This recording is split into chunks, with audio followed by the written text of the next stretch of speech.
need you. Ooh, I love you, love you. I do need you, need you. I do, I love you, I do need you. I love you, love you. I do need you. Ooh, I love you, I do need you.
Way too many faces in the crowd, but I think that I see you. One too many drinks got me changing up the way that I need you. Now we're both at a bar, acting like it's not hard, trying to feel something different. Talk to somebody new, kinda wish it was you, kinda numb to the feeling. Now that you're gone, they say time should heal, but it's been too long. Couple months and I can't seem to move on. I can't seem to move on. I can't seem to. I can't seem to.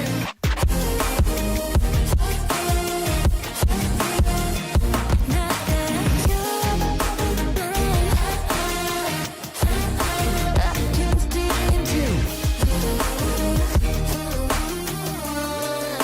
I can't seem to. Laying on my floor thinking about all the things that we've been through. From 24/7 to pretending like I never met you. No, it's all for the best, cause I know we're a mess every time we're together. Going out of my mind, and I wish I could lie, tell you that it gets better. Now that you're gone, they say time should heal, but it's been too long. Couple months where I can't seem to move on. I can't seem to move on. I can't seem to.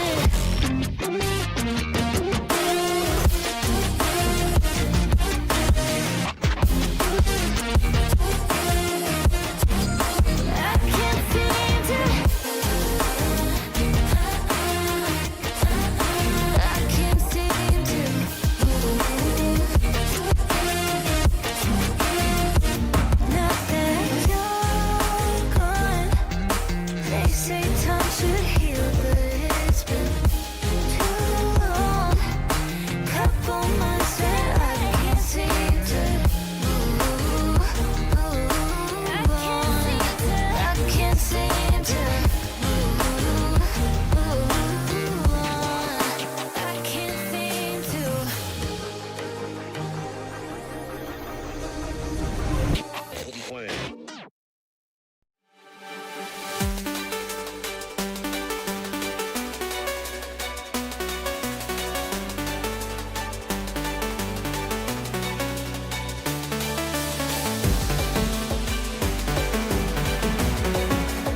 What is up, everybody, and welcome back to the unofficial official community broadcast for OCE Open number 1 RLCS 2026.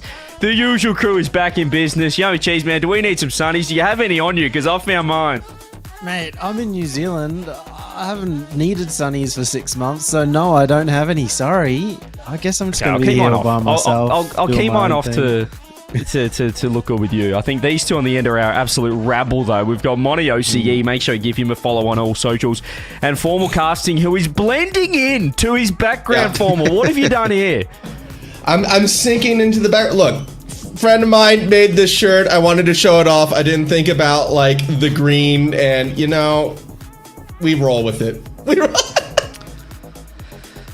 It's absolute chaos. It's absolute chaos here, but we had an outstanding day one, let's be honest, or Super Saturday, should we call it in OCE. We got this thing off the ground. We've got to give a W Hazza in chat as well. Hazza Prod, our producer, has been fantastic. And speaking of Saturday, Yummy, this is how the matches played out. A lot of 4-1s and 4-2s.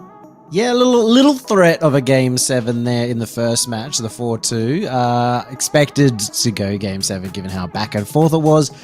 The rest of the way, it was semi-one-sided with a few interesting games, I'd say, there in the upper bracket.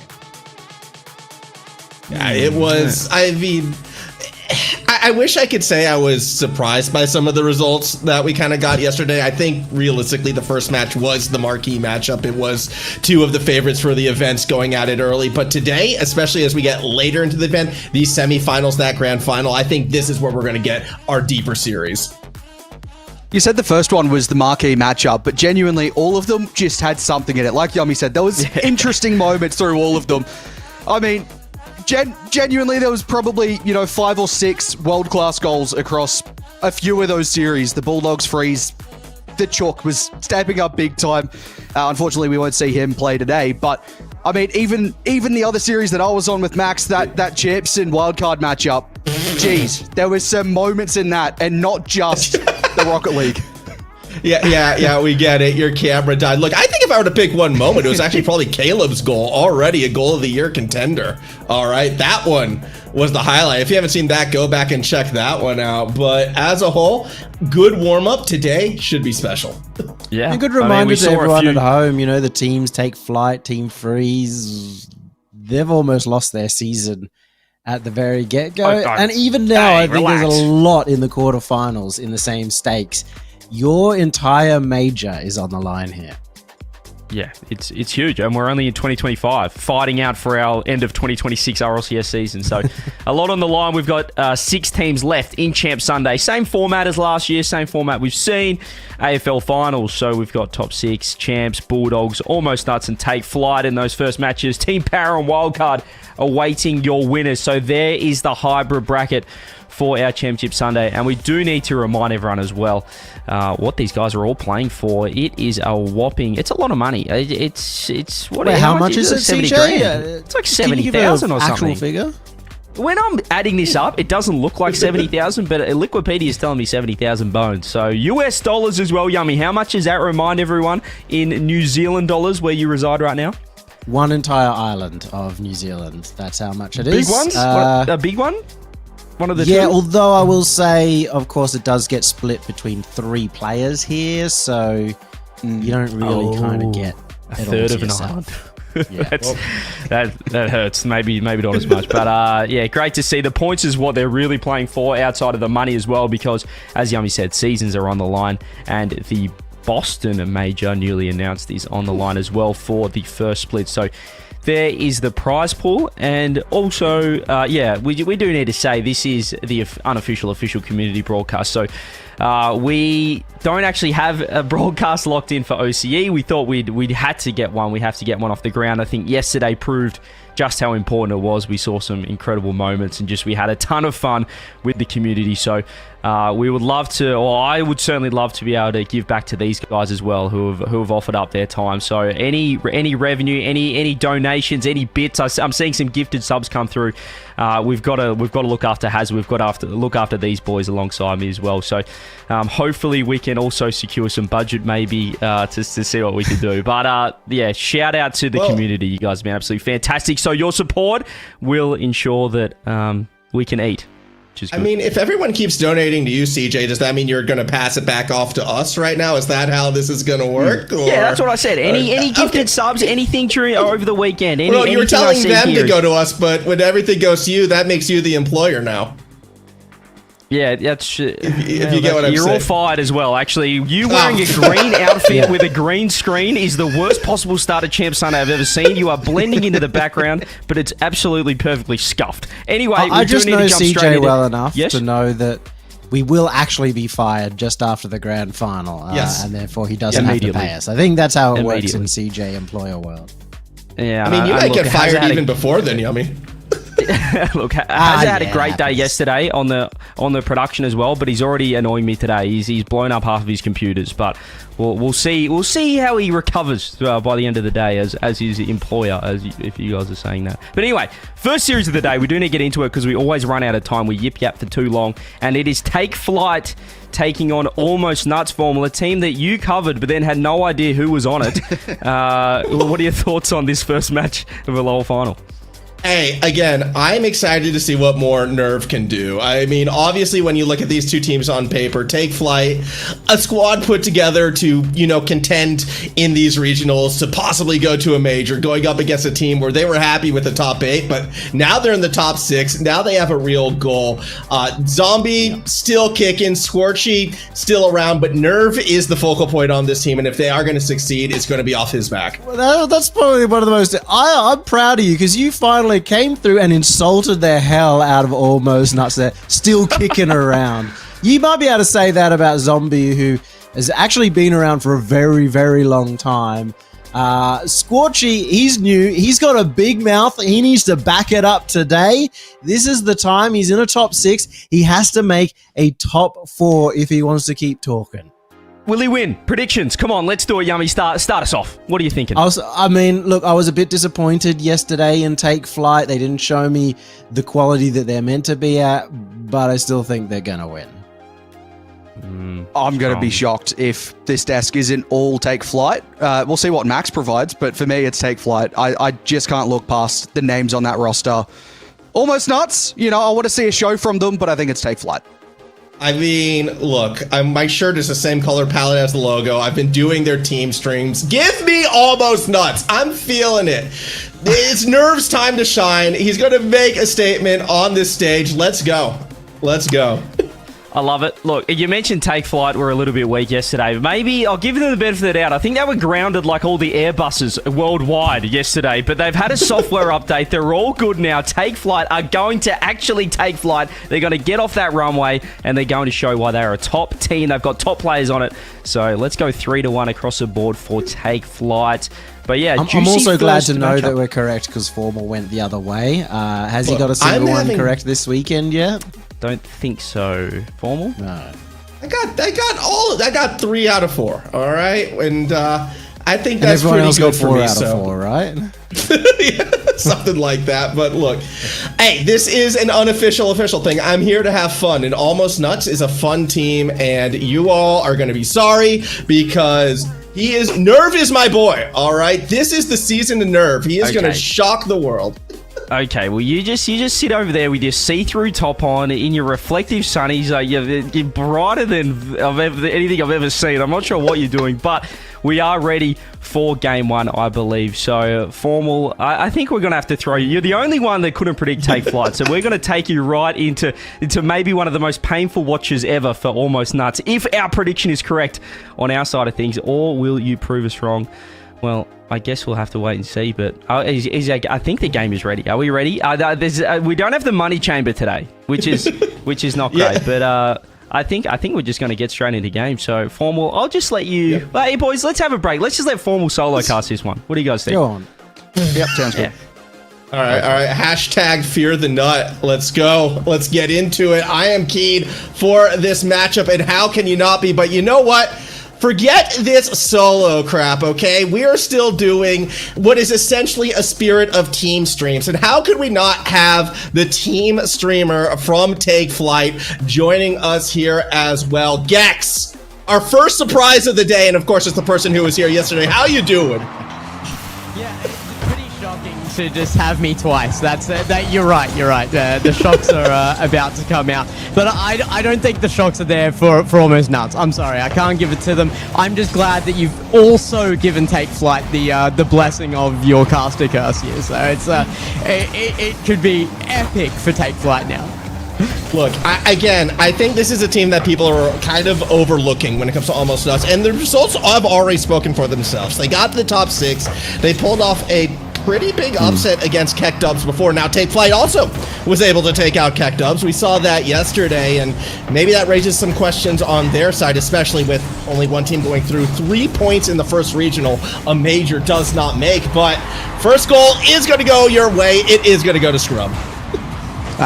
Look, I might be the Take Flight caster here, but I'm not going to go with my way for this one. It's OCE as a region. I love the look out of Nerve yesterday. I loved his defense and stuff, but this is a tougher matchup again here. I think Take Flight is going to have something for them if they have made the changes from yesterday. We saw them even in GSL looking a little bit rough in first stages, but I think the clutch up factor is there for them, and if they need a win, they will get it. So that's where I'm coming in with the attitude for it today. They need the win. There is no double elimination. It's just got to be all or nothing from here on out, and they will be all. Especially when you look ahead and you see what is the raid boss of OCE being wildcard in that next matchup as well. You want to be in peak form, and for that team like Take Flight, it's not just winning, I think, but it's winning comfortably. It's winning confidently if their goal is to win it all out, and that's where I think we can start to see nerves come in. If Almost Nuts gets a game or two, gets some momentum going their way, things could be great for them.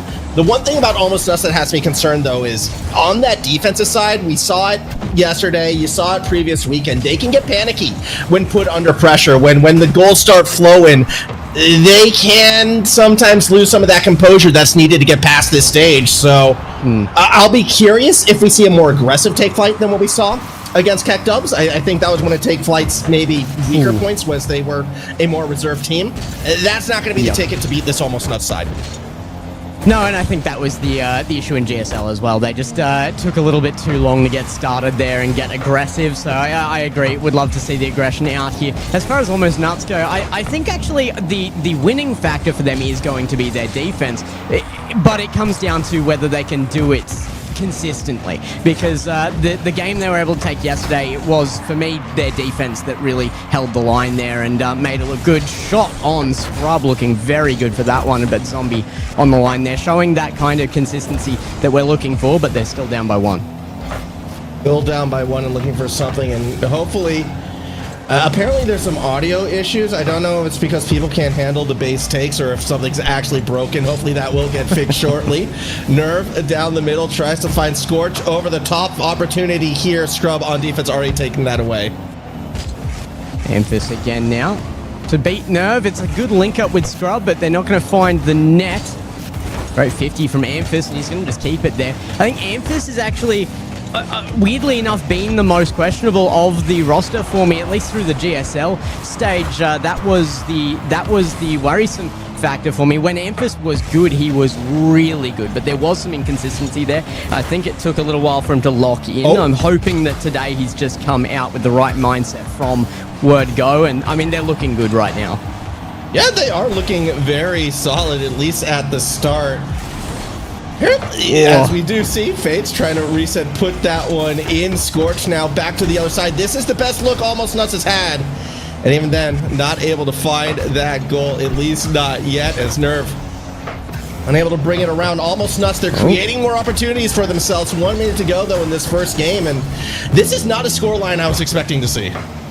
No, a little bit of pressure there for the first time out of Almost Nuts. Like you said, I think that was their best opportunity. I like that they were able to keep that at the midfield line. I thought that when the attack broke for the first time there, it was going to go straight back to their half, but they were able to hold on to that ball for a bit, which does lead me to a little more hope for Almost Nuts here, but Take Flight, I think they're comfortable with that 1-goal lead, and that's kind of what they were trying for in the GSL a lot as well, was just the consistency, low-scoring wins, and if they can make it work, it does look good, and they have had that field control to make it look good, but I still am looking for more aggression.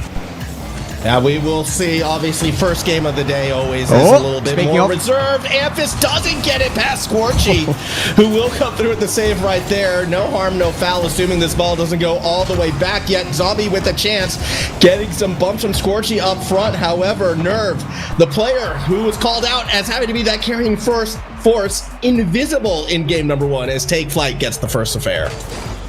Yeah, it's not what they want to see there. Almost nuts, just taking so many shots. 7 saves out of Scorch there.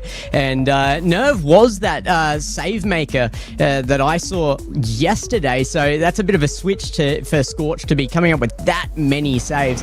It might just indicate to me that Take Flight aren't trying to open the net enough before they shoot. I think an issue that they're facing is just underestimating their opponents. And I think they underestimated the defense here. Still able to take it out by 1. All right, I need to make I don't know if this is a complaint or if we're going conspiracy theory right now. Yeah, the sunglasses are off.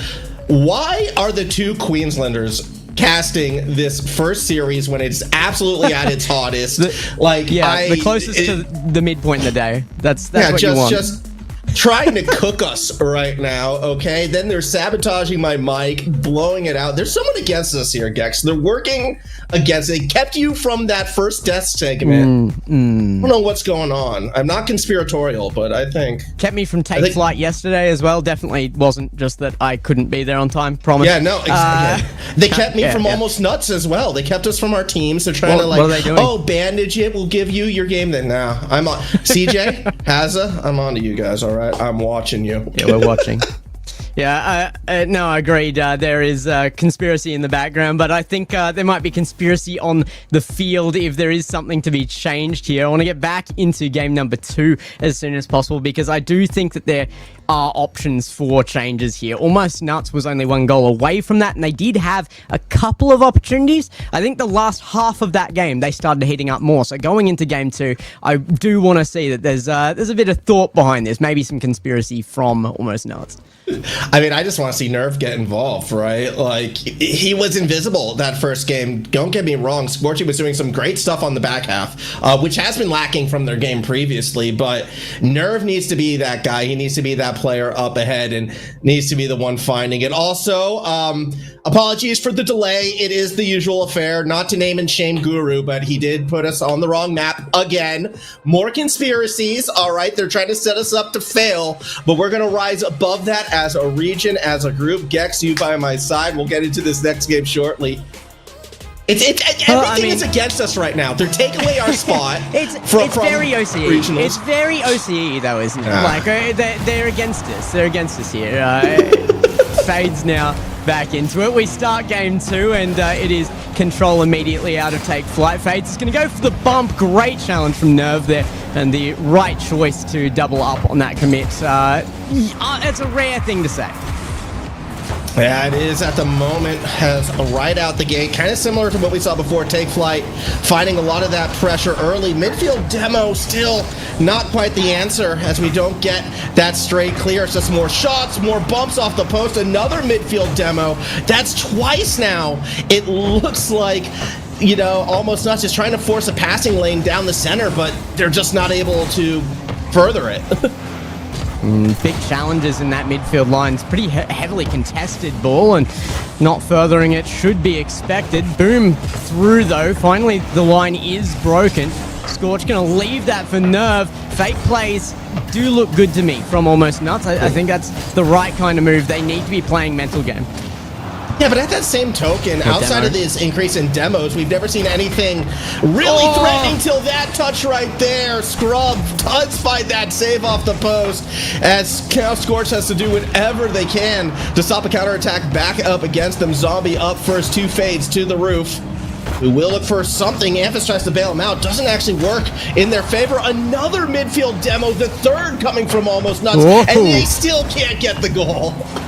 Yeah, suddenly demo game has just switched on, and I think it's really thrown a wrench in the work for Take Flight. They weren't expecting this, and yeah, the aggression coming through, not from the team we were asking for it from, but Take Flight have been taking shots. Yeah, they have been, and this is not an approach we've seen from this team yet. Zombie going for the 50 against Fades in front of the net doesn't work out. Yeah, this isn't a look we've seen from Almost Notes in the past, but I like this style. I like how they're mixing it up, and you can see they're so close on so many occasions, but until they get that first goal, until they can crack the goose eggs, I don't know. You'd still have to feel like Take Flight has more of a semblance of control. I like the look, though. I mean, Almost Nuts are just so aggressive right now. The boost staves, in particular, were looking really good there. But Fades, even with nothing, a pinch towards the far post, isn't going to be able to get control left for Scrub. Maybe a little bit of miscommunication there, though. Scrub was trying to peel away from that as the pass came through.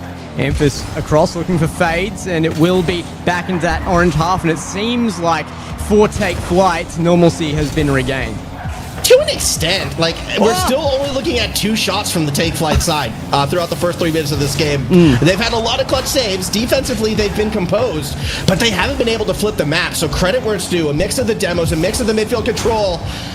Pressure has been coming from Almost Nuts, but they just can't get that last touch. I think they're going to take their opponents more seriously here, though. I mean, you're not going to waste weak shots. That's a great save. Finally, I think Almost Nuts are pushing Take Flight, and they're going to start to really make up to try and get anything through here. What a clear from, like you said, a boostless Almost Nuts. Yeah, I'm actually surprised Take Flight didn't push a little bit more forward right there. I don't think they realized how low on resources Almost Nuts was. Pass across the middle. Scorch got bumped, but it wasn't enough for the goal just yet. Now Amphis breakaway towards the net. They fake the double, but they still can't get the goal. Zombie off that left wall looking towards net, not supported immediately. Nerve does come through, but there's not really the boost there to support a full attack. Scorch with nothing on the way back. Zombie picked one up, but he gets demoed by Fades. Scorch downfield again, and Amphis will get the passing play going once more. The offense from Take Flight has to be a little more dominant than this to find the leading goal, though, and we've only got less than a minute left to find that. Well, here we go. Oh, a demo on Scorch. Kind of stopped the attack coming from the opposite side, so now it's just midfield control. Nerve gets the boost. Scorch goes for the ball. It's all to set up Nerve, who tries to pre-jump, but it does not work out. Trying to counter back the other way. Again, Take Flight. There's no sense of urgency from the team in blue. They haven't needed it. Yeah, I mean, there's definitely been some online saves there that have been slightly worrying, but like you said, mostly in control, even in their own half. Take Flight have been behind this ball. Amphis now resets, gets it center, Nerve to read it long. It's looking like OT in game number 1, number 2 here, sorry. And oh my goodness, they can't finish it! When does Amphis miss those? What is happening? Oh my goodness, and we're not done. If Scorch gets underneath this, he does not. We go to an overtime, but Amphis left that shot in the oven a little too long. The net was open. It was there. Instead, Almost Nuts still very much in this game. Golden goal.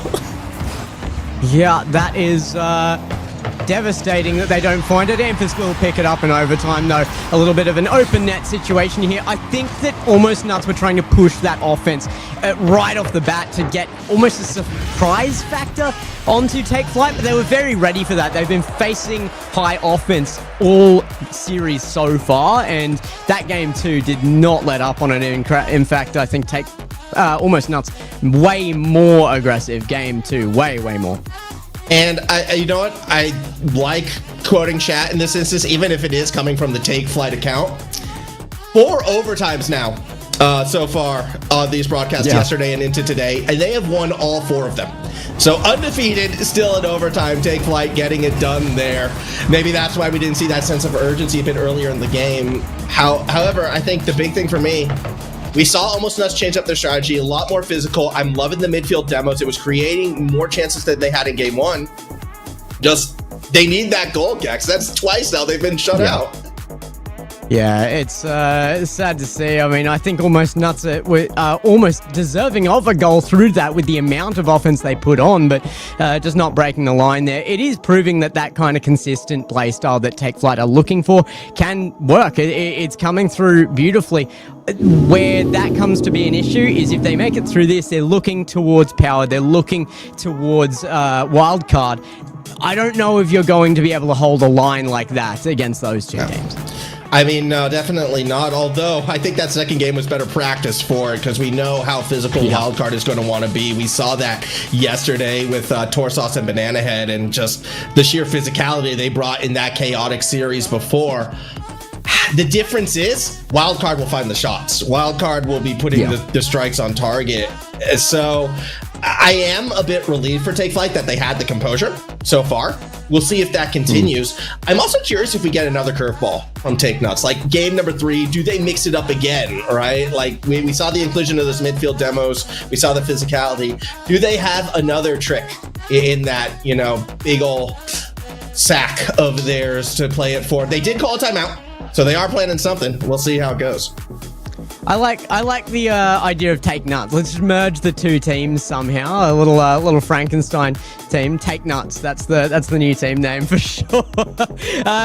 Speaking of just sinking shots though, Amphis, you got to lock in for this one. We can't have that happen again. And I'll quote the chat as well.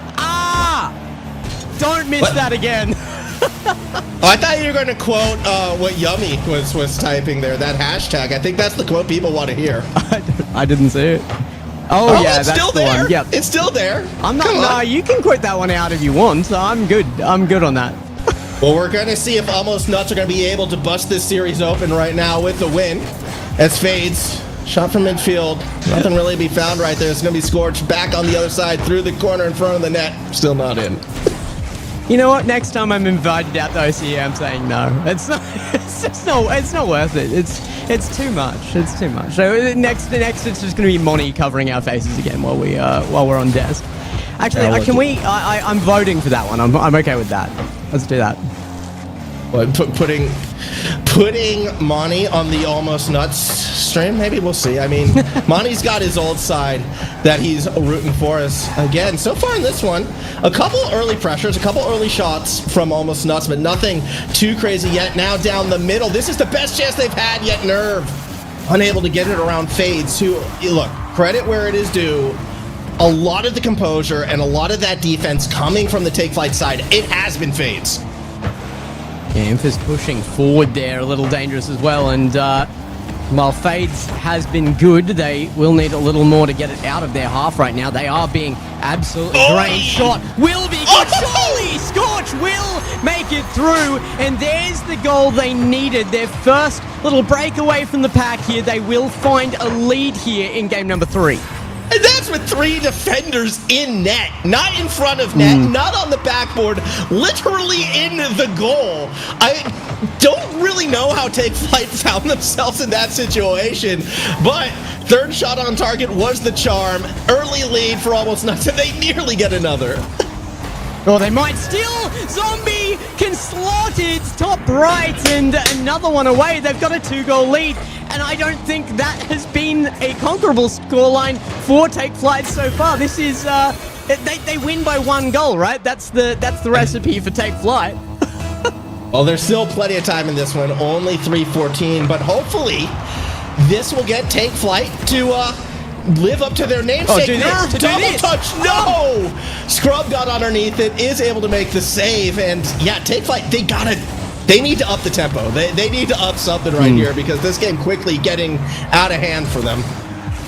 It's just that one extra pass needed all the time, and that is why we see Almost Nuts up right now. That first goal in particular, brilliantly taken. It was that extra pass, despite having members of defense there. In fact, everybody was a member of defense for Take Flight. They just couldn't do anything about it because of those extra passes. They were all focused on the wrong side of net, slotted into backside, and now they're looking for more. I'm still seeing that physicality. We're still seeing the bumps in the midfield. Missed opportunity for Take Flight right there, but the double demo will favor the team in orange. Scorch trying to set Zombie up, who will go more for the corner than the proper backboard, at least on this instance. Patience play from Fades doesn't result in a change of possession. Scorchy nearly had the touchdown and in. Still 2 minutes to go, and yeah, this entire game has been played on the blue half of the map. Looking back to GSL as well, it was definitely Fades for me came up as the MVP out of the squad, but in the clutch-up situations where they really needed that extra push, it was Scrub to come through in those moments, and I think that's what they could need here, is just those little pop-offs from Scrub here, that we need the mech, we need something to get past the defensive lines, and we're not breaking the bounds. They will, though. Zombie gonna push through, and a goal here. Again, that's 2 for Zombie, 1 for Scorch, and 3 on the board. Almost as if, like, almost nuts, you know. They edged their fans going scoreless in the first 2 games just to explode here in the third. So with a minute 35 remaining, series back under wraps. Call it the timeout buff. Call it what you will. But this squad running full force. Still 90 seconds to go. Nerve, what a shot forward again, and you can see that there are high nerves on Take Flight now. They know the threat that's against them here. I think this one could be chalked up, and they're gonna have to look to answers here, because Almost Nuts have been changing every single game. I cannot believe that's in. Nerve, the full length. Yeah, timeout buff coming through, and that's just a touch that hits the mark. I mean, at this stage of the game right now, when you're looking at Take Flight, it's all about regrouping. It's all about, finding that style that works for them. Obviously, very unlikely they call the timeout just after 1 loss. But the first 2 games were close. This game really wasn't. And it's shocking that it went against them. There you go. FaZe does get 1 on the board. Yeah, it's off a pass from himself here. Just drops it down. That's the slightest touch. Nerve was there, the backflip securing the goal, but it was already in. 4-1. It's good, but is it enough to really create momentum for Take Flight? That's where it comes in. Being that there's that goal there, I would definitely say you don't take the timeout. Had they gone out of this game 4-0 and the momentum had really changed, even being the first game down, I think there's a world in which you do take that timeout simply to shut down the opposing momentum, not even worrying about yourself there. I don't know. I can see both sides on it, and that's why these decisions are left for, the coaches who are smarter than I. Scrub looking for one more maybe right here. It's going to be Scorchy, though, taking it away, and there's actually a lot of space to work with. Scrub doing what he can. Ball still makes its way to the backboard. No midfielder. I'm surprised Nerve wasn't there with boost, so it will get flipped right back against them. And, yeah, Take Flight. It's too little too late for this game, but good to see they're getting points on the board. Is it? I mean, they've turned around very, very quickly here. These first 2 goals have come out. I mean, it seems very unrealistic. 2 kickoff goals really needed here, but mathematically possible. I am doubting it. And definitely more so with that kickoff going deep into the blue corner. Amphis will take control, but those last seconds dying off the clock now. That they are, and with that challenge from Nerve, Fades overcommitting, Amphis bumping teammates out of the way. Yeah, this game is done and dusted. Almost Nuts. Well, they're not going to go down in a sweep, that's for sure. They'll take game 3, big swing of momentum, but did they lose it in those final 30 seconds? I mean, look, if you're not going to take one game, you can't call yourself Almost Nuts, right? That's the team name. You've got to always be just close to nuts, and right now we're seeing that. I think that was a great game here, but it's almost nuts for me as a status for the game from them. They still need more. Well, post that game, I gotta see if Take Flight is able to find the clarity after Almost Nuts was kind of able to explode all over that at the start, and it's very possible that they can. I mean, you hope that there's more to their game, like the mix up the demos. Yeah. All right, what else can they bring right now? We will see, as we should be starting hopefully pretty shortly on this one. Again, I'm hoping that our admin is listening to us too right now, and that they remember to change the map, because just that's kind of what we're getting at. The other thing I would love to see from Take Flight is just to dampen down that offense. You've got to get it moist and soggy there. Take a cold shower. Can't let it. Yeah, exactly. Oh, I'm loving your camera there. That's excellent. We're playing games. We've got someone cashed in they cashed in the channel points, so it's Slither time. All right, that's excellent. This is the proper gameplay that you came for, actually. Yeah, man. It's pretty good. Pretty good Welcome stuff. to Here we OCE. go now into game number 4. As we kick this off, don't worry, we'll update you on how Slither is going, but first, Amphis has got to get a goal. There it is. They're not just going to dampen things down. I think the entire field covered in a sticky, viscous substance right now as Amphis absolutely puts down the momentum of Almost Nuts. Oh no, he lost.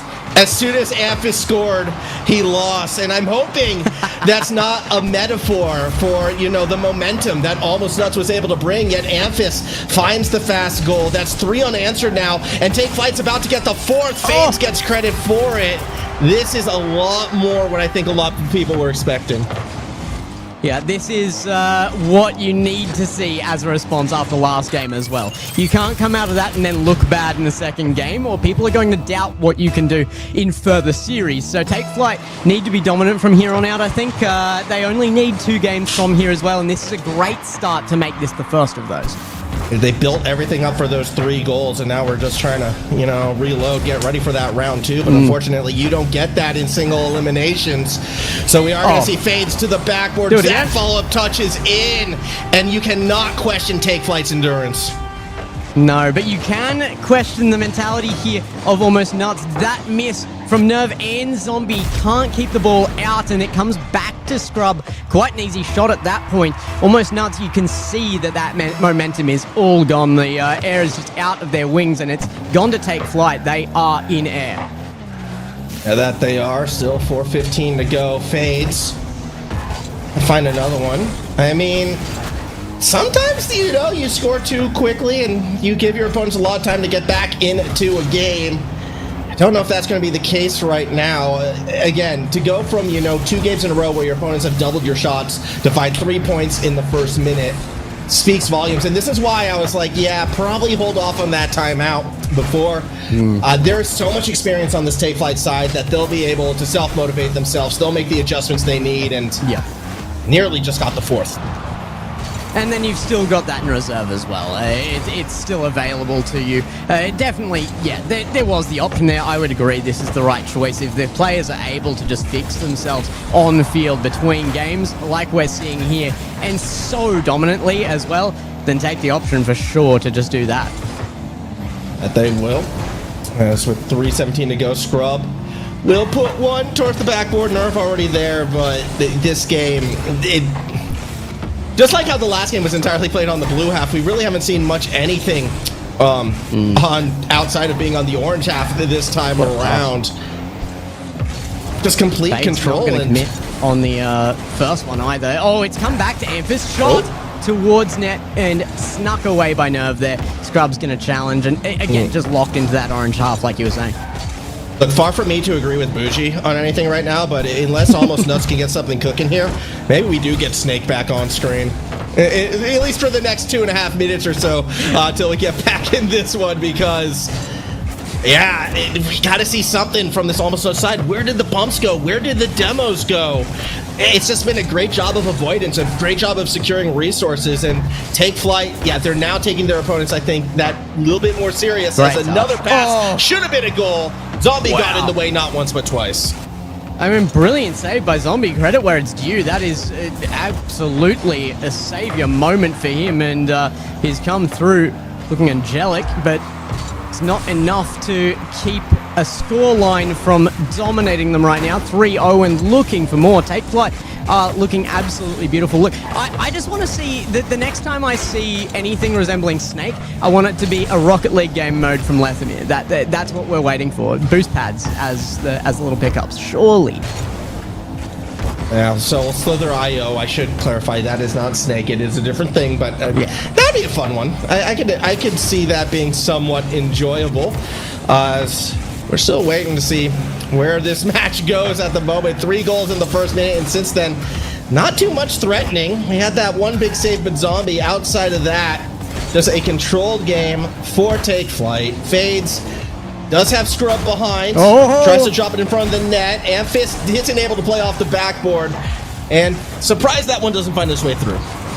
Yeah, I think had Emphas just left that one, Scrub would have had it in back and net as well, but it hardly matters at this point. 1 minute left and 3 goals up with no look of returning the scoreline from Almost Nuts. They have barely had a look in at field control here. It has been all take flight in this game. And I can't believe these very strict moderators deleted a message that I saw, which was absolutely the truth. But as it stands, with still 38 seconds to go on this one, pass down, Zombie, goes for the fake, and it doesn't work. So, best chance we've seen from the Almost Nuts side. There was just not much left in the tank there, and with 30 seconds remaining, we're going to be going to Game 5, and it will be take flight on match point. Give them one more, why not? Yep, 4-0, just one for the road into the last game of this series potentially, and certainly if they can play like this again. I mean, we were talking about that lock-in factor. I think Take Flight have just been a little bit slow off the mark in early games in series so far in this first open. It's going to take a little while for some of these teams to adjust. Again, Rostermania in OCE, always something, but look at the adjustments. Amphis absolutely slamming that one home. There was some interference from Fades up the top as well just to make him nervous, but Nerves definitely not involved here in defending. It's going to go right past everyone. I still, every series, Amphis will still do something to remind everybody of who they are as a player. That goal, phenomenal stuff. Zombie now tries to take it in. Scrub will be able to have that first save back towards the middle, a couple swings, a couple misses. In fact, Amphis might get another one. Backboard down, not through. Game, well, it hits that 0-second mark. So, Take Flight, one away from a matchup against Wildcard, one that they'll be hungry for. They just got to get over that last hurdle. And I mean, there's no timeout left here for Almost Nuts. They already used it, and I feel like this momentum, this is where you need desperately that time to just take something out of the wings from Take Flight, and it's just not happening. I mean, the ball is rolling, and it is rolling fast. Almost Nuts are going to have to come in with mentality saved out of this game off of just an instant reset into what could be that final game. 13 shots to 3. Kind of says it all, doesn't it? And how that one played out. Almost Nuts. Look, there's a reason why it's almost, okay, in their name right now.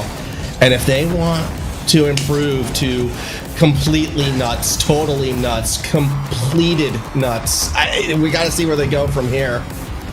It's going to be a tough matchup as, again, no more timeouts. They've already used it, so they won't get the timeout buff. Just waiting to head to... What's the name of the mall again? Yeah, again, new not the one you want to say, I know that. That's not, not the name you're reaching Boost for. Field Mall. There we go. Yeah. Boost Field Mall. Yeah, it's definitely reminiscent of other malls. I will give you that one. But look, we're coming in, and like you said, it can't be Almost Nuts. It has to be full nuts on field right now, and Take Flight. They want the ball.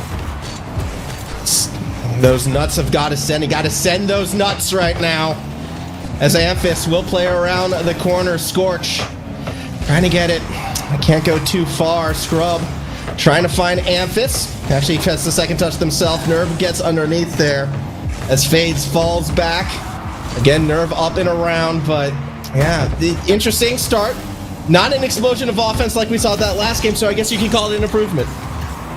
Yeah, that is true. It was like absolutely dominant off the bat. In the game before that, it was dominant by Almost Nuts as well. It's really traded sides here game to game, but it is looking like field domination here from Take Flight. They might find one as well. Fade's gonna snipe that one. I don't even know how he finds that between defender and crossbar. Yeah, that angle underneath Zombie. Zombie thought they were going to go low. Fades somehow catches Zombie launching early and is able to keep it high. The snap reaction from the young gun. Again, when you look at this team, Fades is the player with the most approved. Fades is the one who hasn't, had that big regional success just yet. You said it yourself. They're looking like the MVP on this team right now, which is fantastic for them. Zombie can't get the goal. Scrub, like I said as well, coming up with the clutch moments, and that's certainly one there. That defense going to hold the line and the score line as well. Nerve, though, with control now, has been that player in defense to make the difference, but they need offense right now, and they can't find that kind of domination into that blue half that they were looking for in game number 3. Well, they haven't found it just yet. Again, more close chances. Zombie pushing forward underneath. Not really sure where they're going. And then they miss the open net. What? Zombie's just sitting there. What is this rotation? Why was the net open? I can't help but feel like that was all a missed opportunity. It was 2 open net misses, not 1, 2. What just happened? The team gets their chance and absolutely chokes up. It was looking guaranteed. Amphis in behind now, still looking to clear it out. Nerve will reset him. And Fades comes in behind again. Even in their half, it's looking like early in this series where Take Flight just looks comfortable in front of their net, except for that one moment, and Almost Nuts just couldn't make it count. Yeah, and those are the plays that will come back to haunt you if you can't turn this one around. Credit where it's due to the Almost Nuts side, though. They have been the team on the attack, and nearly another chance right there. Nerve just hesitates a little too long, and the ball is going to come back against them. Scrub, backboard. Goes one corner to the other. Zombie waiting underneath. Scrub still tries to get there. We'll see where we go from here. Zombie across to Scorchy, who didn't really keep it straight. Back down the center, across, great save again, but 2 there. And the double challenge, I guess. Amphis gets given control. Double goes high with control again. Still looking out of the corner. It's back down. Scorch actually takes it. And again, the defense rotates back perfectly. Take Flight there, waiting, ready, and in control.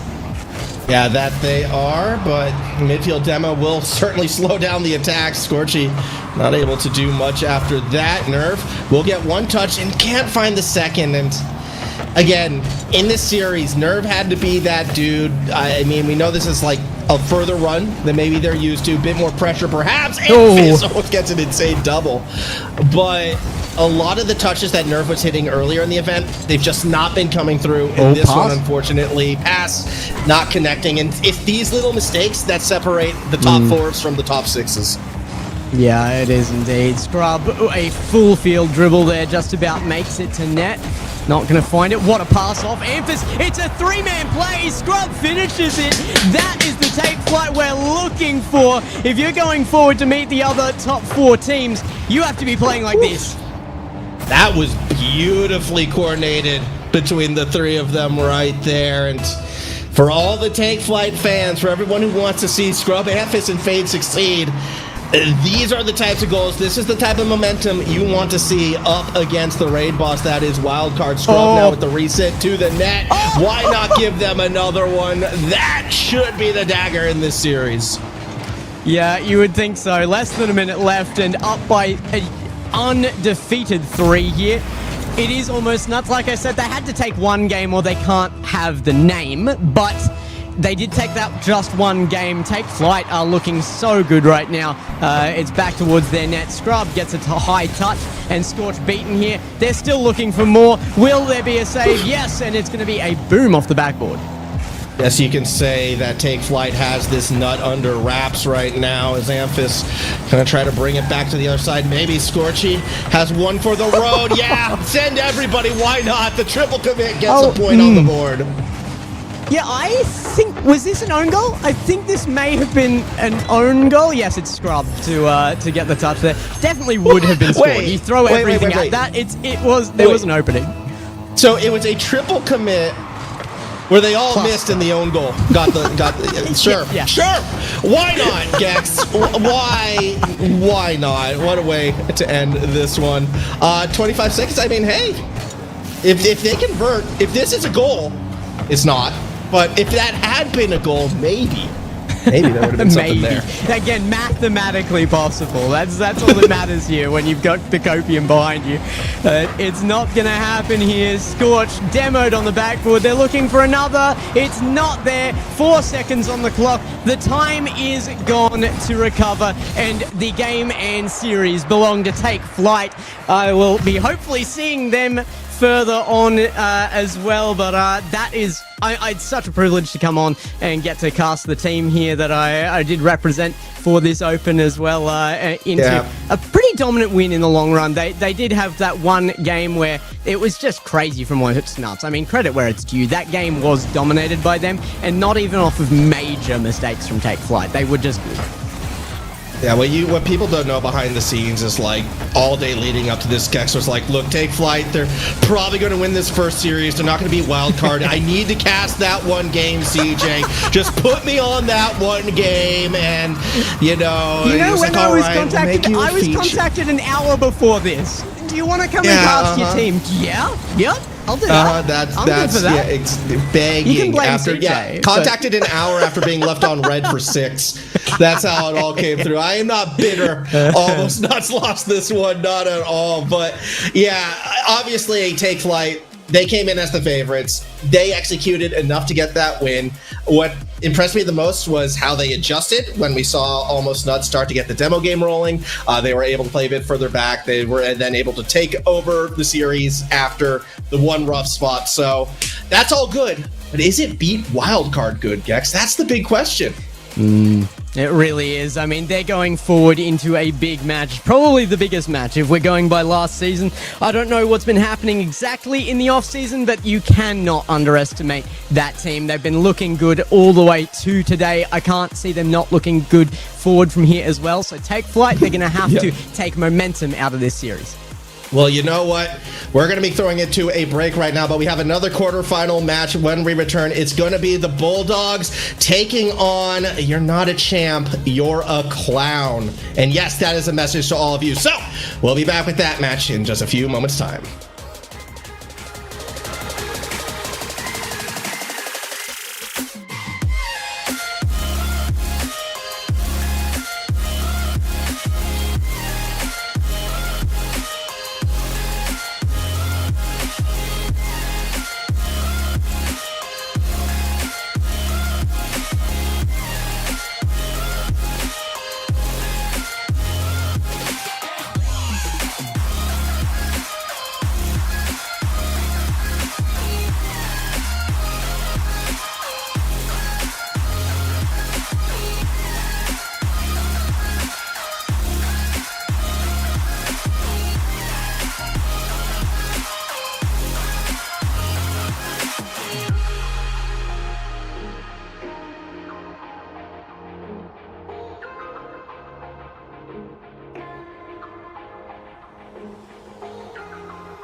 Won't you come over?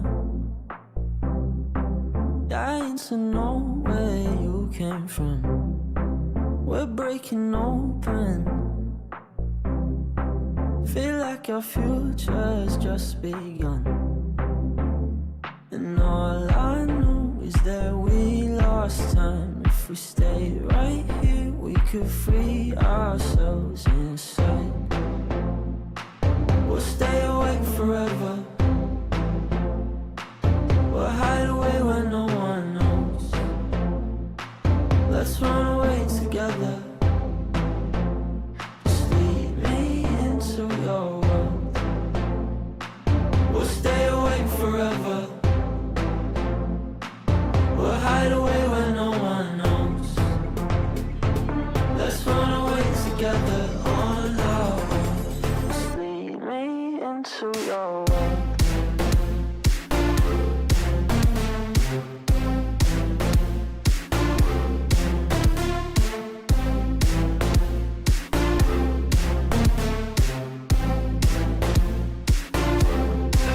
Waiting for no one.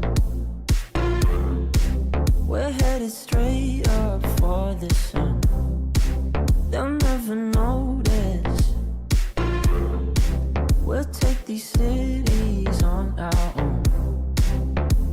And all I know is that we lost time. If we stay right here, we could free ourselves inside.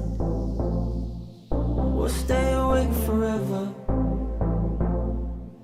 We'll hide away where no one knows. Let's run away together. Just lead me into your world. We'll stay awake forever. We'll hide away where no one knows. Let's run away together on our own. Just lead me into your world.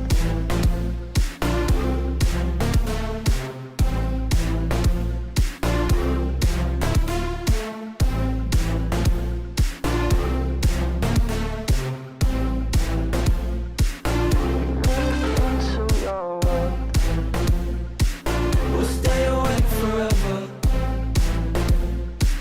We'll hide away where no one knows. Let's run away together on our own. Just lead me into your world.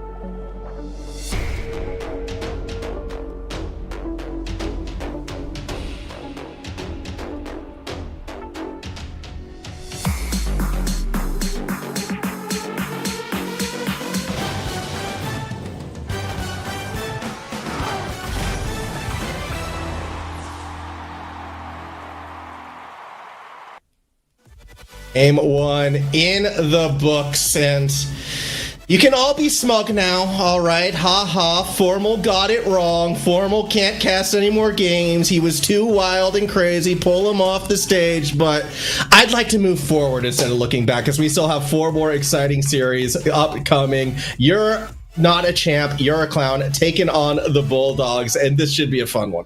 What were you talking about, Formal? What happened in the last series? What were you saying? I was saying, I was dishing harsh truths. All right, what's your sunglasses, by the way? Where are your glasses? One of these things not like the other. Yeah, it should be you not wearing the sunglasses. We're the ones chilling because we got the prediction right. Let's go take flight through to wildcard. 4-1 there, but actually a point up on their result from yesterday against Keck Dubs. Yeah, they're looking a lot. They're looking. Look, honestly, I was enjoying watching Almost Nuts play there. I wasn't enjoying the casting, I will say, from Max. Yeah. It was questionable at times. But thankfully, he's as he said, he's on the desk now. I preferred it a lot more when his mic wasn't working, to be honest. But we've got past that. We've taken him off the caster mic. We've put him on the host. We don't have to deal with him for too long. Gex, this is the conspiracy I was talking about. It's real. The conspiracies are real. What you didn't know is I had to cast with Max yesterday, and it was a nightmare. I feel sorry for Gex today. Brother. I think it might have been genuinely worse that last series. I've had to cast with Max for like 4 or 5 years now, and I was so excited when I heard we don't have an actual broadcast anymore. I thought I was finally free. Free. You tried to leave the country, Yummy, and yet I still found a way to find you again. Hey, look, actual players right now.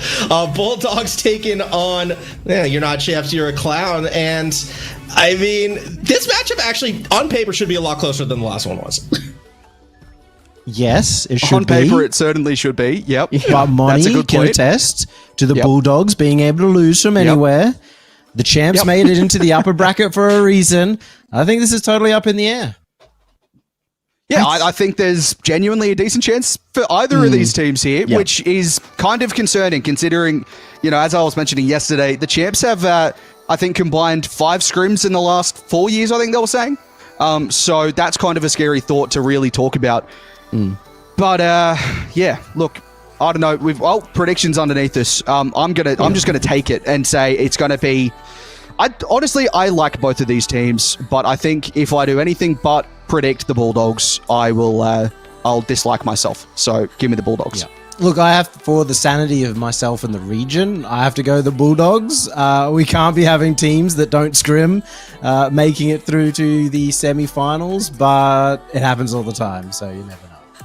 Look, just because of already the dominant picks for Bulldogs, I want to go towards champs, but I can't. It's going to be Bulldogs for me just on the names alone. I love seeing Decker Dougie back, but it's just not enough for me. Bulldogs have the names behind it. They just have to not throw. How iconic is it, though, in OCE when a team comes in, doesn't scrim, and then all of a sudden makes a run after fake retirements and honeymoon periods coming together? Somebody's got to champion the team of champs and call you all clowns. So give me the champs. I'm going to go with that one. Dougie looked really good. It looked like he hadn't taken his hiatus for the past couple of years. So I think the champs are going to bring this one back. It's just the same as always, Trinity Formal. So predictable. He's about to go 0-2. Right. You might be right about the conspiracy here, because with us 3 picking Bulldogs, it's only fair that champs get 1 pick, and you've just been forced into the wrong one. So here we go. Let's go. What force? Formal's losing another pick. I was going champs all the way on this. They've got 2 coaches, all right? That's more than any other team. Sure, they're playing now, but that means they got the brains to back it. Formal, you've gone off the rails in the last series. You've gone off the rails as host again. Guys, let's get into the bloody game. Come on, let's go. Nah, we gotta wait. We gotta wait for everything to line up. All right, Guru has to make sure he chooses the right map. No, what's Guru do? He's never choosing the right map. Just get it on. Fine. Let's get into it then. This should be a good match. The Bulldogs definitely are the team coming in with the expectations, Monty. They're the team that's trying to drive. They want to compete in these regionals. They want to go to majors. This lineup, as you all said, is too good to not hit that big stage. So for them, this one should be the must win. Good build up. Here we go into the map, into the match. Yeah, there it is. Well, Max Formal, he just didn't want to stop talking. He didn't want to pass over the mic, but he's finally done it. What a time to be in OCE, and what a time to see 2 coaches take to the field. And not only just OCE, I'm hearing we've got an international guest caster. Sup, ladies? Oh my god. Okay, listen. This low-key is kind of a dream come true. I've always wanted to do OCE. Hi guys, it's Hercules. I'm so happy to be here right now. I did ditch a birthday party to respond to the CJCJ bat signal. So Monty, you're gonna walk me through this one. You're gonna teach me about OCE, and we're gonna have a great time tonight. Well, absolutely. Look, I'll do the teaching over the course of this series, but the main thing that needs to be said is that when you're not a clown, you're not a champ, you're a clown. I've done that twice now. Played yesterday with 2 ex-coaches, Dougie and Mock, both coaching last season. They step up. They don't call a timeout at all yesterday. I saw. They're down 2 games, 3 games. They don't call a timeout. They're the coaches and they don't do it. That's something I'm looking out for today if they lose a couple of games. Will they call a timeout? Who knows? Maybe they will now that it's a potential life on the line for the tournament. Listen, I think if you're going to pull that move out, it's definitely Aura. Then on the end of the Bulldogs, you boys looked great out there. However, gotta put some respect on my boys, Dougie, Mock, and Rez, all right? I watched that game with you guys, like you said. The no timeout call kind of told me everything I needed to know. Granted, yes, Yep. they did not pull off the win, but they didn't look bad, right? No. So, you know, For a team that don't scrim, they look pretty good, which is imagine if they OCE tried. to say the least. Absolutely. Although I don't actually know. Maybe if this performance goes well, they might change their mind. But I had it on good authority that they wouldn't be playing after this Open. So it might just be a one and done and out for the season potentially. They might return to coaching. Who knows? I'm not certain. But this team, they have performed really well, and they're looking to kick us off with Mock from the corner double.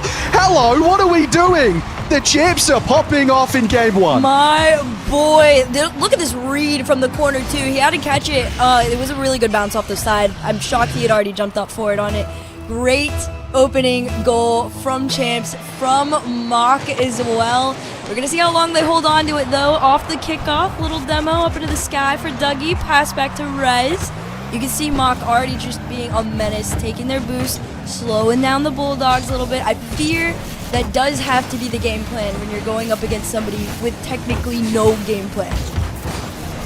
Absolutely. Something to think about as well. Mock and Kaka, previous teammates last season, as Mock was the coach of TSM. Kaka, a player on that roster. Didn't have the ideal season, I think, from Kaka. He did pop off relatively well in the World Championship, but other than that, probably a quiet season by his standards. Mock potentially had a hand in that. What he got up to in that World Championship, who knows? But what happens here is Caleb has us tied up pretty well, nice and easily, 2 minutes into the game. Oh, this is such a nice play too. Hunter faked left and bumped it, so Caleb could just go dive on in, get that shot.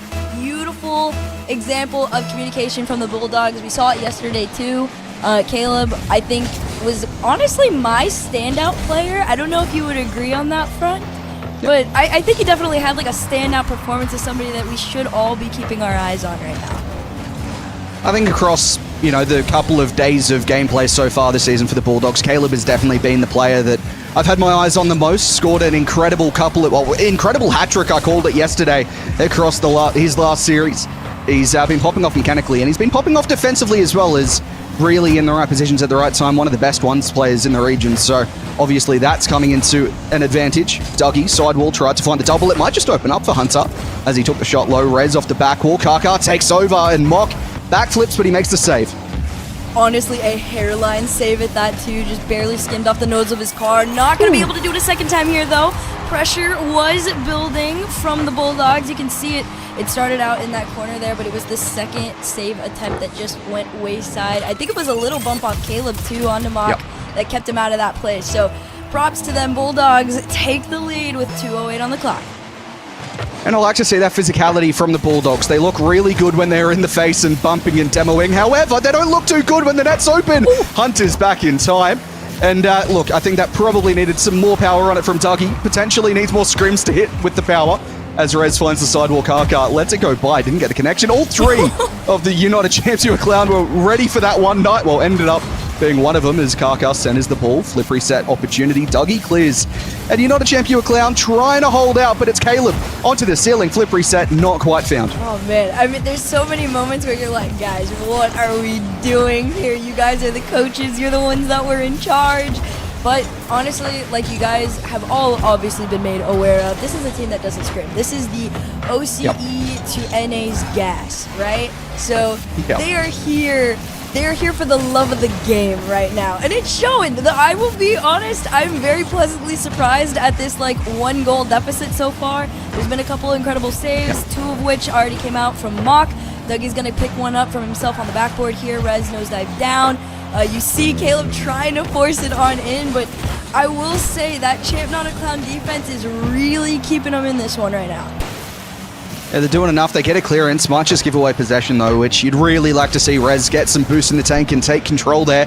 Hunter from his own corner. The Bulldogs love going from coast to coast. Can Kaka finish it off? No, Dougie with a piece of it. And the Bulldogs look to reset themselves, playing it back off the opponent's back wall. And Dougie from the corner. Nothing in the tank to work with. Will grab the 100 in the mid and gets a 50 across. Hunter did well enough to set up Kaka as he takes it up into the sky. Good touches. Really good to get past Mock, and he might find a bump as well. Rez finds it out to Dougie, and they find the clearance. We gotta make a small mention of the fact that right now Bulldogs have 11 shots alone on target. They've just been ripping it. 15 seconds on the clock, though. Can they make another? Yes, because why not? Off the post and out, though. Absolutely denies it in the moment. That's the biggest caster curse I could have had in an OCE broadcast, because why not? But 1 second on the clock. Last chance opportunity if somebody wants to try and make the attempt, but no. We are hitting grass. Bulldogs are taking game number 1. Well, the desk favorites got it right in game 1 at the very least, and Caleb had a very decent performance. Hunter got the second goal for the Bulldogs. Kaka not really involved too often, although he had the most shots. He just didn't seem to find anything clear-cut, which we like to see from Kaka. You're not a champion clown. You're saying, they kept it close. They were looking pretty decent for quite some time there. They just lost by 1 goal. They're very much a side that could take something here. And we saw Rez pop off a couple of times. We've seen Mock pop off through this season already as well, which obviously a bit of firepower we'll like to see as Mock scored that double earlier. That was an insane way to start off the match. But they've got some mechanical ability despite the lack of scrimming.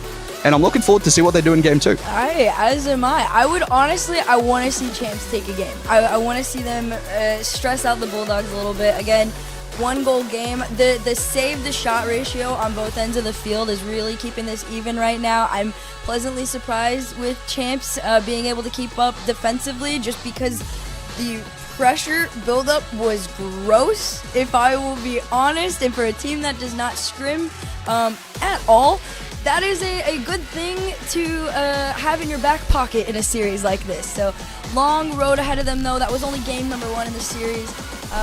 We got some time to see what they can cook up here. And I just want to see more of that play from Mock in the corner with the double.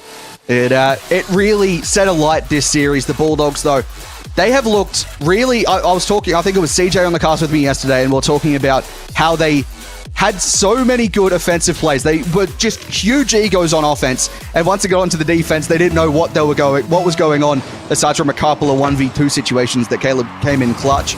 We'll have to see if the counter-attacking options could really break open this Bulldogs side, or they might just give Champion Clown more respect than they were giving their opponents yesterday, as Rez kicks us off in game 2, tries to get around the corner. There might be Dougie to center it. Kaka low on boost does really well just to work that down. See what we got here. A little bit of a rip there from Caleb to that backboard. I will commend Champs, though. They have recognized, and I think you made mention to it, that they like to try and use it when it is possible there. A little opposing pinch all the way around the field here. Kaka's going to try and keep it in play, though. 1 touch up to the ceiling and down. Maybe center to a teammate if somebody wants to go, but Caleb a little bit slow on the play here. First 45 seconds scoreless. Let's see what they can do here. Pressure still building. Kaka, no double attempt. Instead, it's a light clear out for Champs. Kaka takes over on the sidewall. Looks to move it swiftly towards a teammate. Doesn't work out, and now a counter-attacking opportunity. Hunter had to jump. He was aware that Rez was hunting down the bump. And Kaka sends that towards the net. Mock won't let that go by. Rez, good controlling touch. Tries to take it past Hunter as well, with the Bulldogs starting to circle on offense. And that's a bad touch from Mock, but it's not great from Hunter either, as Kaka takes it up. He might line up a 50-50 that doesn't go his way.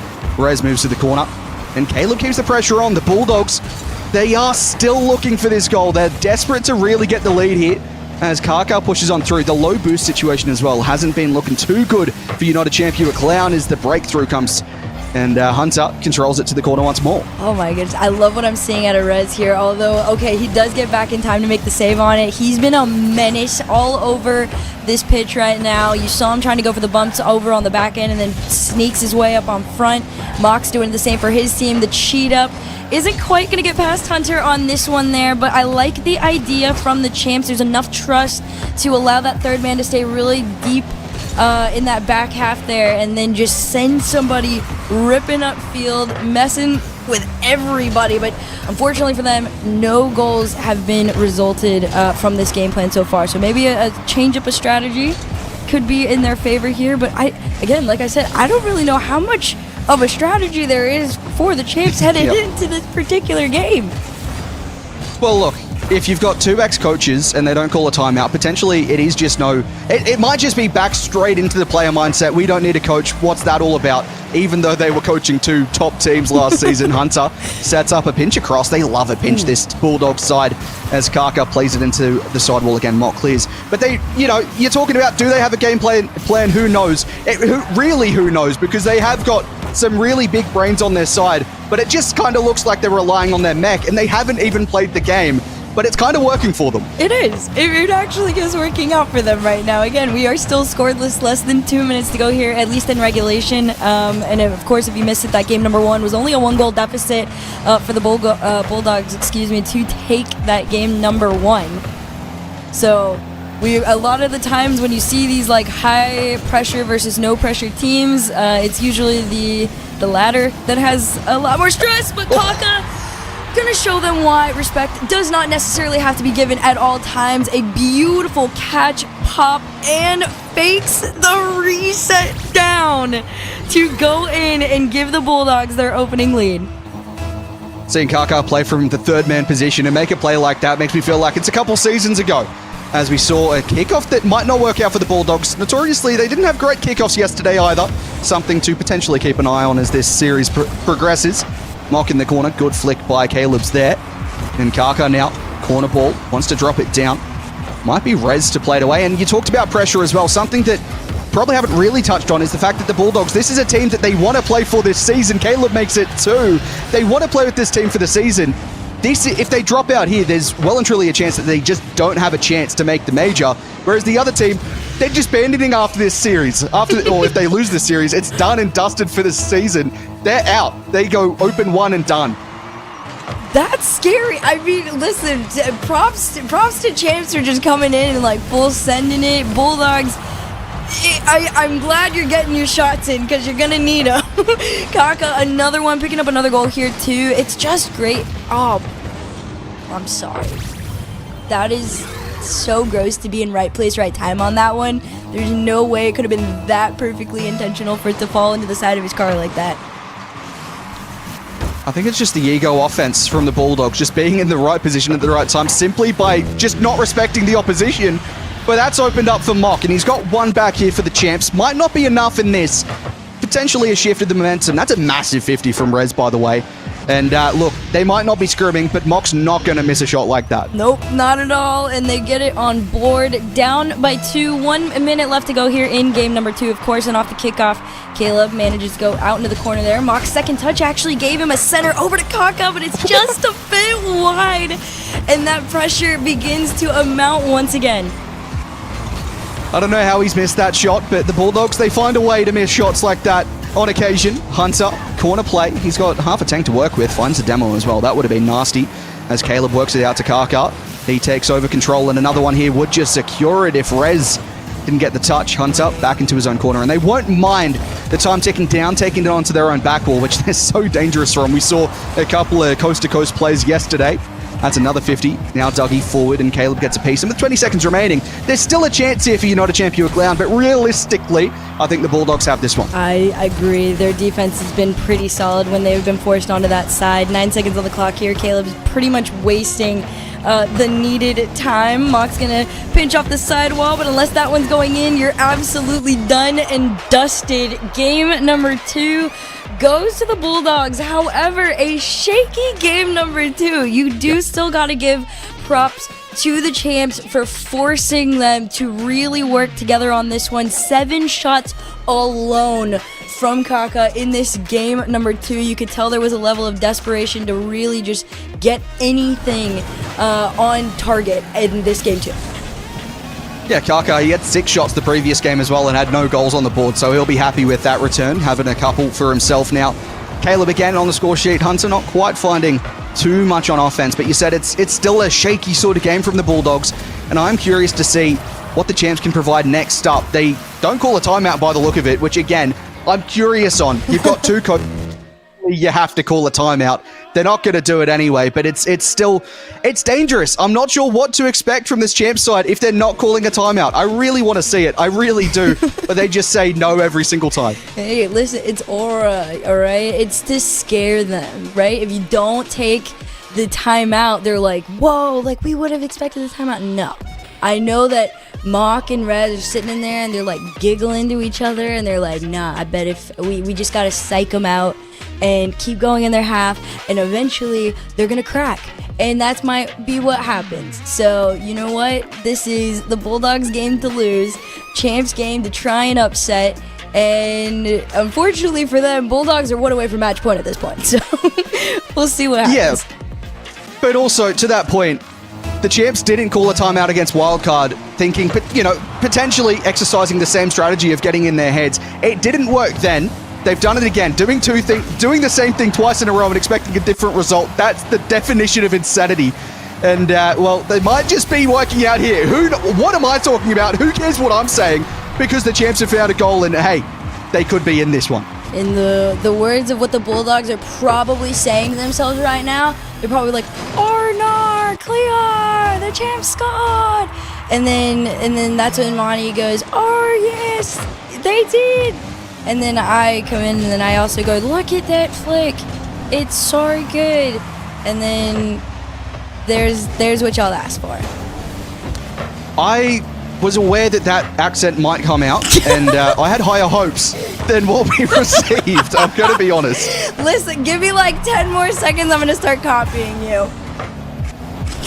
Well, I'm not sure if I'm looking forward to that or not, as Kaka hits the crossbar. You hear the ding. He might get back to it. Mock, goal line, save, and you not a champ, you a clown. Hold on. Oh my goodness. Okay, listen, I don't know how far away I can get with this one, but for now, Champs are still getting away with a 1-goal lead here. 4:07 on the clock. I am pretty proud of what they've been able to accomplish so far, but you got to remember, Bulldogs do outscore them. At least as far as the last two games have gone, excuse me. This one down on the ground. Mock's just gonna rip it over here to the side. Dug it to himself. Hunter's got no boost, so Caleb's up next, and he is gonna force the challenge in the corner. Doesn't want to lose that one. It's gonna be really important for the Bulldogs to regain possession here. Yeah, and they're with a chance from Hunter. Caleb has some boost to follow up. Tight angle. It's Rez on the back wall. Takes over with a nice bit of composure. But Kaka, he gives away possession. Hunter, he had to stretch up for that one. Mock leaves it for Dougie, and he doesn't connect. Still a chance here for you not a champ, you a clown, as Kaka moves it away. And that should give them the space and time, but Hunter's touch is not ideal for the Bulldogs. Mock off the back wall. Looks to take the challenge up high. Rez will take over. Good control on the ground. Can he get a flick around it? No, he can't. Kaka clears and sends it down the line. Back to himself here. The pinch off the ceiling has Mock kept honest. And the Champs, again, live to fight another day. Pretty good challenge there, too. I love the pass off over to Rez here. There's been these nice little moments of communication from Champs that you really wouldn't expect from a team that doesn't work together, but they're showing them how it's done on the end of the Bulldogs. Unfortunately for them, there's just no way to complete it. The save came through from Mock. He's been the one really holding them back in these clutch moments here. Now half that game left to go, and a shot down on target puts the Champs in a 2-0 lead. They built a brick wall on defense momentarily, and then they disband and move down the field, and they make it a 2-goal lead. This is very, very good from the Champs. They didn't need to call a timeout at all. They've got the 1-minute break buff as things stand halfway through the game. They've got the lead, and they might even be able to add to that off the kickoff. Not quite. Still concerning to see the Bulldogs kickoffs. You'd expect to see better from this side. Not quite working out for them. Rez will just put one long. Hunter has to chase back, doesn't connect. Who's on the follow-up? It's Dougie, as Kaka gets a massive 50. Mock positioning was very high up, and it might just lead to the Bankstown Bulldogs on the counter-attack, but it's still Mock across to Dougie. He leaves it for Rez, but Kaka eats that one up. See if we can follow it here. Caleb was lurking. That demo actually works out in the favor of the Bulldogs to spawn Hunter deep as that third man, although no pressure mounted from the initial play from Champs here. Straight on down, that's right on the nose of Rez, and they send it out, and you can see the Bulldogs just slowly inching towards them, but it's that low boost that's keeping them back from really committing to these plays that they want to throw out on the offensive front. But for now, a 2-goal deficit feels a lot closer to 4 in the eyes of the Bulldogs. Kaka, really nice composure again, but Dougie gets the save. They might just be living on borrowed time here, the champs, as Caleb gets around it, Rez puts it in front of his own net, but 2 goals to the good. They are living dangerously at the moment. Mock in the midfield across to Dougie. He takes it to the sidewall. Kaka is up to read it. A touch infield back to himself. Doesn't matter. Dougie's underneath it. And Hunter takes over. What can he do from the sidewall? Has Caleb just to his side and opts to go alone across to Kaka. It's missed and it's hit the crossbar, followed up again, saved, and this brick wall stands firm. How on earth did they get away with that? That actually should have been in. We're gonna see if they can try it again here though. Caleb takes his time. Rez completely denies any reset or flips with that. Instead, Dougie's gonna take it away. Possession slowly was in favor of the champs. I think it still is here in the midfield. Challenge onto Hunter. Great win from him on the 50. We're going to see, can he take the shot here? Nope. Sent off by Dougie once again. Kaka's going to try and do it with the angle. No, it's another clear for the champs. Less than 30 seconds to go, Monty. This is getting pretty intense. There's 8 saves across the board for champs. They are holding on with everything they've got. Dougie off the ceiling blocks that one out. The Bulldogs just can't find an answer, and they won't find an answer in this Game 3. No timeout needed. You're not a champ, you're a clown. Come alive in Game 3. And let's see what they can do on the defense one last time. Dougie with another save. And it's once again going to be dropped down. And by the end of that game, that's ridiculous. I think they had about 10 saves between them. Simply amazing. What a game. You know it's rough when, you know, people got to start whipping out the car changes. You know that one hit the ego a little different. I will say on that point, though, Caleb has been swapping cars all event. Every single... Is it per game or per series? It's at least, you've almost confirmed 1 per series. So this is just usual for the Bulldogs. He's just not finding something that's comfortable. Dang. What is he main? Does he have like a typical, or does he go crazy? He's swapping between the Octane and the Fennec. That's all I can say for the moment. And sometimes decals as well. Some placebo coming into effect potentially. The Bulldogs, they've actually, Kaka has also similarly been changing his presets very often so far this event. So maybe just things not clicking the way that they want, not only just on the field, but also in the garage. Well, we're going to see if that gives them any help whatsoever, because at this point, champs are on the way back. They are on the come up. I feared that was getting a little bit closer than they would have liked it to be, especially in that Game 3. As each game has gone on, they've definitely started to adapt a little bit more. And of course, in that game number 1, you did have to pay attention to the fact that champs really do win on the defensive end. So you've heard the saying, defense wins games. It definitely does in this series so far. We're going to see, though, can the Bulldogs outshoot them like they did in games past? Well, the kickoffs haven't been ideal from the Bulldogs, but this one might work out for them. As Kaka got a free run at the net, dunks it down as well. But the defense, as you said, has just been so good from You're Not a Champ, You're a Clown. It's been a brick wall at times. And that's going to frustrate the Bulldogs. Not only is it just upsetting that, hey, we lost a game, we haven't been scoring goals, it's the fact that you just cannot score goals. I think it was in the end 9 saves across the board for the champs. That is just, it's got to tilt you a little bit going, these guys don't even play the game anymore. Rez might still play. Mock and Dougie, though, they don't play much, to be honest. And they're out here going, hang on, we can't score against these guys? Hey, listen. If it works, it works. If it doesn't, it doesn't. I fear this is turning into a coin flip game, and I don't know how I feel about it.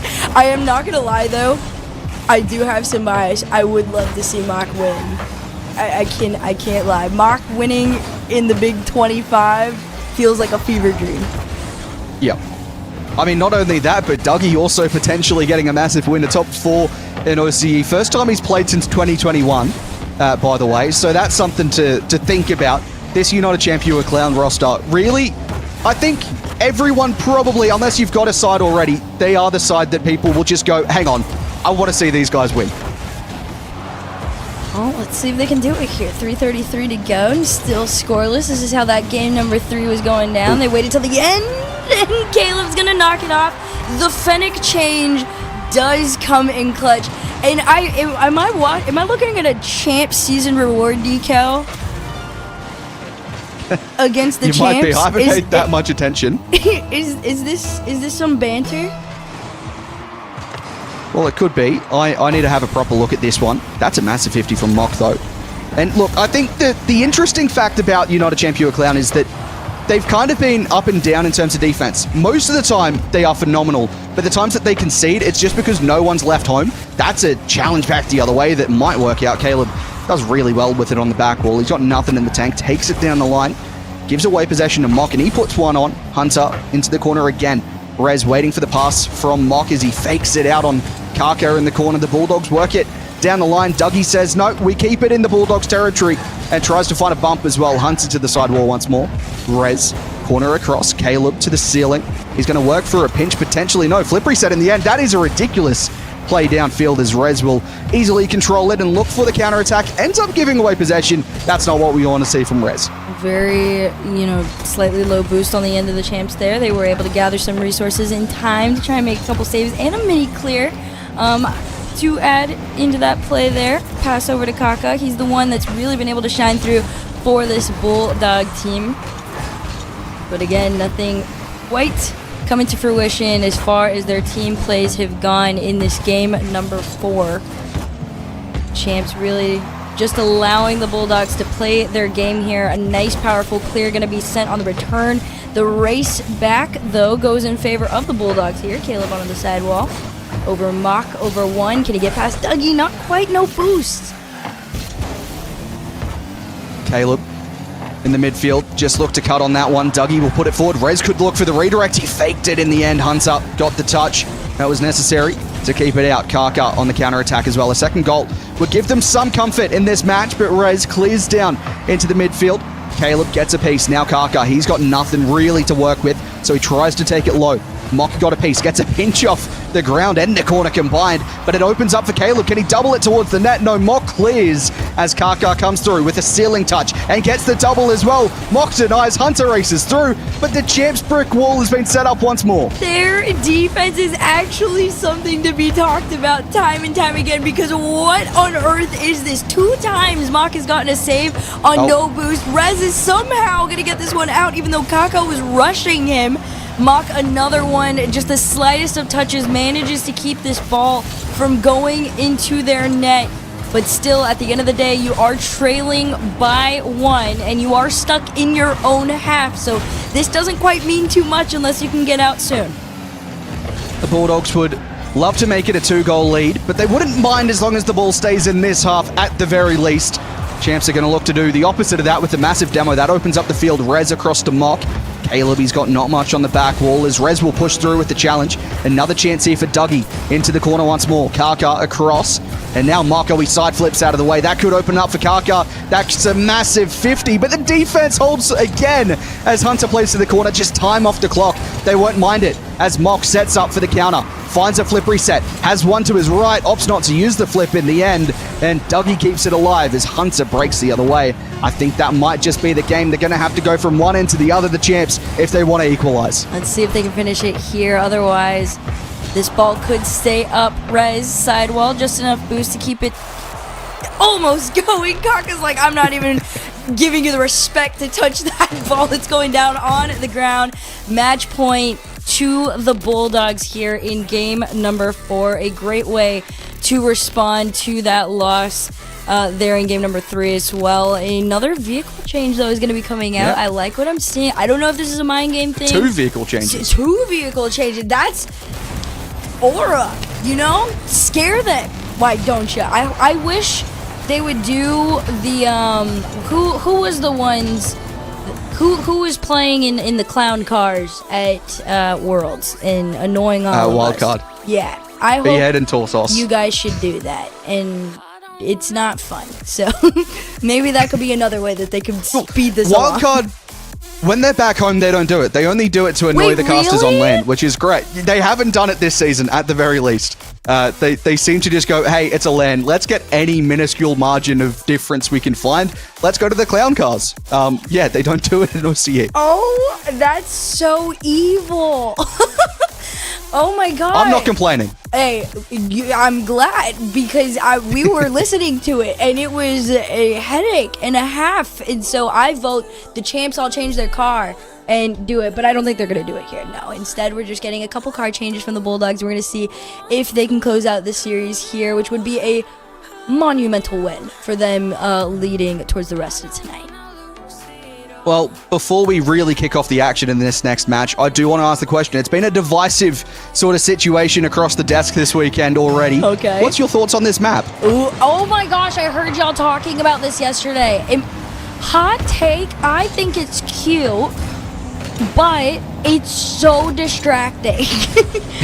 I promise, like, half the time when I am here, I'm reading the galleon or whatever is going on in the back end of, like, the little shops. Yep. Well, hopefully the players don't get too distracted with the eye shopping as Rez finds the back wall. Dougie looks to open up the scoring. A pass across to Mock. That could have been dangerous. It's not to be.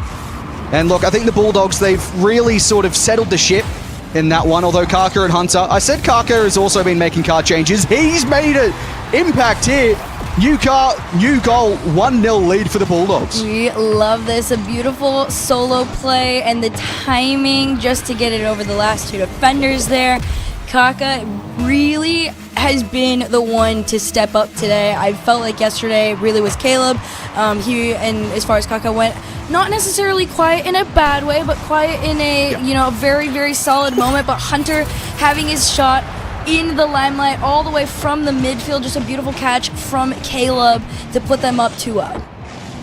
Yeah, that's another car change into another goal for the Bulldogs. Potentially they're figuring out the things that need to be changed as they find their form at the time they really need to in the bracket. As, they move on here, and it's going to be a very tough opponent up next. As that one's from Rez out to the side. Well, Hunter misses, and Mock's there. I will say as well, in between the games when the players were leaving, hold that thought. Rez has one back for the chips. What I was going to say is between the games when the players were leaving the car, make the car changes, Caleb's going, honestly, it's just speculation. I think it's a car change, and he was right, so credit to him. You know what? Credit to him. Power to you, man. Champs, they've got their first lead. Their first goal on the board. Not a lead. You're trailing, my guy. I'm sorry. I was preemptively saying that one. Caleb from the backboard, though. Kaka's already up, waiting to go to catch it, but no, it's the solo shot that's wide for the Bulldogs. They're going to try and send this one back home. Back pass almost doesn't even go in their favor on that one there. A little bit of a team bump, and the champs don't take advantage. Dougie wants to find the corner again. Hunter's low on booster. Challenge here from Mock could really open things up. He tried as hard as he could really to find Caleb on the bump. Couldn't locate it. That's a cheeky little flick from Caleb. Then Rez takes it out to the side wall again. Kaka infield.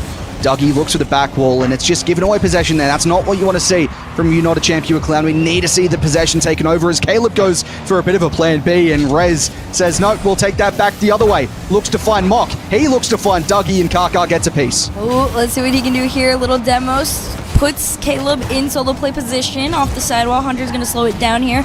Demo from Caleb is still not enough. Kaka's going to try and finish it, though. He will. You saw the push up there, but my goodness, again, Champs defense is something else. It takes a double commit, a rare double commit, and a bump and a demo to get past them, but they do it. 2-goal lead to the Bulldogs. And the Bulldogs are saying to any opponent that faces them, look, we'll give you a game, but no more as things stand at the moment. Dougie looks for the redirect. That would have been some powerful shot, and Rez sneaks one in, and it's back within a 1-goal margin. Again, You're Not a Champ, You a Clown are not backing off in this series. In the words of the Australians, a cheeky boost steal and a couple of wraparounds, and the Bulldogs defense just completely crumbles there. And plenty of time to try and get back into this one too and tie things up. We're going to see, can Hunter and Kaka work together though? Quick possession takeaway from Rez, or at least attempted. Mock up next. You can see Rez trying to be a menace down in the front field, which is forcing the Bulldogs to commit a little bit quicker to a couple of these challenges and these air dribble downs by the Champs. The crossbar bailing the Bulldogs out of that one though. Yeah, that was close from Rez, just not close enough. Kaka, he wants a flippery set up high. Doesn't connect with it. Mock, that's not an ideal touch. Might set up Dougie though. And now Rez will have some time just to take it up high again to the ceiling. Does really well here, Rez. Might stick behind it, tries to find a bump, and Mox there on his ex-teammate, Kaka, trying to avoid it. Dougie in field. Kaka, again, really good, just slows it down and gets a touch into the midfield. Caleb might turn, Dougie there to cut it out. And it's just the 1 goal difference at the moment. You're not a champion, Clown are still in this, unless Hunter has something to say about it. Good touch forward, Mock with the clearance, and Kaka, double, not found. Could it be Caleb? No, he leaves it. Hunter, where are you? It's almost an own goal, but it's cleared away. It could have been so good too if Hunter had just committed to it. That drop was perfect. 1:33 to go though, and only a 1-goal lead is a little dangerous here. They try to get the pass off over to Caleb. They demo the third man. Kaka had to rush back. He did make the cut in time. But it is low boosting out for the Bulldogs. It is getting a little dangerous here. They could shut the series out soon, though, if they can hold on. That's a really good touch from Dougie as he tries to find it out to Rez. And, well, there was a touch that was needed from Kaka. Did what he had to do. In the corner, it's dangerous again here for United Champion Clown. Rez takes his time on the challenge, but eventually does commit through. A minute remaining. Hunter, he's got half a tank to work with. Will find the back wall. Any follow-ups? It's Kaka denied by Mock, and now the counter-attack might just open up. It's Dougie, it's Rez, and it's a bump, and it's tied up in Game 5. Not a bad play whatsoever. If there was one thing that they needed to do, it was going to be get a bump on that last man there, and that's exactly what Mock did. Lasered in on him. It was full send to the end, tied game, 47 seconds to go off the kickoff, 2 up the side wall, and Hunter's going to take his time with it. A little awkward as far as control goes here, but Caleb's got the bailout on him. Can he get it around? No. Dougie with a really big clear for the champs to break into that blue half. Good touch forward from Hunter. They'd love to score now and kill it off as Caleb. That's a light touch across to Kaka, but again, the defense. Even if they lose this series right here, you're not a champion, Clown. The defense is going to always stay in my mind from this regional as Caleb forward towards Kaka. Can he make a difference? Can he do something? With 10 remaining, it's a double down, but not close enough. Oh my goodness, 8 seconds on the clock here. Pressure is trying to get built, but nope. Chance deny it again. Caleb's going to send it out into the corner. Mock down 1. Kaka pops it up. Mock's trying to kill it and give them the reset as far as the game goes, and they get it. Overtime is where we're going to settle this one. Do the Bulldogs end it here, or do the champs continue on? Rez takes the shot, it's going to be denied, and at the end of that 0 seconds, I saw Hunter look like he put the controller down. I know CJ in the green room would have been screaming after we saw that yesterday that cost them a game, and it's a crossbar hit from Kaka. The Bulldogs are looking for something, but it's Caleb from the sidewall. He's got a full tank to work with, wants to find the bump. He does, but it's not open enough. Mock in field, and it's a follow-up shot, and again, Mock says no. They're still trying to put the pressure on. It was Rez's touch that clears him out and gives them some breathing room, but it's not going to end. It's short-lived. Down straight on target. Dougie tries to find a pass out. Hunter was already up in the air and trying to keep it going. Can Caleb commit? Yes, but no. Dougie keeps them out. They use the crossbar to their advantage on this one, and they got to just run it back again. Mock, that's a great touch into the space. Dougie had room to run into. Rez back to Dougie, not quite the connection on the pass, and Kaka does really well with nothing to work as Caleb gets the redirect forward. Rez, he's not going to make a mistake there, and he's still going, Rez. Hunter has to chase back. We'll try to find Kaka, but he set up Rez, and it's a pinch off the save as well. There's still a chance in this one for United Champion Clown. They are looking alive and well. Oh my goodness, they're completely in this one still. You're pushing into the 90-second territory.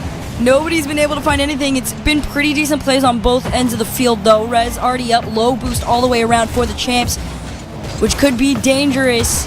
But for the Bulldogs, that's a good thing. Oh, no. And there it is.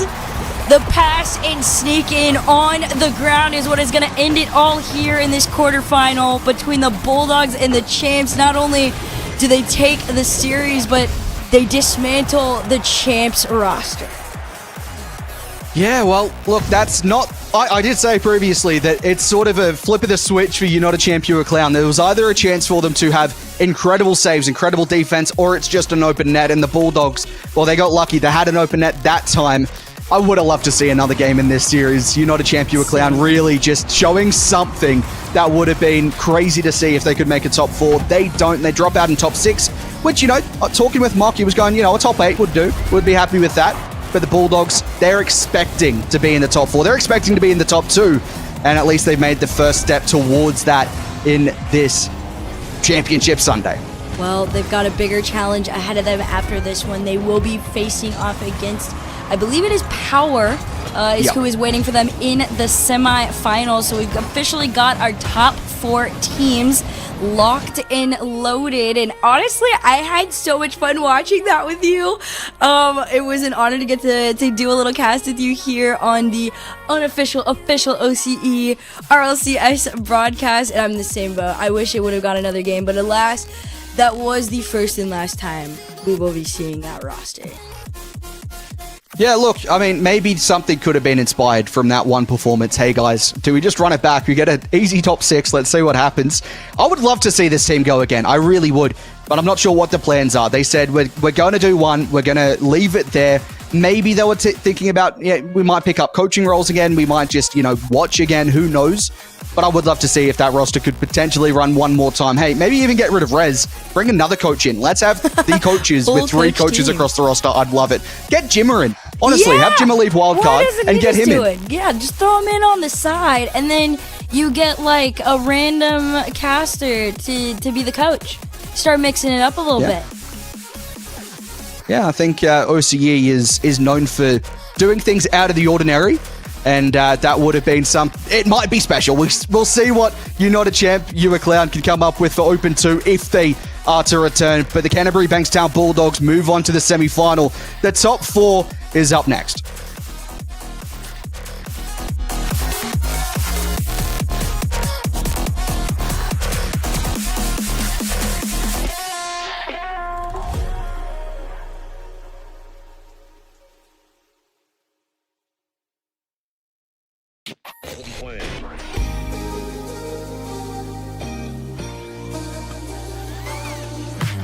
Way too many faces in the crowd, but I think that I see you. One too many days got me changing up the way that I need you. Now we're both at a bar, acting like it's not hard, trying to feel something different. Talk to somebody new, kinda wish it was you, kinda numb to the feeling. Now that you're gone, they say time should heal, but it's been too long. Couple months and I can't seem to move on. I can't seem to move on. I can't seem to. I can't seem to.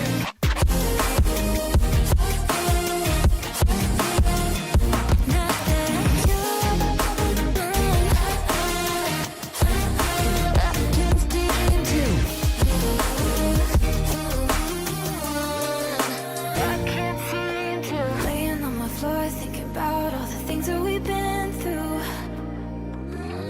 From 24/7 to pretending like I never met you. No, it's all for the best, cause I know we're a mess every time we're together. Going out of my mind, and I wish I could lie, tell you that it gets better. Now that you're gone, they say time should heal, but it's been too long. Couple months where I can't seem to move on. I can't seem to move on. I can't seem to.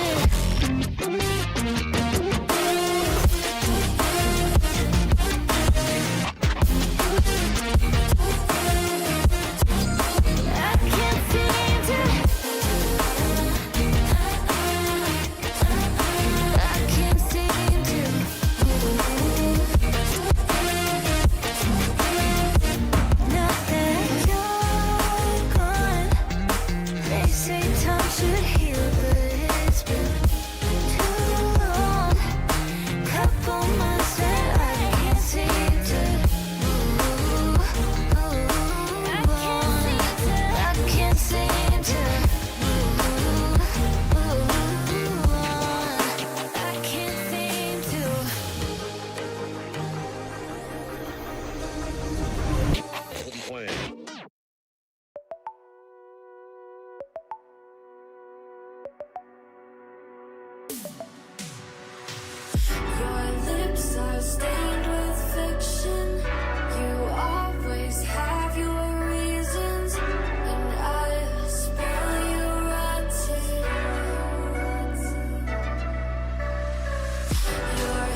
I have a million reasons to leave you,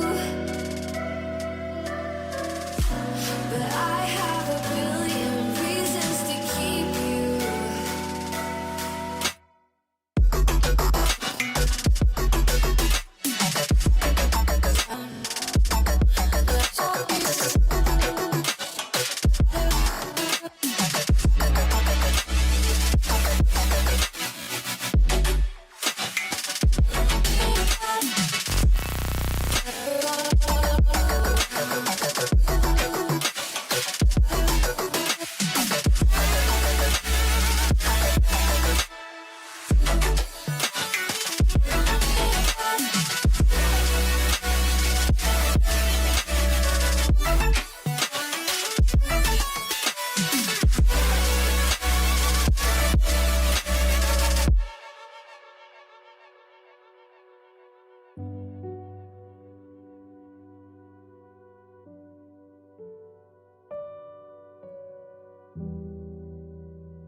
Welcome back to the unofficial, official community broadcast.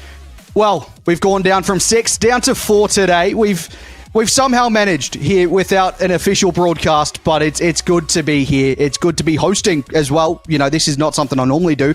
We're just trying it out, something new. Look, that was a fun one. I did say, hey, Herc, are you going to chuck on an Aussie accent? Are we doing that for the desk? Oi.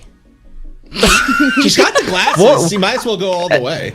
Just take it to the next. This is ridiculous. This is ridiculous. I think we'll just talk about it in the green room. This is so ridiculous, CJ. This is so ridiculous. This is so ridiculous. If you would have told me on Thursday when we were like, actually, there's nothing happening this weekend for OCE, that we'd be here, ladies and gentlemen, on Champ Sunday with the full lineup. We've got RLCS talent in here. We've just got the best producer in the business, has a cooking. Can I just get some W's in chat? Because this is awesome. This is honestly the most fun I've had for an online show ever. Like, it's sick. So anyway, we've still got some matches. So let's not just all bring the tears. Let's get into it, because we're spicing up, Monty. It's only getting better. Yep.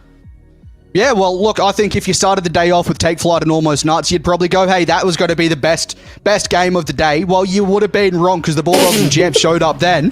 But, hey, we've still got semi-finals to go, and it's Bulldogs and Power, Take Flight and Wildcard. What a couple of matchups. What are you laughing at, Max? You don't like Almost Nuts? I want to meet the person who was just like, looked at this bracket, looked at the lineups of the Bulldogs, Power, and Wildcard Take Flight. I was like, nah, that Take Flight Almost Nuts game, that's the one I'm keen on. Nah! This whole bracket has been designed to get better and better and better as we go. We now have the Raid Boss returning on a, Championship Sunday where they play their best. Take Flight looked a little shaky. We're just still warming up. This is a good, solid third, fourth gear, and it's going to be a fun series. Yeah, well, looking at the lineups here, Take Flight, Wildcard. Wildcard have had relatively quiet weekend so far. They have only played the one matchup yesterday, and that was against United Champ Pure Clown. They're back to the field now. Scrub Memphis Fades. Probably not the best performance we saw from them earlier, but, now, hang on. We're going to have to get serious against this Wildcard team. Oh, it's going to be tough. I mean, Herc, we cast Wildcard at the World Championships. Last time we saw them was Champ Sunday. We were covering these guys. Are you excited that they're sticking together and trying to go even better this season? I'm so excited to see this team compete here. No, but in all seriousness, I'm really excited to watch them go again. I think I've been keeping up with Take Flight. That we did a little team stream for them over on my channel at the beginning of this split. So we have been rooting for them a tiny bit. So I am excited to see what they bring here. But I feel like at the end of the day, Wildcard really is a standard for you guys, allegedly.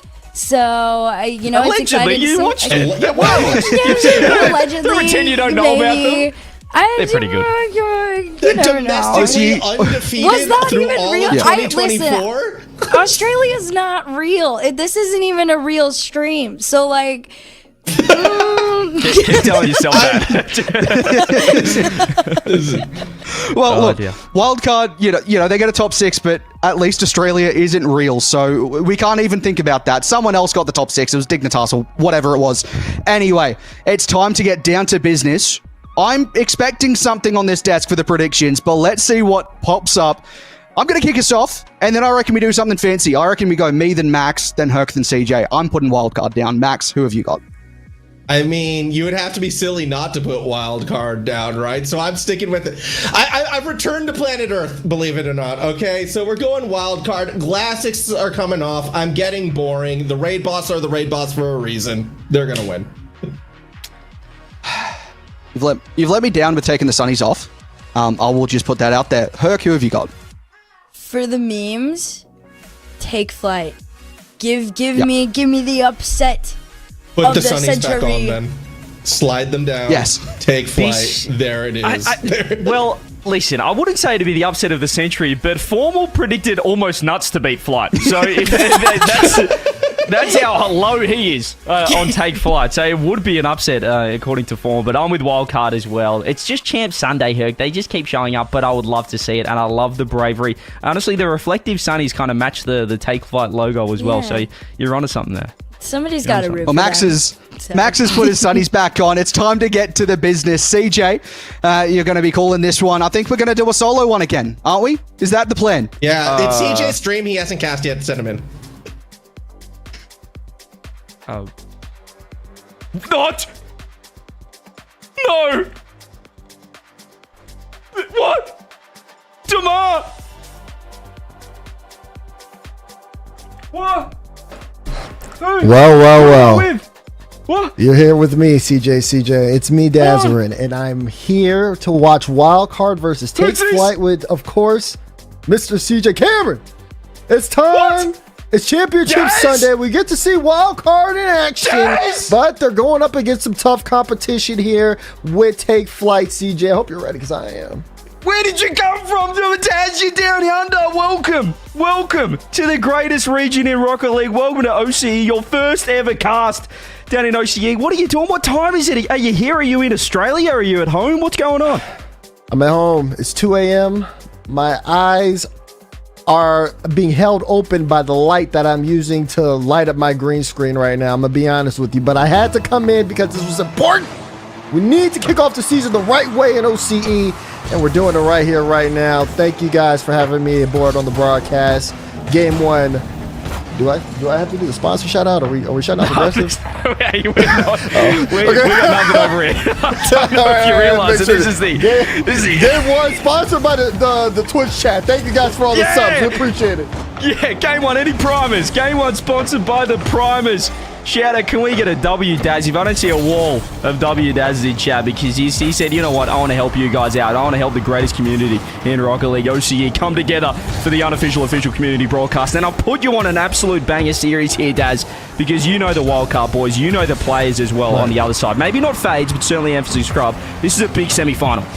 It really is, and you know it's going to be that test too. You talk about Emphasis Scrub again, looking to get back in that spot. OCE though, just already a tougher region to be able to make something happen because now they don't have that many spots. So it's just much more of a battle for them in order to, you know, really push themselves into like major contention, get that international competition, international play. And for a team like Wildcard, they're trying to prove that they belong, but oh my goodness, Fever just completely beans that. Did he beat it, or did Banana Head just double commit with him and push him off the ball? It was a wide open shot. Gee, Wildcard, they could be getting punished here, and Banana Head off the bar. Not sure if it was already in, but Fades. I thought Wildcard were going to score here, Daz, but it's 1-0 to Flight. Yeah, this is very uncharacteristic. Could be a slow start here for Wildcard. Banana Head's going to get their own goal credit. Yeah, it's not what you like to see. They got good pressure, though. We've seen the pressure off the start here, CJ, but they're not keeping it consistent. And honestly, it's just the shots. The shots just aren't falling right now.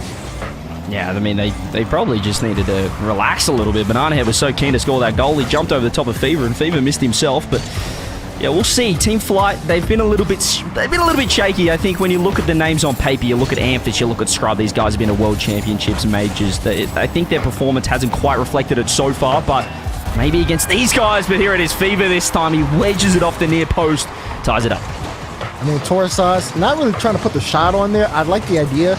It works out, too, because Fever just gets a monster 50, but it's just that extra pressure that Wildcard are putting on to where the defense kind of has to guess, okay, where's the ball actually going to go? Throws them off a little bit, and then you see what happens. So already a good first goal for Wildcard. People are looking for the second, but defense will be back in time. Still, though, great early pressures. Banana Head, oh, he got another one. Wildcard back-to-back goals. I love this from Banana Head as well. I think he might have missed. He kind of put it near post, but it just wedged off the defender, threw it across. Yeah, fades nearly. Well, it's another own goal. Welcome to OCE, by the way, Daz. 2 own goals in a way.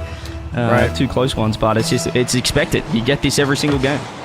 Listen, I know what I've signed up for is to expect the unexpected. I need that right now. It's going to keep me awake, so I'm already enjoying what I'm seeing right now. But what I want to see a little bit more from is from Take Flight. They've been a little slow to the ball. Wildcard just been outpacing them, and I mean, you come to expect it, right? It's one of the reasons why Wildcard have stayed together for so long. You know what they can bring to the table. But players like Amphis and Scrub, we know that they have the speed. They've played against these guys time and time again, so I can't give them the same excuse. There you go. Scrub immediately there with an equalizer.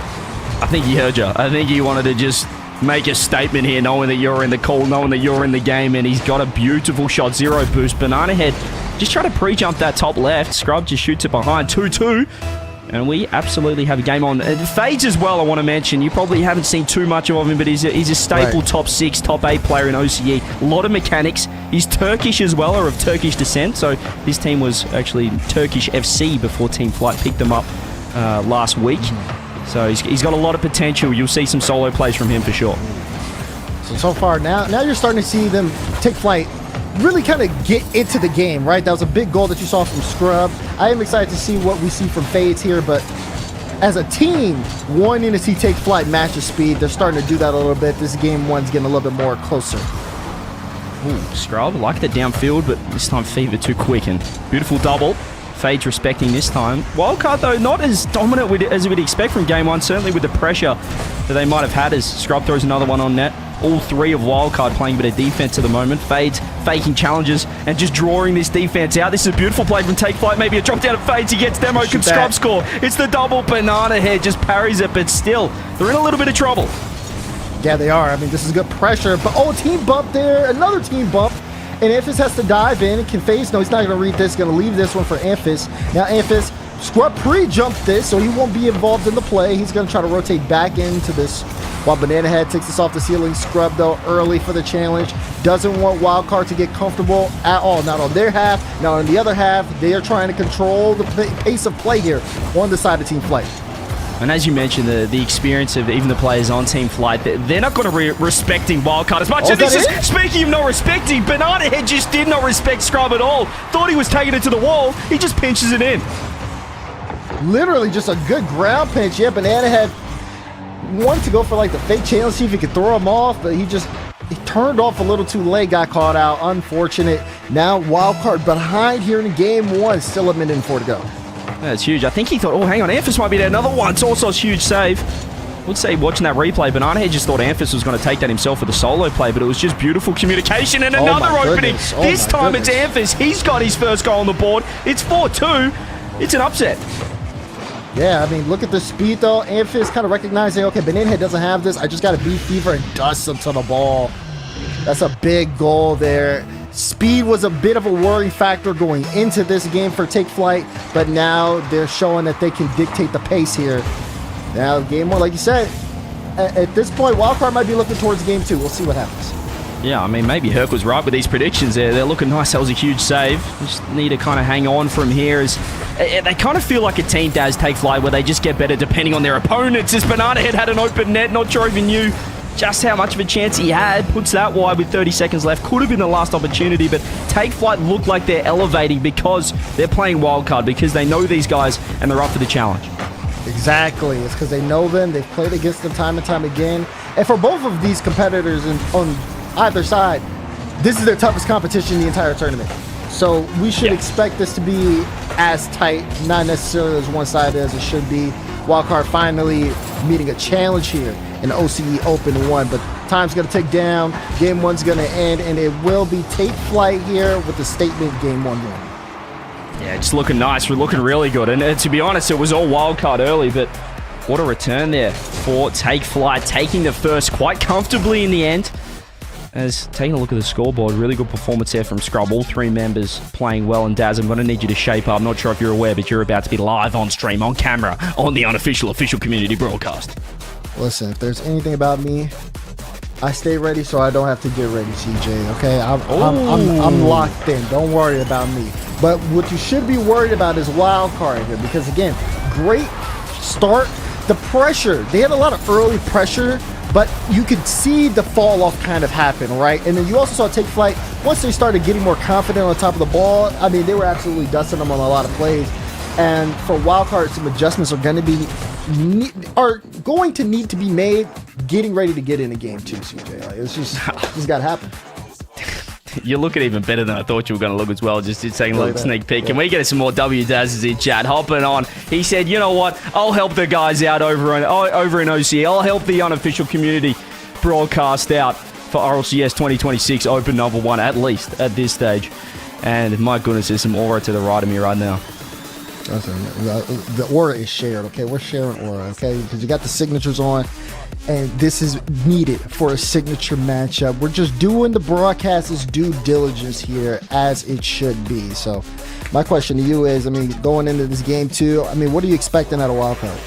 Yeah, as we head into game 2, brought to you by Twitch Chat, I just think that, you know, Wildcard, they're going to get better as the game goes on. You know, they're probably treating this, I don't want to say they were disrespecting Take Flight coming into this, Daz, but perhaps thinking this is just going to be a warm-up series for the grand final for them. But Take Flight they've already played today earlier on in that lower final. They just look more ready. So we'll see if they warm up, but Take Flight, the momentum is all theirs. A warm-up, CJ? That's tough. I know you said you didn't mean it disrespectfully, but like, if they treat it like that, they might get caught off slacking. Because again, this is another goal here from Infant. Banana Head tries to get the clear out to the side. Fever sees the error is, wants to get the 50, but Infant just trucks right through him. He's looked like he had one of those Rumble power-ups, and that just reminded me of the last time we cast the Rumble tournament. Goodness me, let's hope. Well, maybe we want the community broadcast to go that way. You remember that?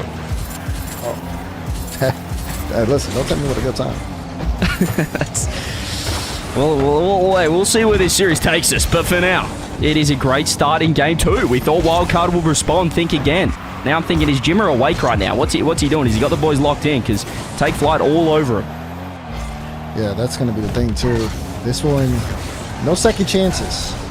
And with the points conversation, again, getting first place in OC, very important. So a bit of a slow start here on Forbidden Temple.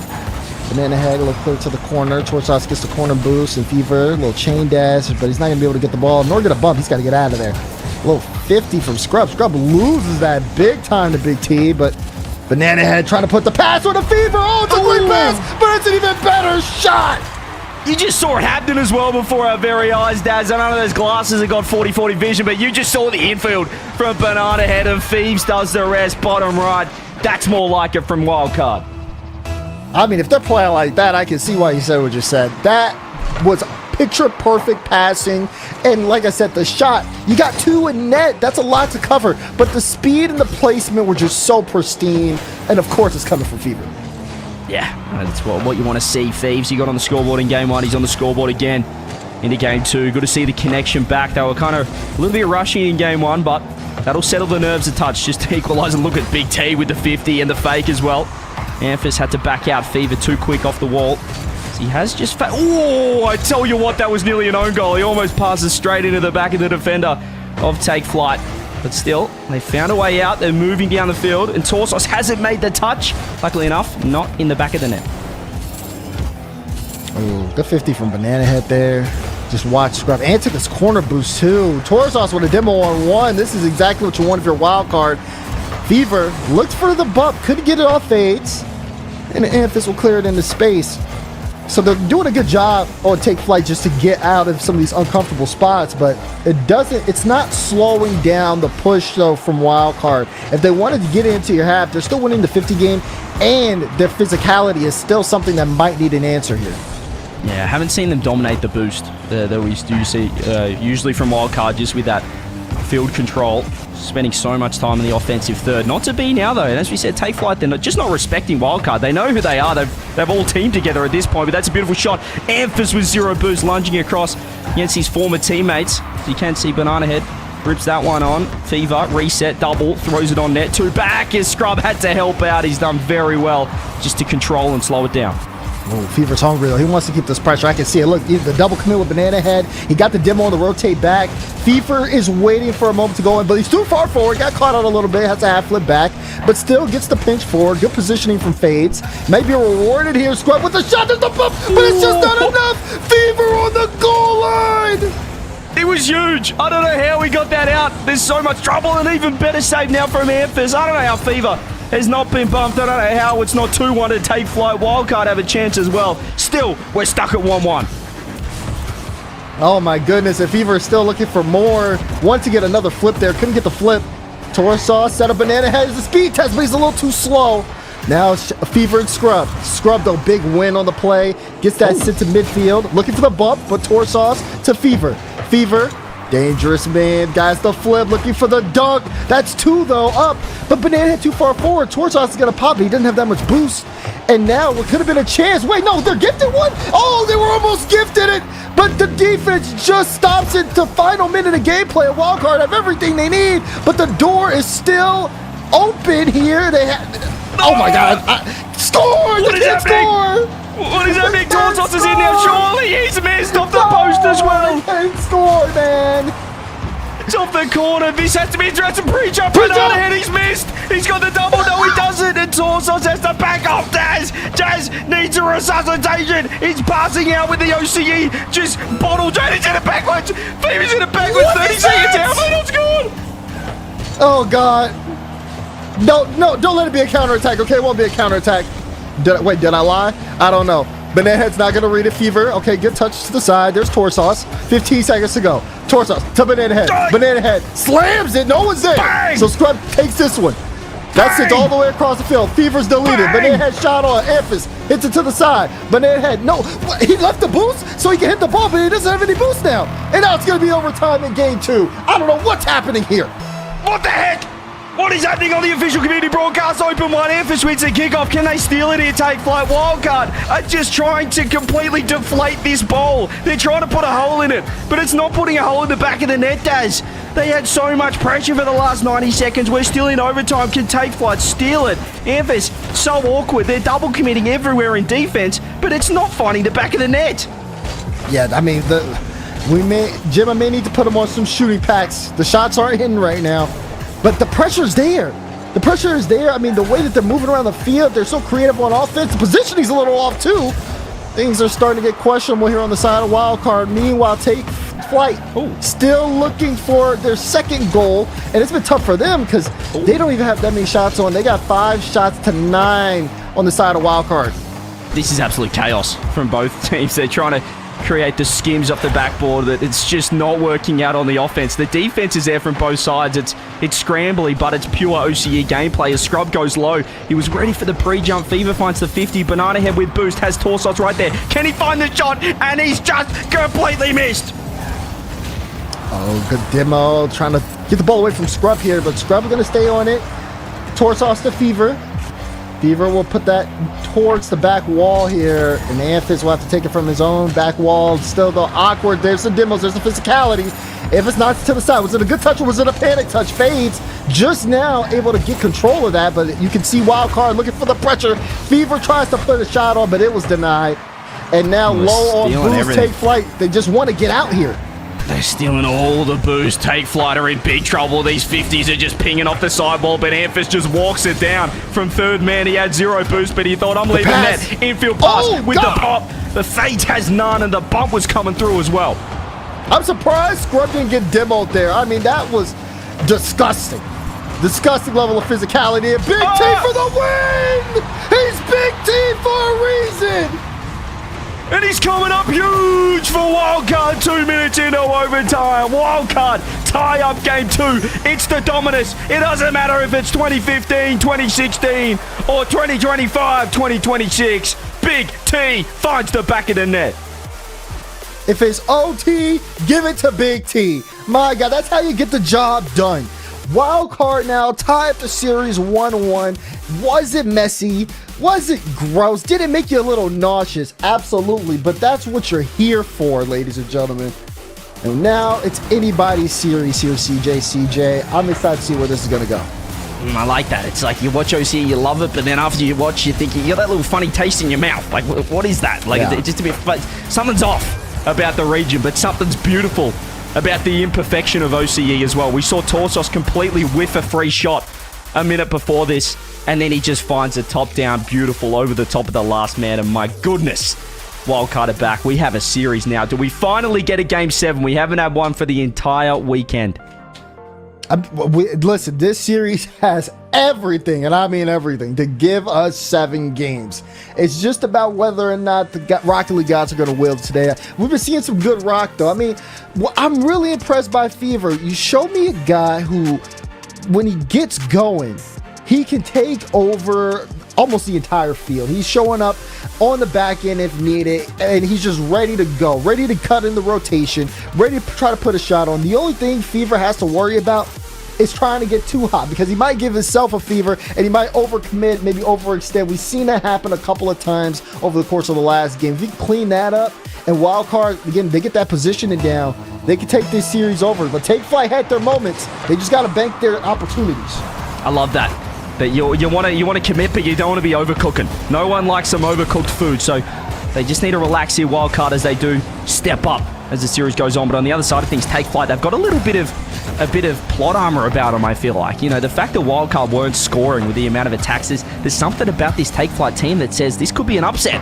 And as you mentioned, you've said it before, it's only one spot here in OCE. It's twice as hard to make it internationally, twice as hard to qualify. If you get a top 4, Daz, it's pretty much split over. You need top 2s and winning if you're going to be the best team, the number 1 rated team on points in the region. Look at... What the... Oh, mama, check my temperature. I got a fever. Because what is this? Torsos forces the air. Look at Fever. He initially jumped, immediately used his boost to get back down, found the ball, and still puts power behind that shot. That's an impact player. It's a Big T as well off the roof. Just rips it with the dominus. Absolutely. He's a hero.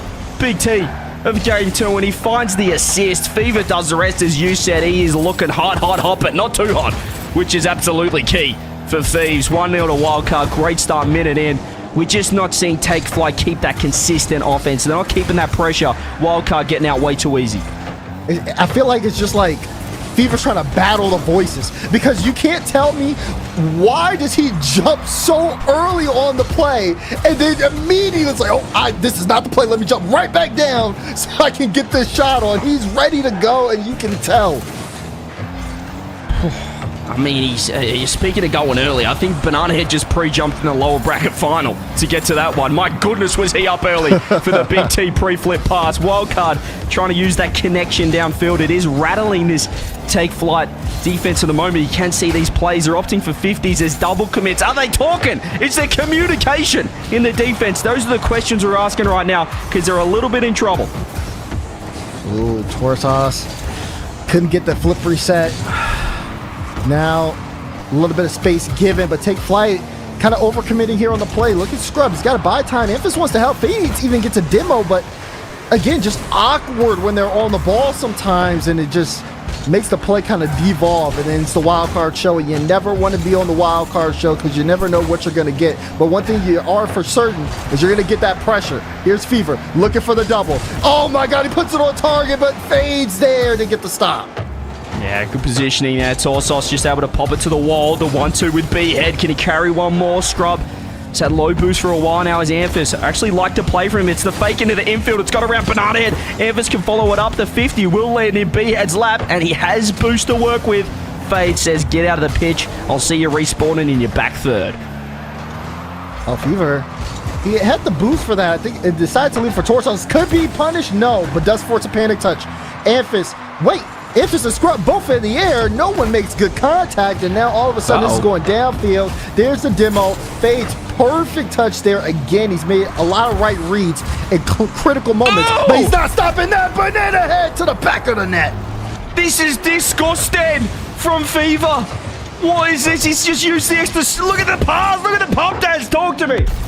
Oh my God. I mean, the pass was pristine, right? How does Fever still have a flip there? That's what you keep asking yourself. But guess what? You don't have the time because Banana Head's just so fast with the speed. This is what I mean when I say Wildcard put the pressure on. They had the demo early in the play. They're starting to pass well. We haven't seen this level of coordination from Take Flight yet, but that is the difference between these two teams right now. Minute 45. Chance for the 1v1. Fades! It's the pre-flip, can't remember what the flick's called, but it looks damn nice. He pops, he pre-flips, he rips top left. Fades is online. My goodness, what a flip. Fever though wants it back. Wait, leaves it. Follow? No, denied there. Torsas will put it high. Banana Head looking for the bump. They want one back quick. And for good reason. This is still within the realm of possibility for Take Flight here. They may be surging late. Big T just has to keep that to safety. Amphis probably wants that touch again as Banana Head saw the pre-jump, goes low instead. He could have left it for Fever, who had the boost. The 50 out will actually really help Amphis. Can he go for a corner double? He's going for it. No, Amphis, oh, it was close, but he doesn't land the connection. Oh, it fades. The boost just spawned. Amphis will pick it up, though, in the corner. Scrub. Flip reset. Wanted to line up. Wait, still pressure here. It's fades. Back into the midfield. Amphis was playing the miss. Now, a lot of room given a wild card. They need to slow down this, but Fever's too high. Oh, good stop, though, from Fades. That'll be another save from him. He's got 3. He's shooting 1 for 2. They need more, Here though. it is. Pass. It. High ball, but it's going to be infield. Now they got to go back again, CJ. He should have passed. He had an infield. It was so open. I've been throwing infield since 1998. How did he not go for the infield over the backboard? It was a terrible decision. Could have been 2-2, not 2-2. 25 seconds. Dazzler, take it away. Here we go. Amphis. No, leaves it for Fades. Fades gets the demo. Amphis playing high. They both commit to the read, though. Scrub has to keep it in. Banana Head with the 50. That's a good 50 for Wildcard. Fever's up. That's dangerous. Fades. Reaches. He fades almost away, but he still makes the stop. Final 10 seconds. Scrub. Here we go. No, he's not going to make contact. Amphis playing it low. Good low 50s, but you lost the ball. Oh, no, it's going the other way. Wildcard are going to keep this until it hits the ground. You still have it Hang up. on. Amphis to Fades. Fades. Pops Hang it. on. Oh, my goodness. They could win this. Good pop straight down. B-head ends it. And Wildcard take game 3. I need a replay on that failed infield. What on earth was that? Yeah. Try to do. He went me instead of team. And that's cost them the the 2-2. backboard. You had it right there. Maybe he thought it was too predictable. I don't know. Maybe he overthought it, overcooked it. But, I mean, we all saw it, right? We're expecting the infield to come through. It doesn't. Play devolves, and you need to have that type of play within the last minutes of the game. You see how effective Wildcard. I mean, look at all these pass plays in between each other. They did the damage early, didn't they? Right. Wildcard. They did the damage early, and that just put a lot of pressure on Take Flight. We saw some magic from Fades. We saw a little bit there. We saw a hint of what they can do, what they can bring, but it was just that 2-0 deficit. You know what I'm saying, Daz? They just gave them too much of a head start. I liked what they did towards the end of it, but the pressure was on, and that's when they crumbled. Yeah, the pressure really did kind of make things feel a little bit more rushed, so to speak. I mean, only 4 shots from them. I mean, Fever, again, I keep talking about Fever, but he's giving me so many reasons to. 7 shots that game. Now, did he score a lot? No, he scored 1. But it's just the fact that he's there putting on all that pressure is just so important. B-Head, I think he had a bunch of demos as well. Just, again, Wildcard, they are coordinated. They have their attack plan. They're ready to pass on the infield. Take Flight. They can beat them. They can get down the field. But we need to see more coordination from them, especially offensively, CJ. That's what I think. Yeah, the teamwork. I mean, teamwork makes the dream work. That's why me and you make one of the best caster duos you could ever witness. Because, you're the yin, I'm the yang. You know what I'm saying? Right. Yeah. Tell them more about it. That's right. I mean, listen, you're the black, I'm the white. That's enough from you. Anyway, back into the game. Here we go. Back into the game. This is a crucial one. Can we see Take Flight tie this one up, which would be huge to go back to 2-2. We want a Game 7. We're begging for a Game 7. But my goodness, Wildcard are trying everything to stop this in 4-1. They want this in 5. Yeah, looking for it in 5. Can they get it? Fever using a lot of speed here to get it through. Again, here come the desperate challenges on the side of Take Flight. But here's the infield. He's looking for Fever, but can't get it. It's a 50. And Torsau's big fake challenge. Now going to take this one again on the wall, trying to cut it, make it a little awkward so the boys can get back on the side of Wildcard. Now they're able to get through. Take Flight, not able to hold on to the offense. They're looking for a chance. Emphas can't get the mid, and Fever once again taking his time, setting up Torsau's. Not enough, so it's been a pretty calm first minute or so from both teams, but a lot of it has been just fighting for possession, looking for that good shot chance. Wildcard keeping it up. Torsau's low boost. Just trying to get it around one. I like the boost still from Scrub, but he has cut front post. Nobody there from Wildcard. You can see Torsau's going for the mid boost instead, but they're kind of setting him up. They're baiting him out a little bit here, Wildcard. I like it. Fever does find the pop. Torsau's not quite ready. Let's get the power on it. Take Flight for a moment, get some time to breathe. Or do they? Here we go. Torsau's won't be able to reach this, but might be able to get a dunk on the ball. Scrub rotating back. I want to see some demos in transition here from Take Flight. That's what I want to see. The physicality. It hasn't been there just yet this series. Yeah, I like that call, TJ, because they need space, right? Especially in the midfield. They're not getting too much of it. And, big T to the top left. What a shot. Look at it. Goes right to him, sees the lane, and I mean, that's just all the power to Dom right there, TJ. I mean, I saw that in the ESL Go 4 Rocket League Sunday Cup number 6 in 2016, let alone in the RLCS 2026 Open 1 Unofficial Official Community Broadcast. Big T with the dominance. It's like fine wine. It just keeps getting better. I mean, you even look at the design, right? The sunglasses at the top with the stripes decal. I mean, this is giving 2016. I just downloaded the game. I'm ready to put some work in. Big T putting in the pain. And Wildcard in front right now. It's that first goal again. It's the pressure they put on. Scoreboard pressure is the best kind of pressure. We keep saying it. You get that 1-goal, 2-goal lead. It just puts the opposition under the pump. And that's what Take Flight, should I say, are right now. They're feeling the heat, feeling the pressure. 3-1 looks a lot different to 2-2. Could be series over if they lose this, because winning 3 on the bounce against the best team in OCE is going to be tough. That's true. I mean, they cannot let this get away from them. This is really getting a lot of pressure on the line here on the side to Take Flight. But again, it just has to be a little bit more selfless ball. We need to see, again, you're talking about those demos in transition. We're not seeing any of those from the first man going out on the play. Wildcard don't seem pressured on their own half. And even though they have the individual skill, again, you need teamwork at this stage. You need to hit the shot where your teammate puts it mid-scrub. Demar! DeBabarin! DeBezos! Oh, my God. Desert! Surely now! Fever keeps it out. There's zero boost. Emphas, instead of shooting, just headbutts the wall. Scrub decides the post. Looks better than 1-1. No. That's not a good look. And now they've given up transition. They've given up space in the midfield. And they got to do all that work all over again. It's been so hard for them to get the ball in that kind of scoring chance. And look at even this. Emphas, musty downfield. Oh, all of a sudden it's turned into a passing play. It's back in your own back wall. The work to get to the offense has been so tough for Take Flight. You have to hold on to it as long as you can. And you got to make the shot. Surely now, Emphas might have. I think the fake could have been better. Scrub was ready. These guys just have a miss fetish right now. They just love not scoring. It's ridiculous. They just do not want to bring this to 1-1. Wildcard are giving them looks. The defense is falling apart, but it's not happening. Net looking open.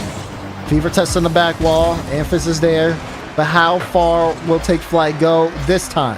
Scrub has some space, got the boost, looking for the bump on Big T. But I mean, that T is tall. Now Fever there to help. Flick over one. Scrub to the corner, but Fever, he's got to take the boost. Scrub with a big miss, and Emphas looking to pass it out, but here's Fever. Good cut. That was going to leave this. Little wave dash from Torsau's to force the touch over to the side. Now Banana Head, free ball. 15 seconds. Ball exactly where Wildcard wants it to be, but maybe Take Flight. Can they do it now? Scrub trying to take flight. This one gets sent to the corner. Fake chance from Emphas. Fades goes up, but they're not playing the ball. This time, it's going to bounce off the corner, and Scrub gets bumped by his teammate. It's so awkward, and he can't even keep it up. He can't even keep it up, and Take Flight might not be able to keep up in this series. They're on match point. They called take flight. All he needed to do was take flight. Why is he trying to dribble that ball? He's just lost it off the roof of the car and gets the ball down. Timeout is... He's being called now from take flight, and it's come at a good time because these guys are allergic to scoring. I don't know what's happening. They had so many chances, but it's just whiffy in the offensive third. The defense is okay. Guys, they've kept take flight. Sorry, they've kept wildcard to 1 goal. That's good enough to win, but they're just not scoring themselves. Yeah, and you know, it's really important. Oh man, I saw the scrub miss in slow motion. That's so tough. But they're doing better in that area, right? They're not getting overly pressured by wildcard. They're able to get down the field, and I'd say again, the game's mostly been dominated by wildcard, but take flight are fighting back. This time again, they're just not able to find those shots, and it's unfortunate because they're getting so many little opportunities, CJ, that we are harping over the 2 or 3 times they've gone downfield because they haven't been able to do it enough, and that's been the big problem. Yeah, we got to give some credit to Wildcard. They just keep that ball jammed in the offensive half. They do not want to defend. They hate defending, which has caught them out, which catches OCE out as well, I think, internationally. When we do head overseas, all of a sudden we've got to play a lot of defense, and we're not quite ready for it. So we'll see. We'll see what happens here, but... yeah, goodness me. I mean, all I can hear right now is Hazard just saying yes and no in my ear. I don't know what he's doing, but he's clicked the wrong button. Hazard, please stop talking. All I can hear is you saying yes, no, maybes. Okay? Thank you. You're distracting us. We're trying to focus on this best of 7 semifinal, Daz. Yeah, I mean, I couldn't even hear anything you said because I literally was hearing the producer in our ear the entire time, so I don't even know what you said. But anyways. El Hazard in chat. Right. Take flight, though. Calling a timeout here. I think that's you're waiting until you're in a match point situation. It's got to be a big one, right? You got to be able to kind of lock in here, kind of take more control of the game. Like we said, we want to see a little bit more physicality. Wildcard are doing such a good job moving the ball around and playing with each other. If you can disrupt that, it gives you a lot more field space. Let's see if Take Flight can do it with their backs against the wall. There's something about 4-1s in OCE, but there's something about Take Flight that wants to just completely get rid of that trend altogether. In Game 5, we do see 1-0, finally a lead as well, which is so crucial, Daz, for Take Flight. Right, great there, great follow on the 50 as well. Now on the scoring line here. And then we can see Wildcard from behind, but can Take Flight keep this momentum going and really kind of get a dominant game win? That would be so big for them after the timeout. We'll see. Yeah, it's a game of momentum. Doesn't matter what region you're looking at, what game, what series. If you have the momentum, you have the confidence, you just look like a different team, and B-Head is just dribbling on these kids' heads. I mean, if you're going to give it to them for free, right? Like, look at this. Gets bumped into the ceiling. Oh, my God. Wait, hold on. Hold on. You see Banana Head on their heads, man. What a play. Even though they take him out of the play, he stays with the ball, and the defense just can't stop him. That was nice. That was real nice. That's what we expect from the OCE MVP, the best player in the region last couple of years, and he's performing again. This is why they pay him the small bucks in OCE. This is why they picked him up, because he steps up on big occasions. He's Mr. Clutch. Wildcard, just get the goal right back. Now they're looking for more. Banana Head off the backboard to Fever. Fever playing it high, and Amphis didn't really have to move too much to get that save. Now Taurus also try to bang it in. Scrub, though. Light touch to the side. Banana Head will get there first. A little fake challenge from Fades, and leads to a double commit between Scrub and Fades. Now Fever, wanted the double. It was going to be so clean, but he won't get the clip, and Wildcard won't get the goal. This one cleared out to the side as Take Flight still trying to get clearance to leave their half. Oh, careful, Amphis, where are we going? He's trying to watch it past us. He's the only man that can watch the net. Look at this again. I don't want to, but I have to. He sees the play developing, and initially he thinks he has enough room to get out, and then once Banana Head pulls up, that's when he realizes the mistake. So unfortunate to give that one up. That's got to be a frustrating one for Amphis. Yeah, that's got to hurt. That's really got to hurt. We spoke about the OCE defense. When you work so hard as well to score goals like this, is here a chance? Scrub wanted to let Amphis go. Amphis didn't want it at all. And Scrub now has to back off. Wildcard get out of jail once again, which they seemingly do time and time again in that defense. As 90 seconds is elapsed in Game 5, we do see a lead back on track for Wildcard. Even though Take Flight had the perfect start, they just give it up so easily, and now it's out to 2. I mean, Wildcard on the counterattack is just so sharp. You can't miss a beat against them. Great power once again from Torsos and Banana Head, making sure that the defender on the respawn not being able to get any piece of the ball here. Take flight. Someone needs to step up because right now it's not looking good. Wildcard are starting to run away from this one on match point. You called your timeout, and so far it yielded an early goal, but nothing since. This is our 7th series of the playoffs, Daz, and we're looking at our 6th 4-1, and now even the game score is telling us how this series is going to end up because Take Flight, well, they look like they might be crash landing right here in the semifinals. They don't even have clearance to leave the runway. They are still stuck. I mean, you got a bunch of passengers on the plane, and the plane is not permitted to take off. Let me get out, at least sit in the lobby. You can't do that. You're stuck. You're stuck watching Wildcard. You're stuck watching Banana Head put shot after shot in the back of your net. He is shooting, I believe, 4 for 3, which statistically is not possible. But that just kind of goes to show you the pressure Wildcard been able to put on. Yeah, I feel like even the Wildcard have just completely hijacked the plane. B-Heads walked in and said, buckle up, kids. You're in for a bumpy ride, and that's what it's been in this 4-1. They've had a couple of chances, a couple of looks, Take Flight, but overall it's been the Wildcard dominance we come to expect. It's the Champ Sunday Wildcard we come to expect with a few misses in between like Torsos right there. Halfway through this game, there is time to turn it around, but if you're Take Flight, you need something quick. That is not the play. What are your thoughts on that? What are your thoughts on that as a quick goal? Just a little inverted reset on net from halfway. My thoughts on that is not effective.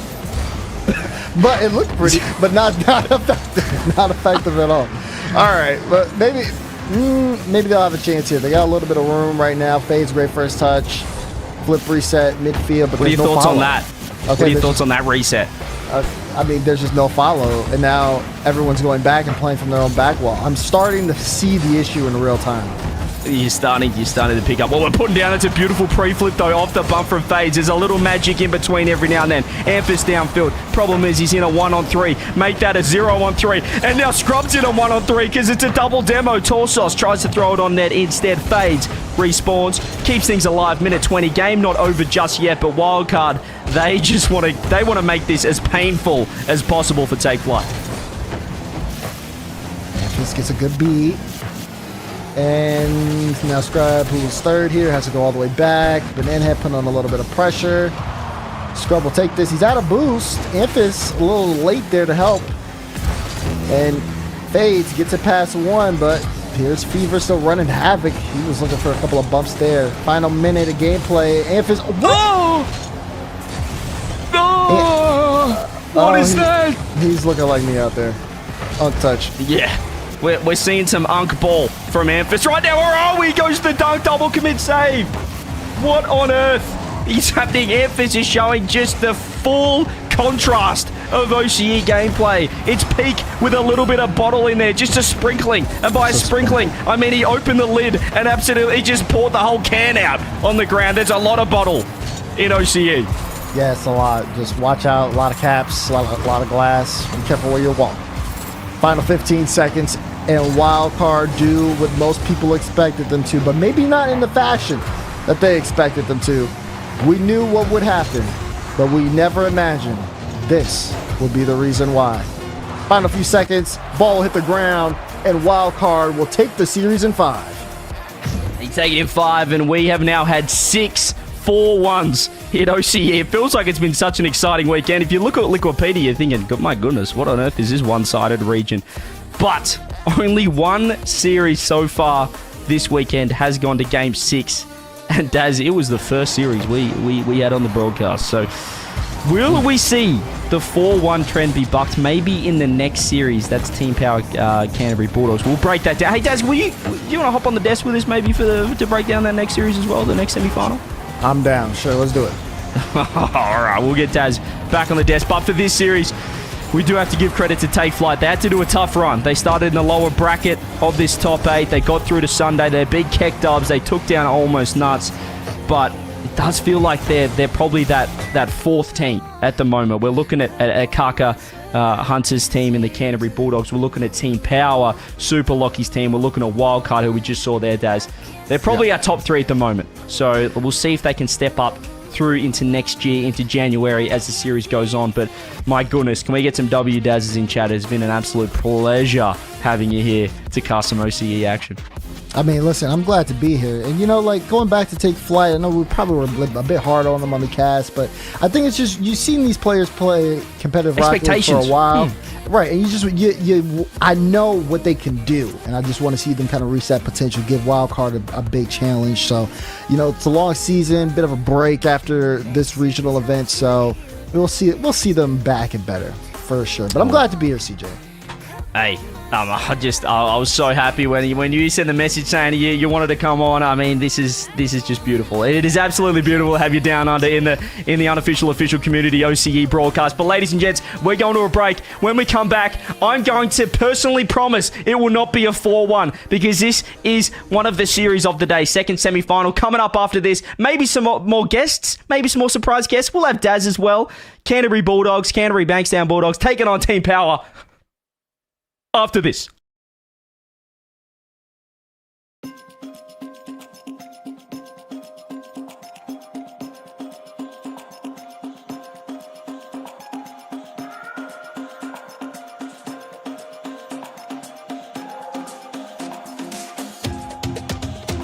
can feel this tide choke my neck and I just wonder why I'm buried in a suit I'd never buy, a suit I'd never buy. Cufflinks from my wrist, I can't act surprised when the shovels hit dirt in the earth. Did they start to die?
Tell me somebody how long he will be on my mind.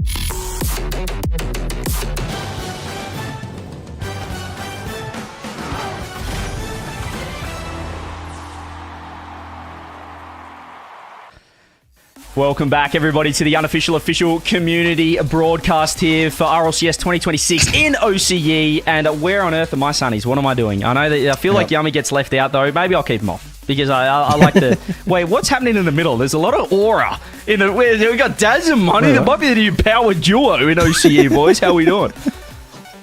Yeah, look, I saw Daz with those glasses and I went, I need to step up my game. So out come the Tiny Sunnies.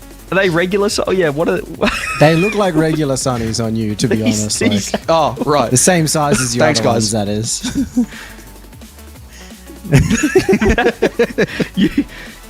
You two are like a match made in heaven. Looking at this. I mean, the sunnies, the fits look good, but we are 2 series. I mean, we've got, what, how many series have we done today? 3 series down. We've just had our first semi-final, and it was okay. It was okay. It was good fun, that's for sure. But it was another 4-1, which is the problem. We need to break this 4-1 curse, and I don't want it to be a sweep. I want at least a Game 6, Game 7. So let's dive into this matchup, ladies and gents. Well, before we do that, let's it definitely felt like a curse, I'll say, given how many times Take Flight missed a random open net, especially Game 4. I think they were the ones who really wanted it to be over with more than anyone else. That's so crazy to say, but like honestly, yeah, it felt painful at certain times, and the frustration definitely seemed like it was starting to build. And I think Wildcard just kept playing their game all the way through. So I mean, it's unfortunate for Take Flight. Maybe just some like early jitters. Again, tough competition there, but you know, top 4 first run and time to build, so maybe we'll see some adjustments. Daz, you've got to put your mind in OC. Top 4 is not good enough anymore. Not good We've enough. only got one slot. Right. You ain't making the major with top 4. We got the likes of Power and Bulldogs who are going to be jumping ahead in points. This is unfortunately for them a disappointment that started in the previous round. Well, Daz. I mean, let's look. They'll keep improving, but it's going to be tough from here. Even if they win the next 2, we'll have to see what happens. The points do favour winning, but speaking of winning, these 2 teams have been doing just that up until this point into the second semi-final. We have Team Power, who, Money, haven't really put a foot wrong. New lineup, Super Lockie. He's finally joined Team Power after joining every single other organisation in Rock, teaming up with Gus, Fiber. And now we have the Canterbury Bulldogs. Your team as well. It's going to be a good one. Yeah, I'm excited to see how the Bulldogs go against a team that's in the top 4, other than Wildcard. We've seen them play Wildcard twice, a win and a loss in either series.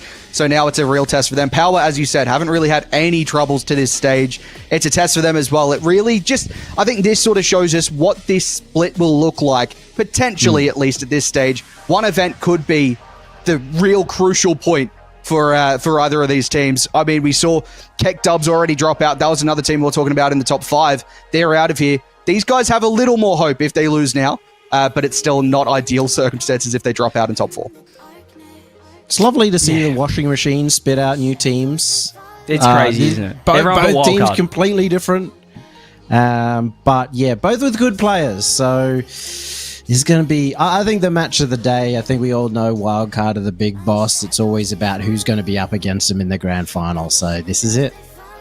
Daz, Freaky, did you notice there as well? Coaching Team Power coming down under. Did you notice that? Yeah, I did. I did notice that. A little surprising, but not too surprising. We've seen a lot of different coaches, a lot of different teams around the ecosystem. I think Lawler's coaching SSA right now, so I'm just expecting the unexpected at this point, right? But we'll see what happens. Look, we've had some sweeps across the desk with our predictions. We've had Herc be very confident of take flight after one game in the last. But I think this one might be our most contested predictions yet, because it feels like a 50-50 matchup. Let's go down the line. Let's start with Yummy, actually. We'll go back to front. Who you got? Team Power or the Canterbury Bankstown Bulldogs? Look, I do think it's up in the air, especially given the young talent on Canterbury Bulldogs, who have always felt like they should go to that next level, but I can't back anyone other than Power and, maybe the long-term class that has been super lucky. I did a prediction sheet, and I actually put Power winning this series. But I'm going to change it now. I'm going with my boys. The Bulldogs get the job done in the semis. I'm going Power. Power all the way. Got to root for my boy Fiber. I think I'm going to split the desk just to emphasize how close it is, because I can't quite tell. I think the Bulldogs have the peak in them. We saw them take down Wildcard last week in the Swiss. Last Sunday, we saw what they can do. We then saw them completely not show up against Wildcard on Friday and get swept. So Monty's nodding with me because we know that they can do anything. I'm hoping that we see the best of Bulldogs, because I think they'll need to be at their best. If they are, they can take this, but it's going all the way to Game 7, I think, guys. I think this will be... It has to not be 4-1, surely. The promised Game 7 that's never arrived throughout the entirety of the weekend, huh? But I'm confident. Yeah, we're not confident in this being close. Look at the predictions. No? Yeah, I think I originally predicted this being a Game 7 win for Power. So it's only my mind swapping for Game 7. So it is going to be close. I really hope it's close, at least. Same with you. We saw what the Bulldogs are capable of and what they're also not capable of. I am scared if we see that sort of Bulldogs roster pull up, but Power, Bulldogs, it's going to be close. Dazrin, you're the true analyst. You're the American. We all know Americans are smarter than Aussies. True. Is it going to be close? I don't even know if I'm going to find out. I'm going to bed after this. Okay, so that's what we like to hear. That's what we like to hear on the Unofficial Official Community Broadcast. Daz, well, can I get a final comment from you on this game in terms of individual players? You're looking at a Super Locky, right. You're looking at Gus, you're looking at Fiber, you're looking at Karka, you're looking at Hunter, and who on earth? You're looking at Caleb as well. I'm glad I got the 6 because it's confusing. Who's the one player? You've watched a lot of international OCE rock. They've all been, there internationally, bar Caleb. Who do you want to see step up, and who do you think will? I mean, on the side of Power, I think, you have expectations on certain players. Like, what you're going to get out of Super. What you're going to get out of Fiber. Gus is still my question mark ever since with that one time where we brought Gus up on Chiefs. So how he fits into that, I want to see a little bit more. But I think, especially when the winner has wild card next, it's really whoever looks like the more composed team and has those team plays developed. Because that's really what you're going to be tested at in the final. And it's close as OCE has been that Yummy's been talking about. I think that matters. I love it. Well, W-Daz in the chat, it's been a pleasure having you on the Unofficial Official Community Broadcast, but it's time for the second semi-final, ladies and gentlemen. It is time for the big one. This is going all the way to Game 7, and it's ready, so let's get into it right now. Let's get into it indeed. We have got one spot remaining in our top 2, and it's time to find out who's going to go and grab it. Yummy Cheeseman, it is so good to speak to you again. Oh boy. Final, here for maybe the match of the day, Bulldogs versus Power. Let's go. We are trying to escape the curse of Game 5. At least take us to Neo Tokyo. At least take us to Champions Field. Hunter's going to look to try and start off exactly that with one reset, almost trying to find the second one. And we are going to see who can start off well here, who can put this first game to bed, as poor Dazarin also goes off to sleepy sleep himself. Of course, some real questions around these two teams. As we said, the washing machine of OCE keeps spinning them around, and, well, that means that these players haven't had as much time to practice together as they would have liked, but these regionals, more important than ever. Only one spot at the major left for OCE. You can't stop Weekly. Super Lucky just needs to put it in. He almost missed, but Gus comes in to bounce it off.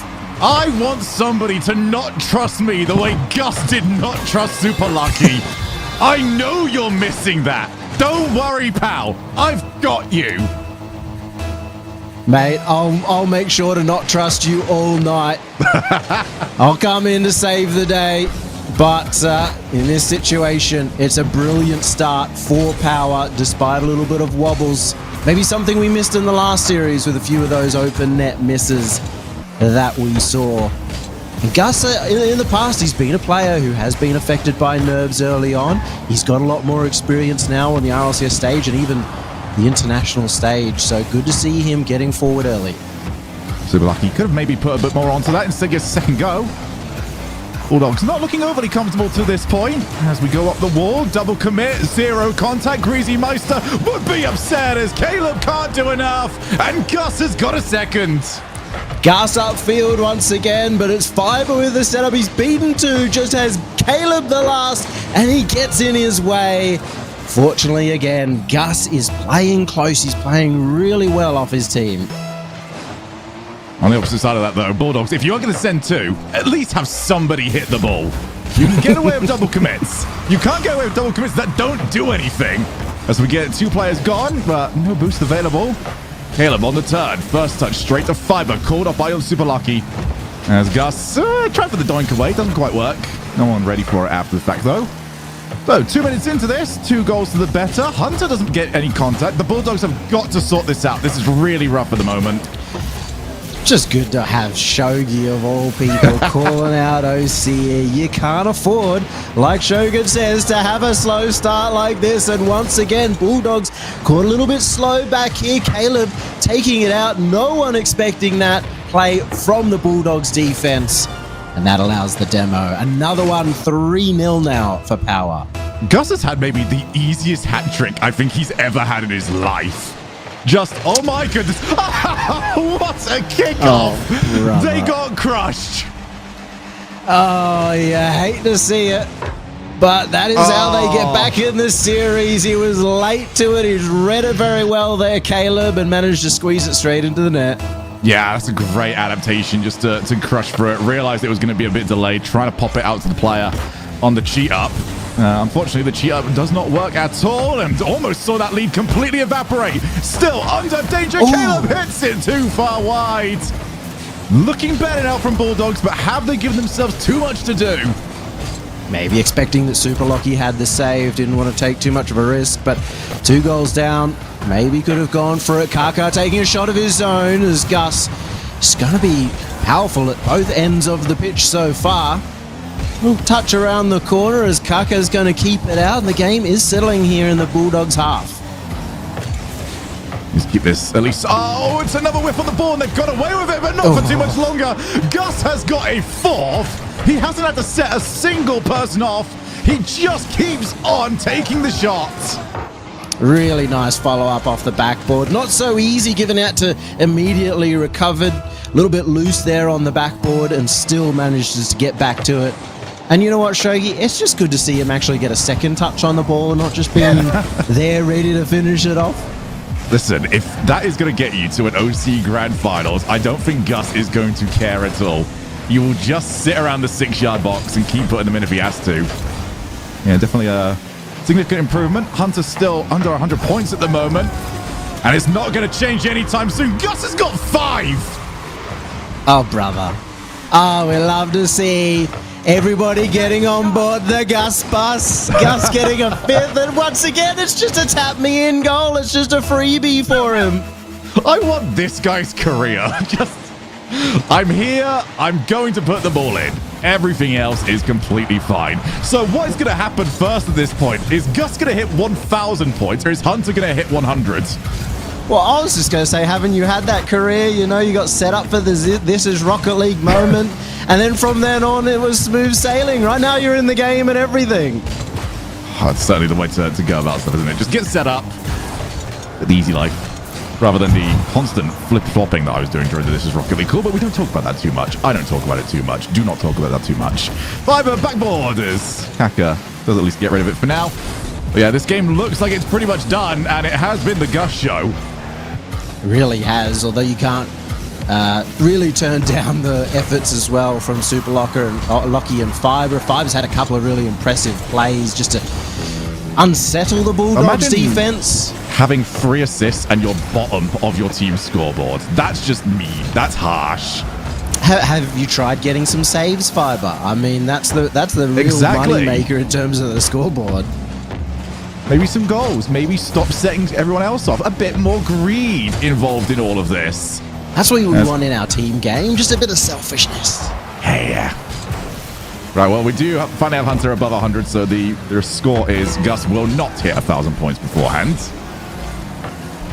Super Lucky up on the ceiling. Just sort of ticking away the time at this point. This one has been done for quite a while now.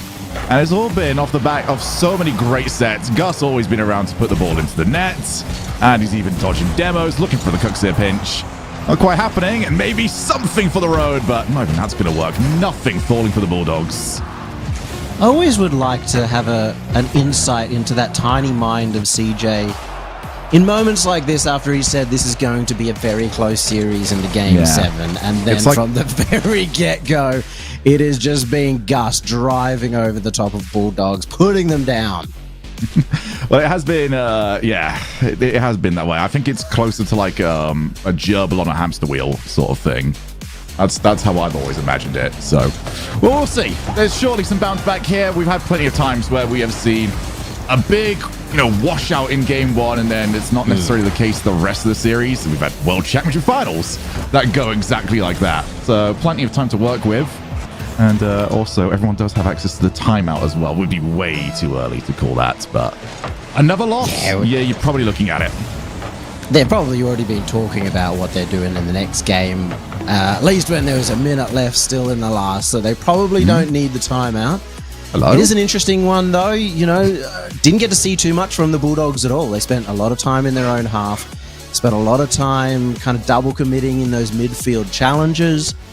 And it's not what I'm used to seeing. You used to have Kaka being fast up, midfield controlling player, enabling his team to do a lot more work around him. Caleb had a breakout season last season that was scary good, and we haven't seen any of those plays from him. But a lot of that has just been Power's not giving them the space. Yeah, no, they're going to need more from their star players over in this next one. Talk about not being able to see anything. I can't see a thing in these glasses. These really darken everything, so expect to see me maybe jam myself in the eyeball as I try and rush them back on next time I'm on camera. People keep asking me for the shades. You said you've lost them. How have you lost them? I moved to New Zealand. That doesn't mean you can just lose everything. They're probably in a box. Somewhere, maybe. No. I'm pretty sure the sunglasses are long gone. Oh my goodness.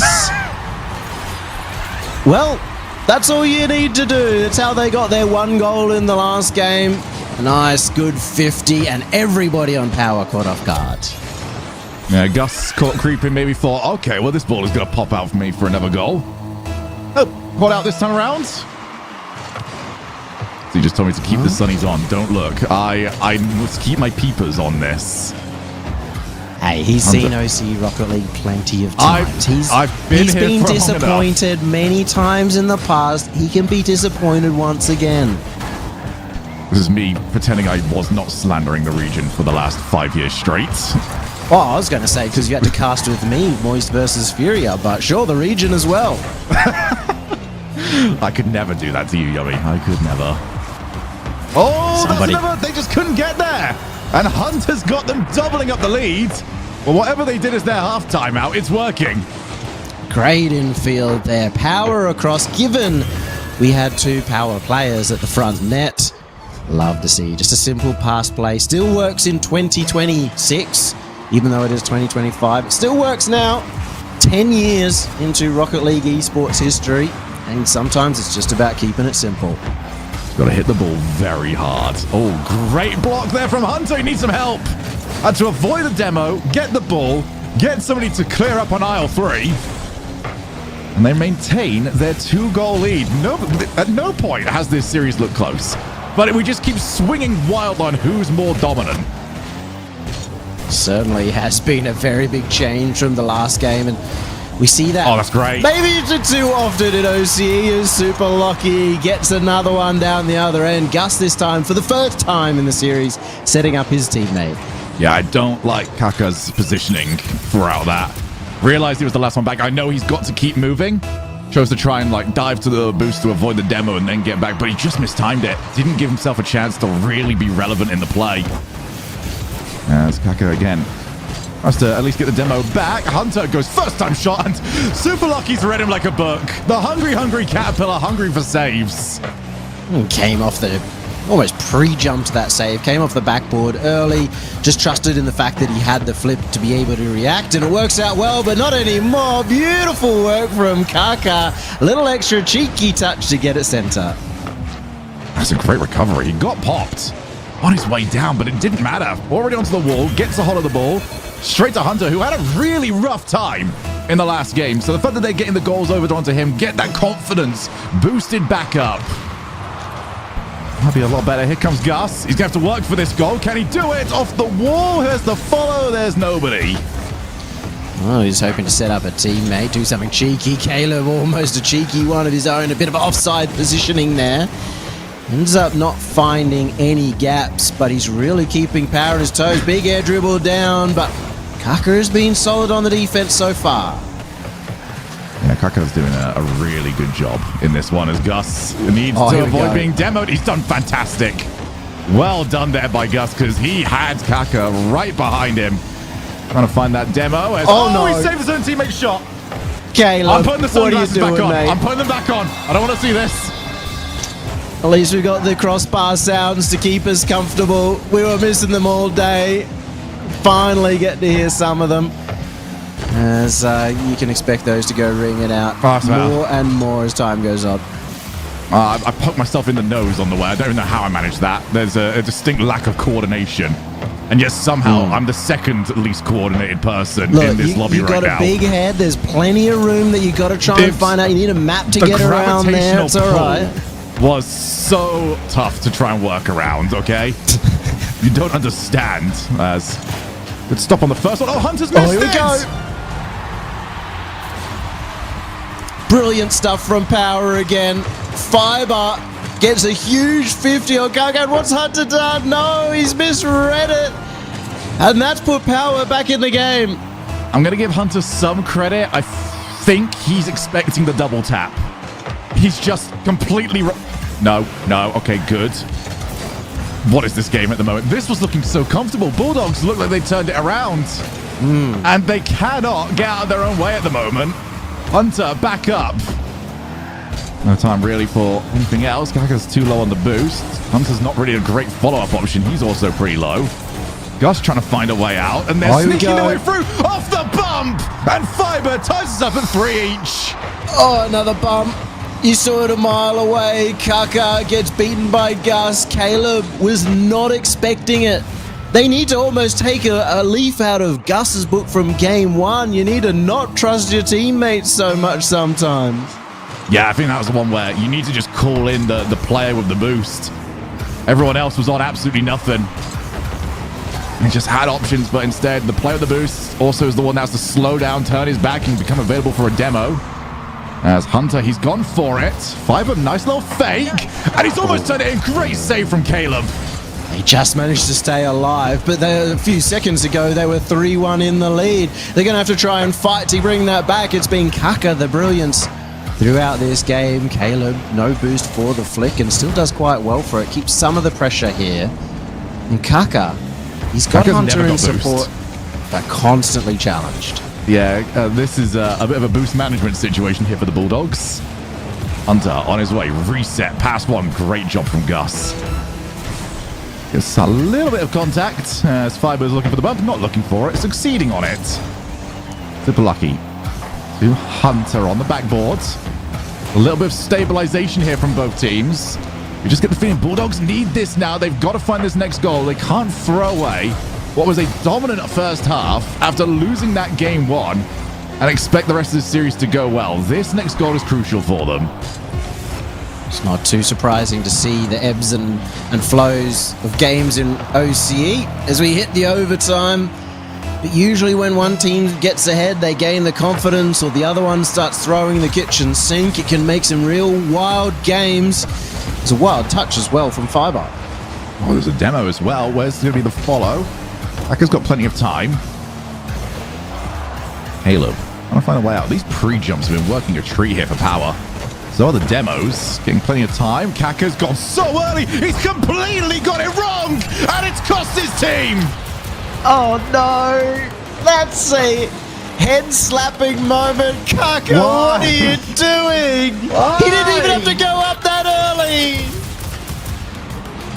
Robert, we asked for a 3 out of 10 play. You tried to provide us an 8. You gave us nothing. Power steal game number 2. And Bulldogs, well, their worst enemy was supposed to be Power in this series. It certainly wasn't. It's the mirror. They've got to look at themselves and sort this out. The way that Monty and CJ were talking about these guys is clear that their bark is better than their bite at the moment. I mean, their defense is in shambles for most of this game. The defense for both teams has been in shambles, I'd say, but you know, when you've got a 3-1 lead, you've got to keep the pressure on. You've got to keep challenging the ball in front. But they get into these panic situations in defense over and over again, and that's when they're crossing paths. They're panicking once they're in those bad situations. Right. Yeah, I mean, I need you to be real with me. I need you to be honest. Okay, I can trust you to be honest, all right? You've always been honest with me. Is this what it's always like? Because OC, it's a rough time for me to try and watch. It's very early, usually, for me. Is it always like that? Listen, we get moments of hope. Please. Yeah, we get series of brilliance. Yeah, okay. But this is what it's always like. This is why OC Rocket League is the best Rocket League. You gotta come to expect this. You've got to watch, for me, 8 years of Rocket League. And always have that hope in the back of your mind, just enough to be disappointed when things still go wrong. It's not peaks and valleys. It's Mount Everest and the Grand Canyon is what I'm seeing right here.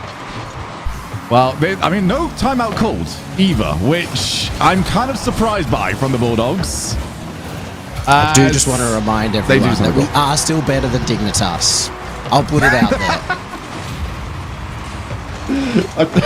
Well, I'm not really going to try and fight Dignitas' half here, am I? So it's a good start again from Bulldogs. 9 seconds in. That's the goal that they could have done with earlier. I'm shocked, though, that timeout was not called.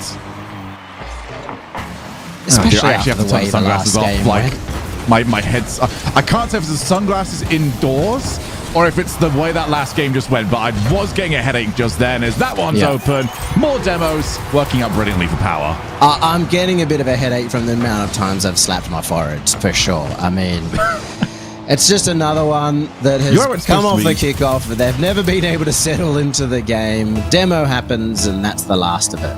You're right, well, when you do that, it's supposed to be performative, right? You're not supposed to actually go full force. I'm genuinely disappointed sometimes, Shogun. It doesn't matter. You don't have to go all in. Let's try to have a power slap. Yummy Cheeseman versus himself. I win every time. He's got like CJ like standing behind you trying to catch you after the forehead slap. Yeah, there's certainly been some times where I think fortunately Hazard doesn't have recordings, but there have been times in the past where they've used caster recordings and everyone gets to see it. But that's all right. There's not going to be any more. They've settled in. We always say it takes 2 games to warm up in OCE, and then everything is fine from there. We get the best Rocket League about a minute into the third game. Yeah, that sounds very similar to everyone else that goes on an 8-game loss streak immediately afterwards. Ceiling from Kaka. Hasn't really got any options, so he does try and take it for himself. He's going to really want to bounce back after that last goal in the OT of game number 2.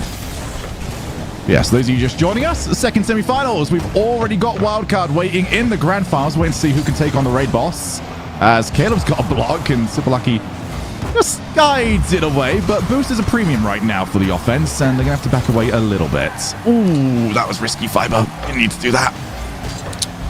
Oh, still got the pressure going forward. The Bulldogs power managed to hold out for now, but Bulldogs haven't seemed to hold a very cohesive offense just yet. But it's better to just keep the ball pinned in, keep finding little gaps in the defense where they possibly can, and this might be one of their own. Caleb is searching forward for the bump, and Fiber goes and sees it so early, gets around the corner, avoids it, almost gets a goal. Hunter was caught flat-footed.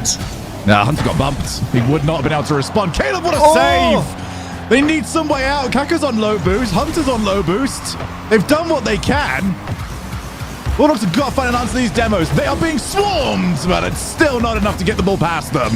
It's still incredible what Bulldogs have managed to do on 0 boost. They're getting bumped left, right, and center.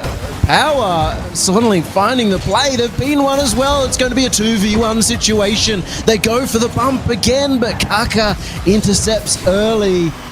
Fiber, though, you can't rule him out for the big plays. He goes for the fake. Hunter, not interested. Yeah, the big thing right now for at least the Bulldogs is the fact that Fiber is on the ball a lot, but he's struggling to make anything of it. Yes, I would like right now for Bulldogs, especially in these low boost situations, stop trying for the outplay. Stop trying to get rid of the ball in a big way, because you most of the time just handing the ball straight back to power. Take a 50. If you're low boost, taking a 50 puts you on even ground. That's unreal. That is so good. And these are players that haven't played together for so long, but the synergy still there. Fiber has a full net. Caleb Specs, of course, he's going to take the shot, but no, that's a brilliant pass right on the tip of the nose. Almost impossible to save. Oh, it's almost with the kickoff again, but they have got rid of it. It's just those moments of clutch right now. Not working for Bulldogs. This is they need this one. Again, I'm shocked that they did not take that timeout. They lose this, they have to reverse sweep the series. I'm talking about maybe sending this to 6-7. Oh dear, I just did that. Okay, well, Brother. I hate that. No, that's not even. I know, that's not even my generation. I was hoping we were just going to get it to 4, to be honest. I did not intend that. I'm so sorry. I didn't. Guys, I think he intended it. Yummy, talk to me. You know I didn't mean that.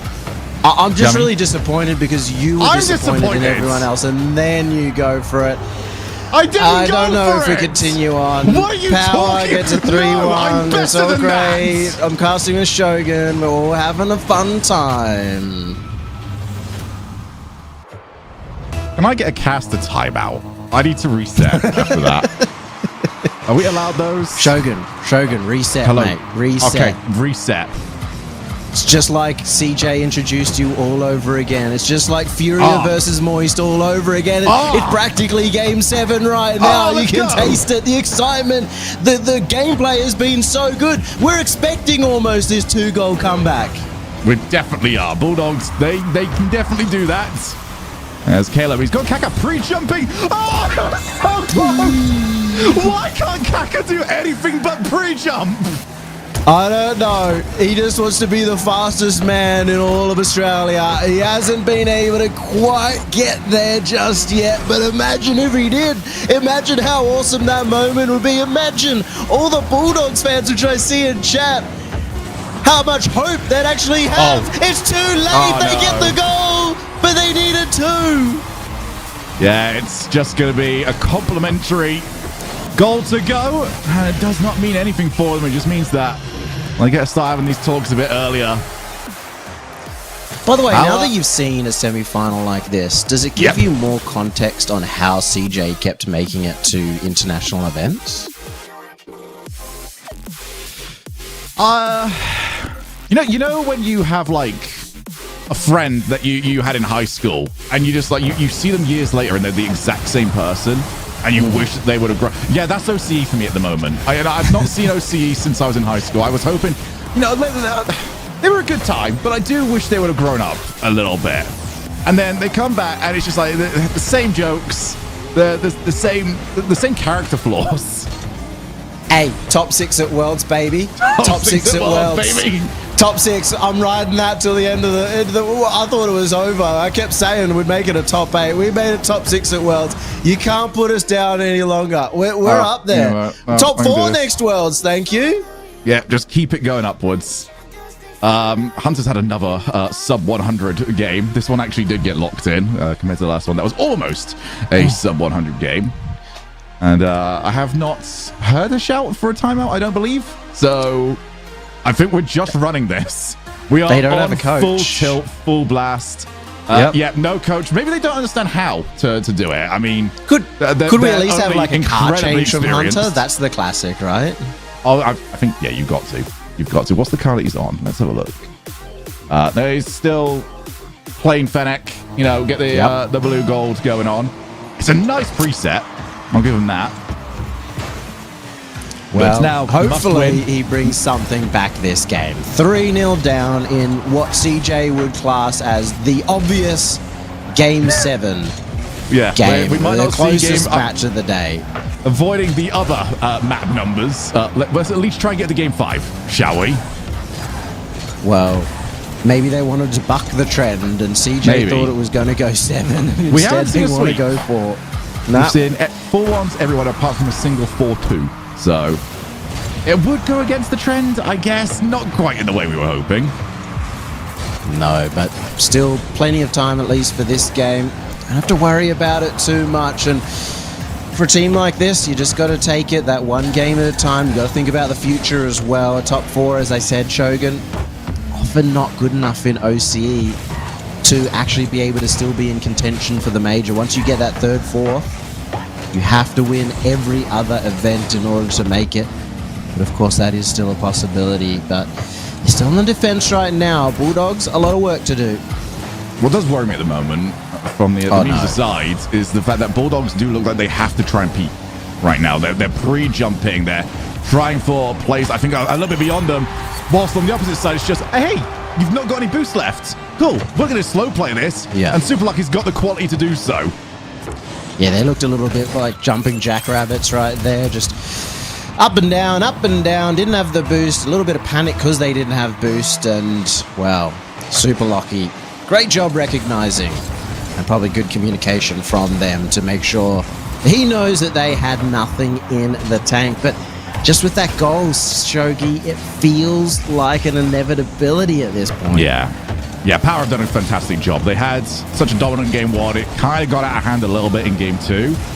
And then they didn't panic when it started getting out of hand. They recovered in the same game. They went ahead to win it. They're doing the job that they've got to do.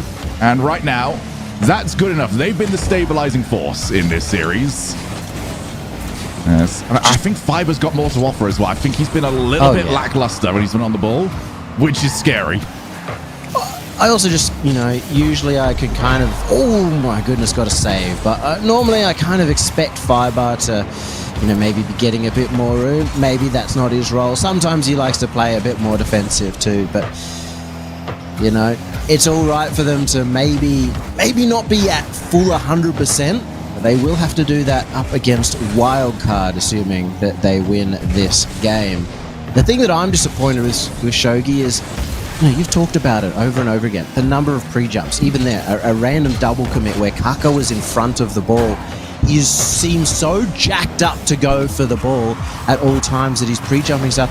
But historically, Kaka has been very quick up in the air. He's been very good at reading plays early and beating people in the air to shut them down without needing to pre-jump. Yeah, so I'm not sure why this has come out. I think this is the wrong answer to a problem that has been developing as the series has gone along. He is used to, as you say, be that faster player, and he's not been because, well, he's out of boost. He's starting from worse positions. Hunter's just about got that. I think the crossbar would have done the work for him, but did make sure of it.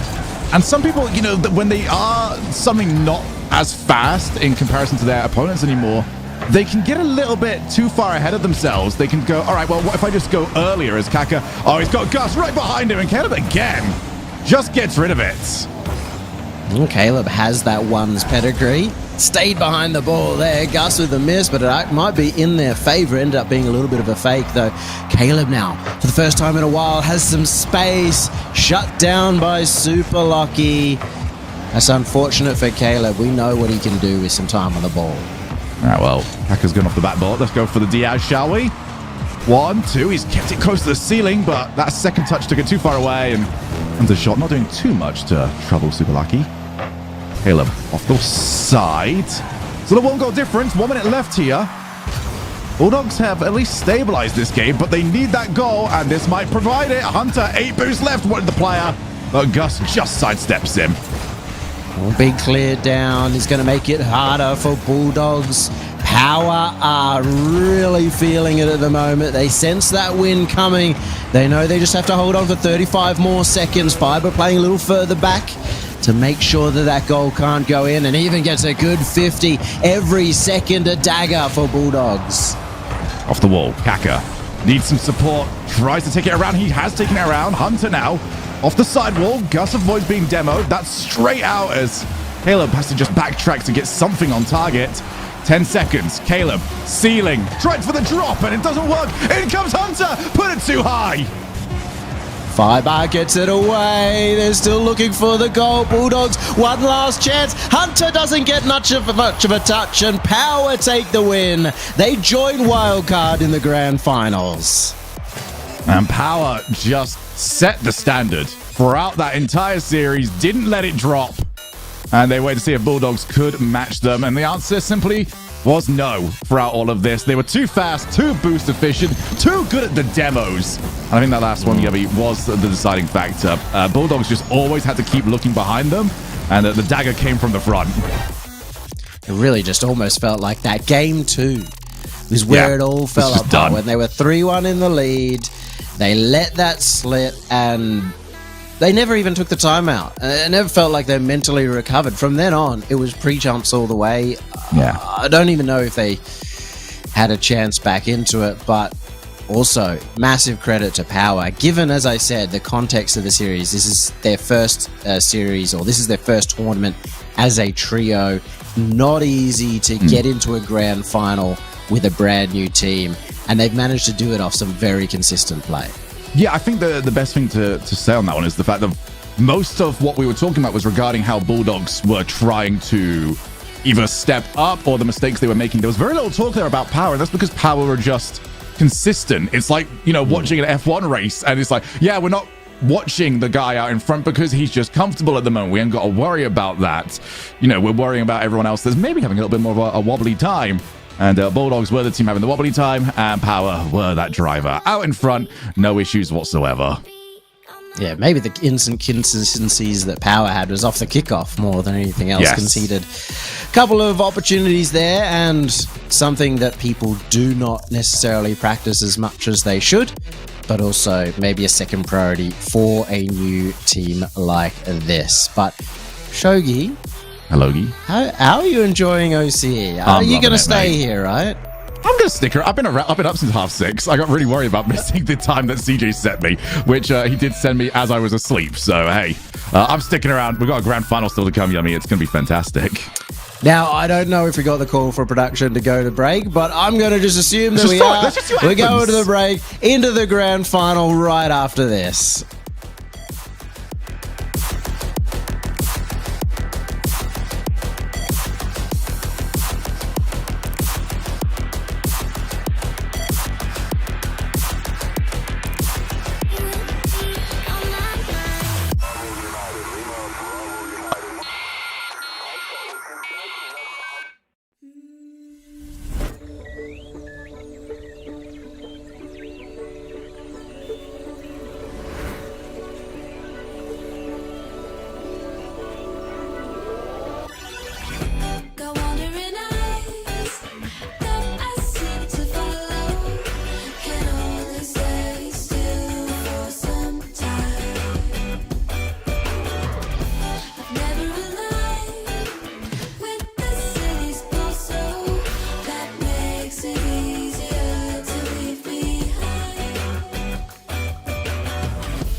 Tokyo. Somehow hear it whispering that could be the one you're missing. I just wanna get to know. Brighter lights in Tokyo. Somehow hear it whispering. I could be the one you're missing.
Get it while it's hot.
Welcome back. It's the grand final time. Shogun's here on the desk. Formal. What? Why has everyone got sunglasses on? Where? I thought we all agreed no sunglasses. Where would we agree to that? I didn't hear it. No, Boston before I woke up. Mate, we just had one of the best series of OCE history. We've now got the grand final wild card, the final boss formal. You've seen it a million billion times before. Are you expecting any different? You'd be foolish not to expect, or you would be foolish to expect something different, is what I'm trying to get out right there. Yeah, it's comforting again to see this team come back from, strong international success and still finding ways to win. I know there was a while here in OCE where our teams that would do well would come back and slump immediately, but they're still on form. They're still that team to beat. And Power, they look like their biggest competition on paper, Monty, and here they are, ready to throw down. Yep. Well, look, you say that they didn't slump, but they did lose in Swiss, so potentially they got the slump out of the way. And you're also discrediting what a great series that was. That was genuinely one of the series of all time in OCE. So Power off the back of that. Let's see what they can do in the grand final, baby. Actually, yeah, real quick, Shogun, because there's a lot of hype, you coming in to do the OCE cast, people on Reddit, people on Twitter talking you up, and then you get that. Do you want to apologize to them? Of course I'm not going to apologize. CJ knew what he was getting, okay? CJ has worked with me plenty enough to understand that a Shogun series is either going to 7 or it's going to 4. It does not do the 2 numbers in between that, all right? We knew what we were getting out of that one, and apparently it was pre-jumps on 0 boost and just hoping for the best.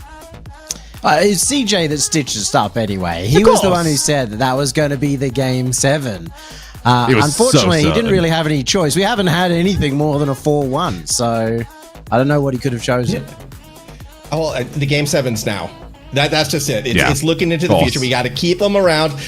Game 7 is now. It's the finals. It's all the slow burn, because the better the tournament is early, the weaker it is at the end. Well, it's the other way is true as well. If it's a lot of blowouts early and saving the best for last.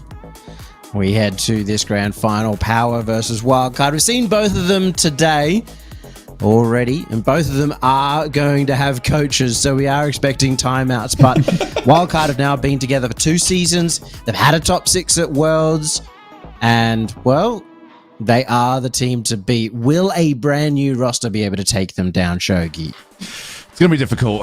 It's really hard to tell how Power are playing, because I don't think the last series was a good litmus test for them. Whilst Wildcard, they did have to fight quite a bit more throughout their actual series. So we'll find out, but I can't really tell how Power are playing, because they just did what they had to do. Was that you, Formal? That was, just revving my hog. What did you eat today? Just revving my hog, ready to go. I was going to ask, did anyone else hear that? I had to go look at the mics to see who was going through it. All right, well, I guess he's got all the excitement out of him. Let's get some exciting predictions in. Let's start with Monty as well. Oh boy, this is not a position that I really want to predict because we haven't seen these two teams against each other, and they're realistically the test of OCE this season. What potentially this split will look like is, it could be decided right here and now. But I think I have to lean with history, and I have to go with wildcard. I mean, you're foolish not to predict wildcard at this stage. To be the man, you have to beat the man. Wildcard is still the man. They're still the team that got top 6 at Worlds. They're still the team that has won, 10 of the past 12 regionals here? Yeah, they're the team to beat. They're probably going to win this one as well. Give me wildcard. Oh. That's the first time you've ever done a sensible prediction. That's weird. Yeah. I'm many things, Yummy Cheeseman. I'm not a brave man, okay? I'm a cowardly man, and the grain must be gone with today. I'm going with wildcards. I think they're too good, and again, like I said, I don't know what to expect from Power in this series. So I've got wildcards, and also I don't have to actually come back here at any point and justify my bad predictions, so that's even better for me. Wait. You don't like OC enough to ever come back? Is that what we're hearing? Not only that, I've decided to re-break my sleep schedule. 7 a.m., not for me. I'm thinking 1 p.m. from now on. Yeah. Well, considering you said 6-7 last night in the last match, you've become a Fortnite kid from what I've heard. You love that game now. That's all you're playing. You've become the voice of Rocket Racing. I don't know if I can trust you, but I'm going wildcard as well. It's going to be a sweep across the desk. I think you all know what the expectations are. It is now up to Power to try and break them. So let's get in to game number 1 of the grand final. Who's casting? Nobody knows. Buckle up, OCE community. Buckle up, because all weekend we've had Dog Water Series. 4-1, 4-1, 4-1, 4-1, and I'm sick of it. So here we are, best of 7, grand final, everything on the line, only one spot, twice as hard to get to majors, twice as hard to be the best team in OCE, and we are getting into business. I want you to spam whatever in chat. I don't care, but I want to see that chat moving. Who do I have? I think I got the big boys, Yummy and Shogun. This is where we really get to the games that count. It used to be that the grand final didn't matter so much. Now it is everything. And if the teams are going through this absolute wash cycle of rosters, so could we. We're going to be mixing it up all grand final. Yeah, we've got every combination you can possibly think of, every single flavor in this grand final. We've got trio cast, we've got 4 casters. We're going to make it work somehow, CJ. It's absolute chaos, but what I want to see is maybe less chaos with the gameplay, because I don't know what that second semi-final was, but the Bulldogs were incredibly disappointing. Team Power, I don't even know if they're good, or if the Bulldogs just gave them that 4-0 victory, but Wildcard are just a different kettle of fish. 1-0 Torsos. Don't need a warm-up at all. They've been sitting out for the last hour watching everybody at play, and it does not matter. Unk comes to play every single time. Yeah, just expecting somebody to try and go backboard, maybe for the infield instead. Big T puts it on target immediately. 1-0, the perfect start. And then now it's going to be up to Power to see if they can try and recover it, as Gus, 5 goals in the opening game last time around. If you can do that this time, that'd be a little bit more impressive. You would have expected that it would have been the hot start for Team Power, as I say, that almost top corner Super Lucky up there as well. They should be the warm team. They just come off a 4-0. Here's the open net ground pitch. Fever just keeps it out. That is incredible work from Fever. He was gunning back. He was behind the ball. He was racing for his poor little heart to get back. And it's a crossbar at the other end. They can't capitalize on such a good save, but it has kept them in the lead. Yeah, now they need to try and make sure this stays out of their goal. Gus with Super Lucky chasing downfield. Torsos goes up early. Does not want to allow Gus to even hunt down for that demo. Now Torsos straight to Banana Head. First touch let him down a little bit. Pass straight to the corner. Easy enough to gather there for Power. Time for them to set up those super locky. If you take one more, he has got it around Torsos, but he goes to the bump instead. Shot from 5 and Banana hit another huge save. Gus looks for a double, looks for a reset. Oh, the wildcard defense getting tested, but they're up for it. And a little different to the defense that Power up against last time. They're a bit more patient. They didn't rush and lose all of their boost in that play, and that's why Banana Head able to make the save. That's why they have the follow-up at the other end. Super Lucky in an awkward position. Now all three backwards is Fiber with no boost, but still gets the pass off. The pace increase is incredible from what we previously had. Gus tried to get to a pre-jumping Fiber. Is that going to be the level required at the moment to get this past wildcard? Banana Head, good 50, looks to try and keep it going. That's shootable, that's scoreable for Torsos. And who else but the veteran? It's Big T with a brace, 2 minutes 20. If you don't mind, into game one. He's warm, he's always warm, Yummy Cheese Man. He's been doing it for 10 years. Banana Head as well. Pre-jumped the air dribble, took it off Torsos just as he ran out of boost. It was like it was one player playing with 200. Gus off the backboard. Is he going to have to go by himself? First touch into the reset, flicks over the top of the next one. Needs some support. He did get it from Super Lucky, but again, Banana Head just winning those 50s every time. That's a huge whiff. Oh no! And Super Lucky could not take advantage. What? Nobody ever expects Torsos to miss that. I mean, I think Super Lucky got bumped as well. He had a wide open net, but he just got removed from the line of the ball. And that could have been the perfect chance. It feels like Power have had chance. They just need the floodgates. They need that first goal to really settle the nerves. Banana Head up, trying to get the double, trying to make it 3, and he does! When times get tough, number one players step up, and it's going to be Banana Head again. How often do we see this guy putting in MVP performances? Honestly, he is the fastest player on the field, and by quite a distance at the moment. Another dusting in that mid-air collision. Gets the ball, backboard double tap. He's just unbelievable at the moment, and I don't think Power are playing bad. They're just not at the level of wildcard at the moment, CJ. And the Banana Head, just looking at the scoreboard, guys. He's got more points than all of Power combined. He has put in an absolute shift in game one. 5 saves, 1 goal, and 1 assist to his name, Yummy. He's on song, and here's the 4th goal.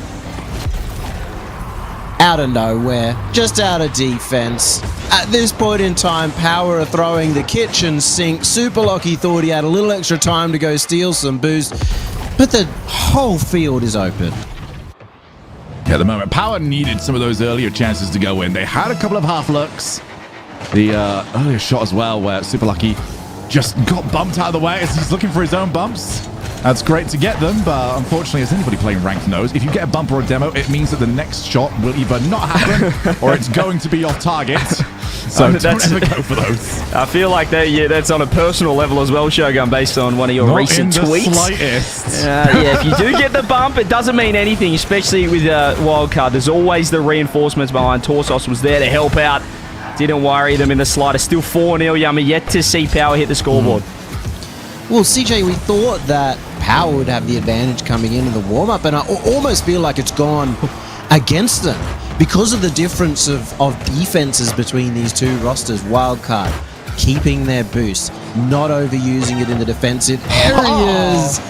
And that's just meant that they've been a lot more stable in the defense. Before, Power are getting away with just putting the pressure on and opening up the net. Through that regard, it hasn't been successful with the same formula. They need to change it up with a pass like that. Yeah, finally getting one of these plays to go their way. They've been close on a number of occasions. Fiber on the pre-jump. That's what they're requiring at the moment. And it's not like they've not come close. I think 4-1 is slightly harsh to them. But it's also, I think a 3-1 would be a little bit closer, maybe a 3-2. But Power just have not had that clinical edge. And also, the defense's saves have just been too good. Yeah, I mean, that was just Banana Head leading the way. He's got 6 saves to his name. He was pre-jumping. He was just reading them. But there could be another goal. Torsos does well, low boost. Power of just not being able to do enough offensively. As you said, the defense has been really good with wildcard. We know what they can do down the other end, so it is impressive to see them start like this in a grand final. Clearly, Jim has got them ready to go. They had the 1 series break, but they have come out swinging here in game 1. Really interesting to see that it is fully off the back of Banana Head as Fiber gets that one. You don't normally see Fever be so quiet too, so there's even extra gears for wildcard, so Power cannot let them get away with game number 2. Yeah, pretty solid. I mean, definitely can be better there for Power, but I think that they can take some certain wins from that particular game. The main thing here, though, if Power want to win this, it's not entirely on them. I think Super Lucky can play a little bit better, but they need Banana Head to calm down. If Banana Head is playing like this, good luck winning. I mean, look at the scoreboard, though. Power had 13 shots to 7. So they had all the offense. It was just Wildcard let him shoot, let him attack, and then found the punishment down the other end, found the opening. So I feel like if they keep that, you know, if every game you're having more shots than Wildcard, that's a huge win against a very offensive team. So I don't think they need to get too drastic with their changes, Yummy. No, and you know, it's common for Wildcard to kind of as well stay a little defensive in that first game. But for Power, they didn't have as much bad signs as we saw in the last series against them. But we still think that they're well and truly in this series. Yeah, the prediction's looking good at the moment. The desk was a complete sweep over on Wildcard. Banana Head is playing out of his mind, and we already know that. The backing crew there can definitely step up to that level as well. But for Power, the offense was there. They're just maybe a little bit more clinical on the shooting, and also hope that the defense is not as good as it was, CJ. Well, listen, I'm going to get rid of you two because I've absolutely had enough. Every time Shogun comes in, it's one-sided, it's boring. So you guys can just go and get stuffed. Get out of here. I need to bring in a new Power trio to the mix as we get into game number 2. Let's see if Power can bounce back. Who do I have? Do I have the fellas? You got the lads, CJ. Yep. The lads are back, and the glasses are staying on. We're talking. This is it. This is why you need us. You get rid of Yummy and Shogun. They're cursed. Power. They're cursed. They're absolutely cursed. Shogun does this every single time, and look what happens. We get rid of him, and I knew if I brought in Formal, Formal. This is what I'm talking about. Yeah, no, this is exactly sort of that tempo shift that Power needed after that last game, because it really did feel like things got away from them with those early goals. Nearly doing it again off the kickoff as well. Gus had a chance to read off the roof, but now looking to equalize. Torsaw still hunting bumps, doesn't find it on that play forward. Fever hits it up into the ceiling. Nothing really to follow up on that touch.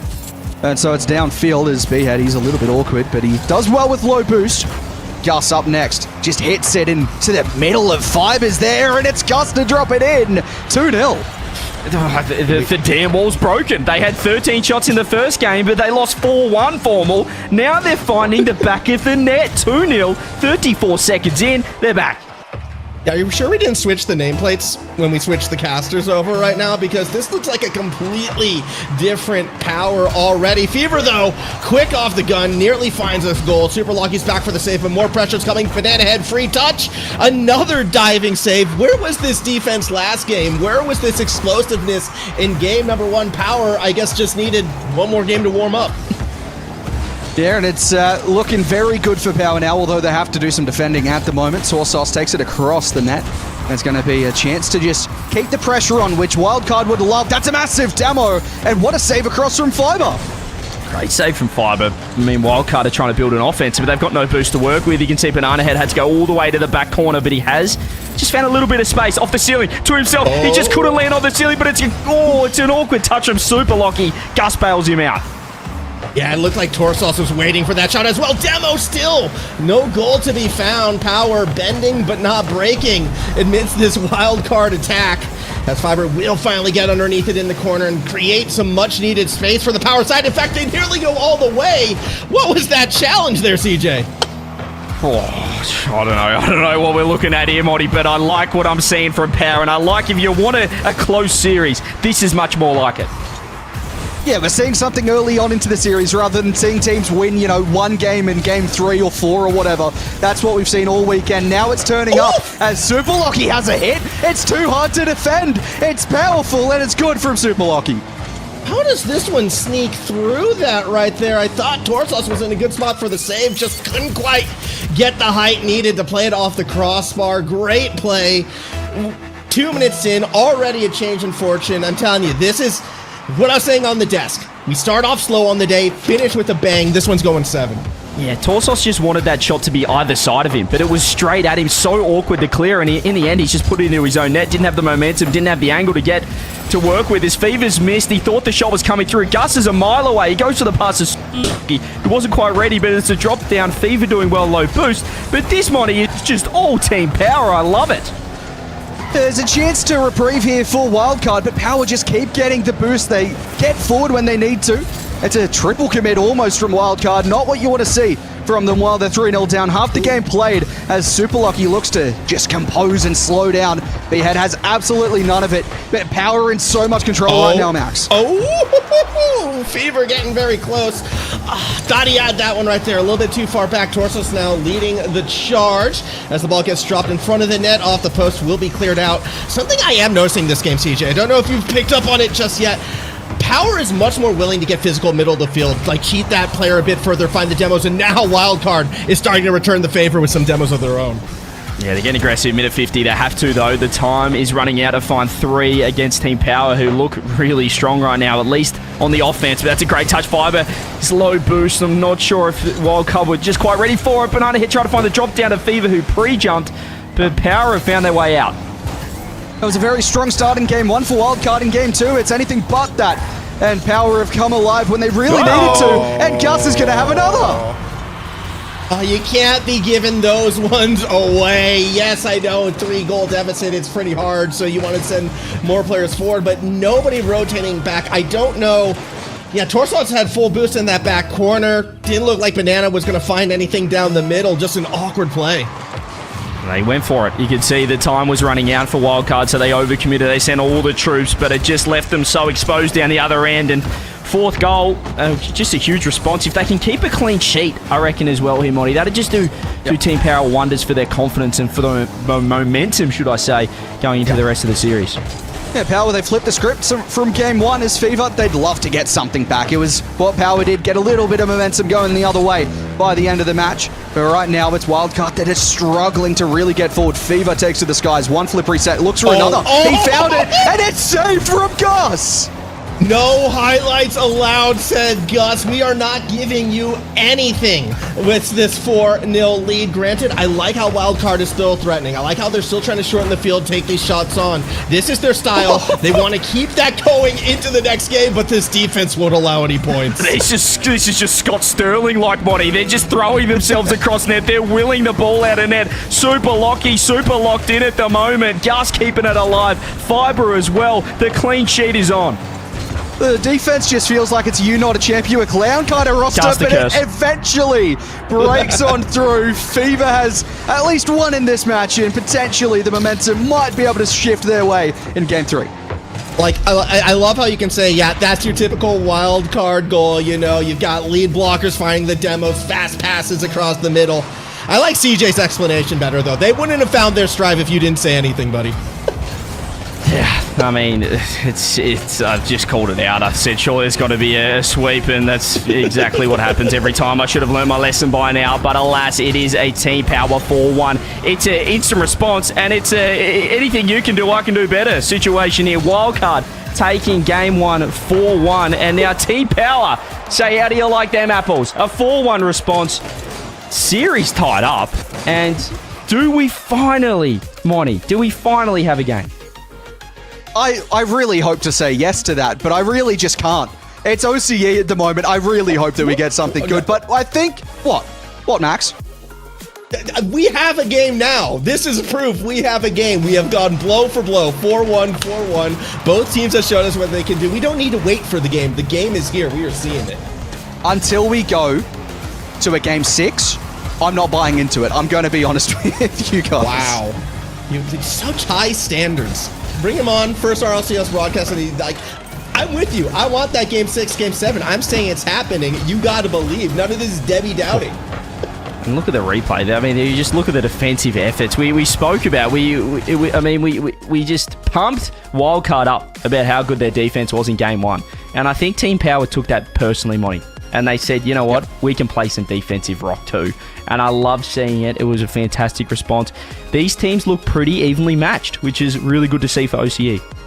Yeah, it hasn't felt like Well, in a way, it felt like certain teams have been dominant game 1, game 2, but it's not really a dominant display in terms of not getting attacks conceded. These teams are going blow for blow, and it's just about the defense that's stepping up, and it has been Power in game 2 that did make that step up. As we move into the next matchup here in game 3, this one, look, if we're looking across the rest of OCE so far this event, whoever wins this probably goes on to 4-1, but let's hope that's not the case as we get underway.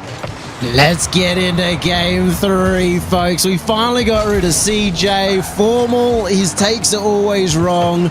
And Shogun, we're finally in for a series, I believe, as well. Yeah, this is how we get a good one now. We just kick me and you out for a little bit. We jump back in with our boy Monty, and then we get ourselves into a real series as Wildcard almost found the first goal. Before we get too far away of this on, it'll be very appreciative of the pronunciation of my name there. Thank you very much, Shogun. Did I actually get it right? It was a rare one for me. Well, that's better than any other caster we've dealt with across this weekend. Let's go with this. All right, AB is now going to stay as AB, and we're sticking with that one. It's just great to see teams playing well defensively. We've had some shockers, I'd say, across the weekend so far. Maybe expectations to be some tough times in defense, because I do feel when you have the new rosters, that's the toughest part of the game. But if we continue on from the ilk of the last game, we're in for a good one. Oh, that's a double from the corner from Torsos. Keeping it out. And it's dangerous still. It's going to be turning around into the defense here for Wildcard. We did just have a little bit of a Discord server change, so if you heard some awkwardness at home. Actually, no, wait, we didn't have a Discord change. It's just because we're awkward. Yeah, we just don't understand how social cues work across all of us. We just wanted to make sure our points were heard. Yes, definitely. I'm sure they were great points. I heard the end of both of them as they came at the same time. So did everyone else. But we still stay at 0 apiece. What has been a rare commodity in the last couple of games that neither team wants to let in any ground. So Blocky sends this down line. Gus will chase onto it, and that's going to be cleared by Fever. Torsos might even be able to redirect it. He might even be able to double it down to B-Head, and it's going to be saved from Lockie again. Gus trying to keep that pressure on, though. Unable to do so. Torsos infield, straight into the oncoming path of Super Lucky as Banana Head's on the chase up. Torsos to the wall. Fiber not able to get it too far, though, and this is the closest game that we've had so far, Yummy Cheeseman. Who's going to be able to break the deadlock? Well, both teams not trying to take any risks. They're taking it to the corner a lot so that they can try and keep control of the ball and just maybe slowly whittle away the boost of their opponent. It's the first real start of a play there. The attempted pass to Fever.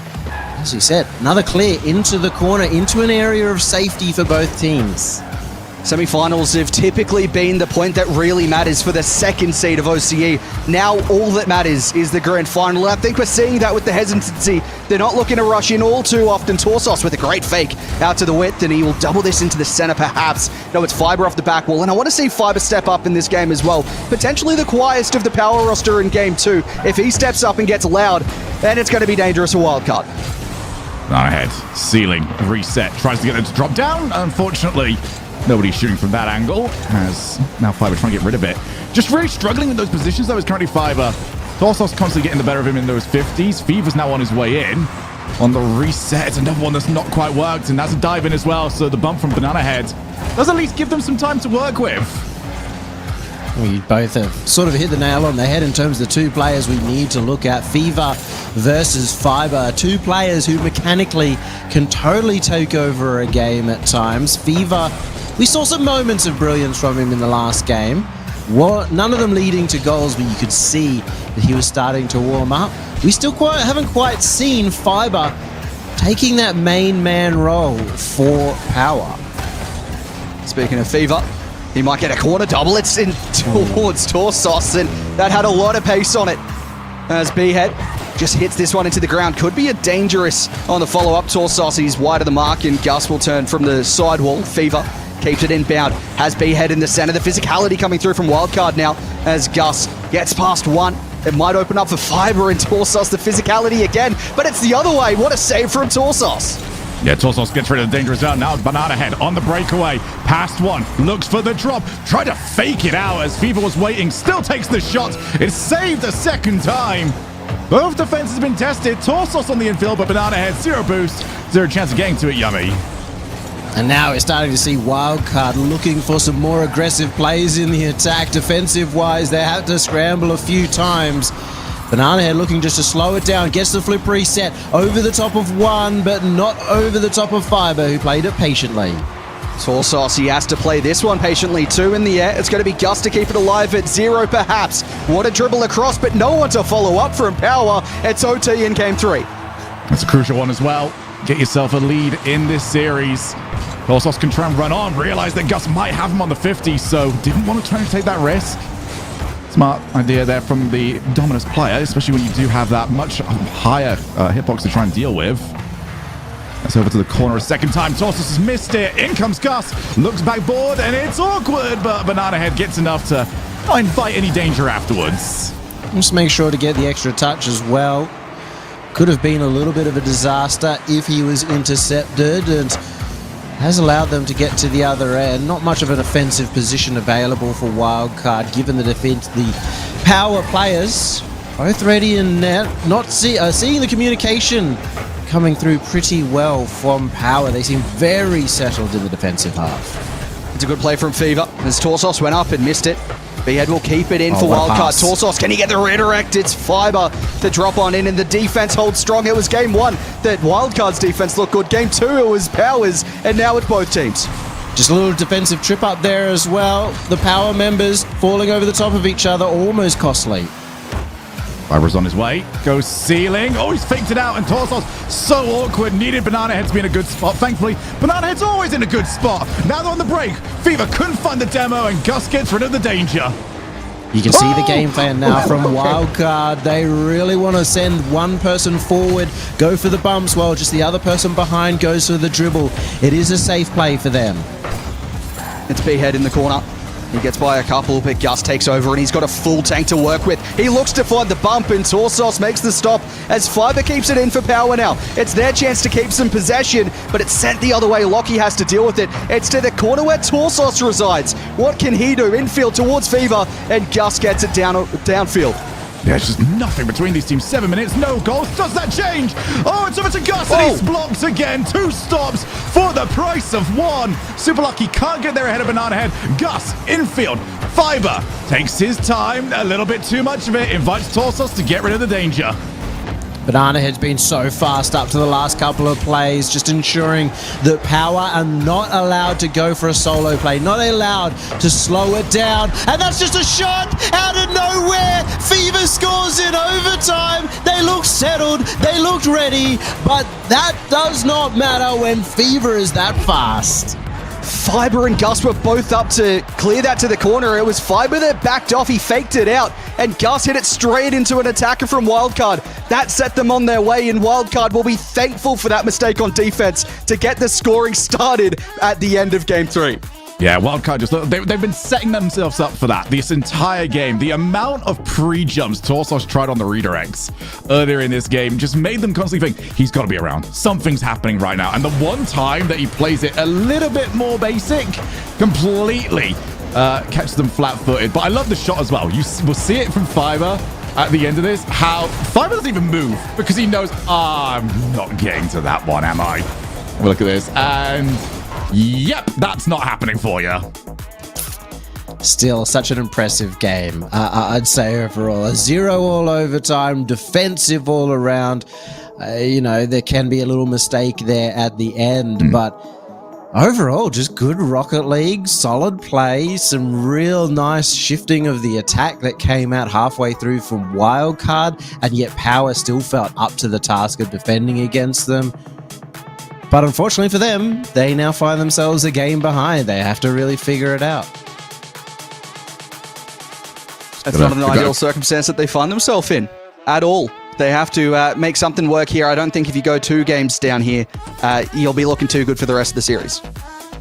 No, but they've got to find a way to calm down Torsos. I thought it was going to be Banana Head earlier on, but Torsos just he doesn't make mistakes at the moment. When the pressure is on, he really has found him a good way to just keep the way going of his level and his form. So Yummy Cheeseman, I mean, we've got ourselves a 2-1 series. Going to see whether or not that will be triple match point or if we're going to go to 2 each. Well, we head into game number 4. 2-1 lead for Wildcard, the boss of the region. But now we bring in 2 new casters to see if Power can bring it back. They're ready to go. Shogun the Curse. I feel like we just had to get rid of him for a second there. Formal. Just to settle things down, but now we're back on, and that was a beautifully even game. I like to see it. The series is on. Hardest thing you did when coming up with this rotation with Shogun is an on game 4. That was what I said to tell us we were going to get an extended series. So that was the big brain thinking and totally not ChatGPT. Banana Head, first opportunity, gets it past Fiber, and that's the first goal. We'll continue Yummy. on This is a from problem. the end of the last one, Banana Head. It's a great pass. I don't know. This is a problem now. This is a problem because I don't know. I feel like we're pretty experienced now. Power? No, listen. At least just hear what I'm saying, Yummy.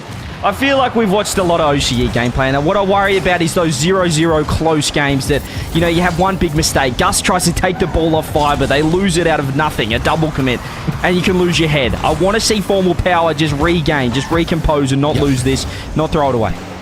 Well, you might have to keep looking. Good save by Gus. I'm with you on that. And if there's any player who I do think can flip the script like that in this region, I'm looking at Super Locky right now. I think he is going to be the catalyst in this one as I'll kind of watch him just fly right by the ball right there. But if it is going to come, it will happen sooner than later.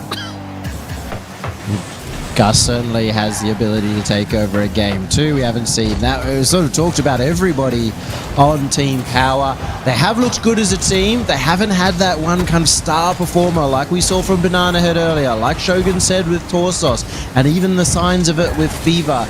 So there's got to be a moment when one of those young lads step up. And it felt like the difference in that overtime. But Wildcard just kept it simple. It looked like Power had so much pressure, so much aggression. They tried to overcomplicate it. They were trying to really pick them apart. They were playing chess, whereas honestly, Wildcard were just playing checkers. They were just happy to keep on playing. They'll find the mistake, and Power gave them the mistake. It was a double commit for no reason. Fiber was awkward, but he could have still got to the ball. And Gus said, "Oh, I might do something better." Well, you didn't. Now you're all out of position. You lose. So if Power keep it simple, Formal, I think they can be right back in this, like right here.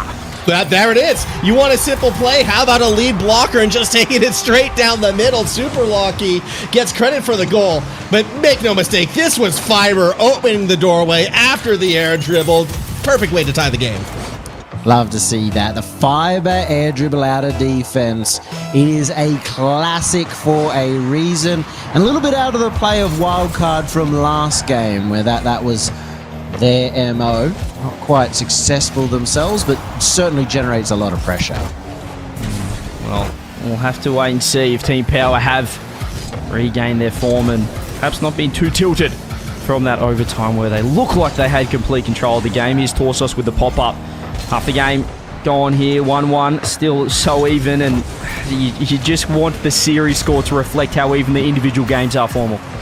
Well, so far it is feeling that way, at least in this game. Still 1-1. Super Locky cannot force it past Banana Head, and Gus won't even get the chance before Torsos takes it away. Banana Head starts bumping, and again, it's the two bludgeoners from Wildcard causing chaos. Wow, we got Power members bumping into each other, diving every which way. This is looking shaky, Yummy. Ooh. Good intercept, though, from Gus, reading the play quite well in the defense, and he needed to do so because they're quite low on boost power. Defensive effort's been quite solid, but Wildcard has had the run of the play for quite a while now. Banana Head goes for the complete fake. It almost works, except Fever just a little bit late on it. Yeah, he was just not quite ready to capitalise, but here is Super Locky. He runs it downfield. Banana Head tracking back. Oh, it's the power duo, Super Locky, Banana Head, the two big rivals of OCE. The demo lands for Super Locky with low boost. Does well with 0. Just to keep Wildcard pinned for now. Back corner gameplay. Gus finds the 50. Power want to keep them here, but Torsos, as he always has done for so long, Formal, he finds a way out. I think just something that, like Shogun was saying before, he just does not miss right now. Torsos everywhere he needs to be, and rumors of his retirement, as always, completely over-exaggerated. Super Lucky doesn't care. Banana Head has the save.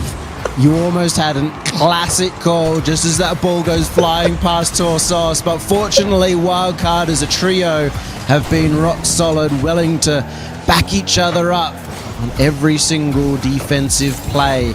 At the other end, they're trying to settle into the attack, steal the boost away, see what they can do to generate some mistakes from Power.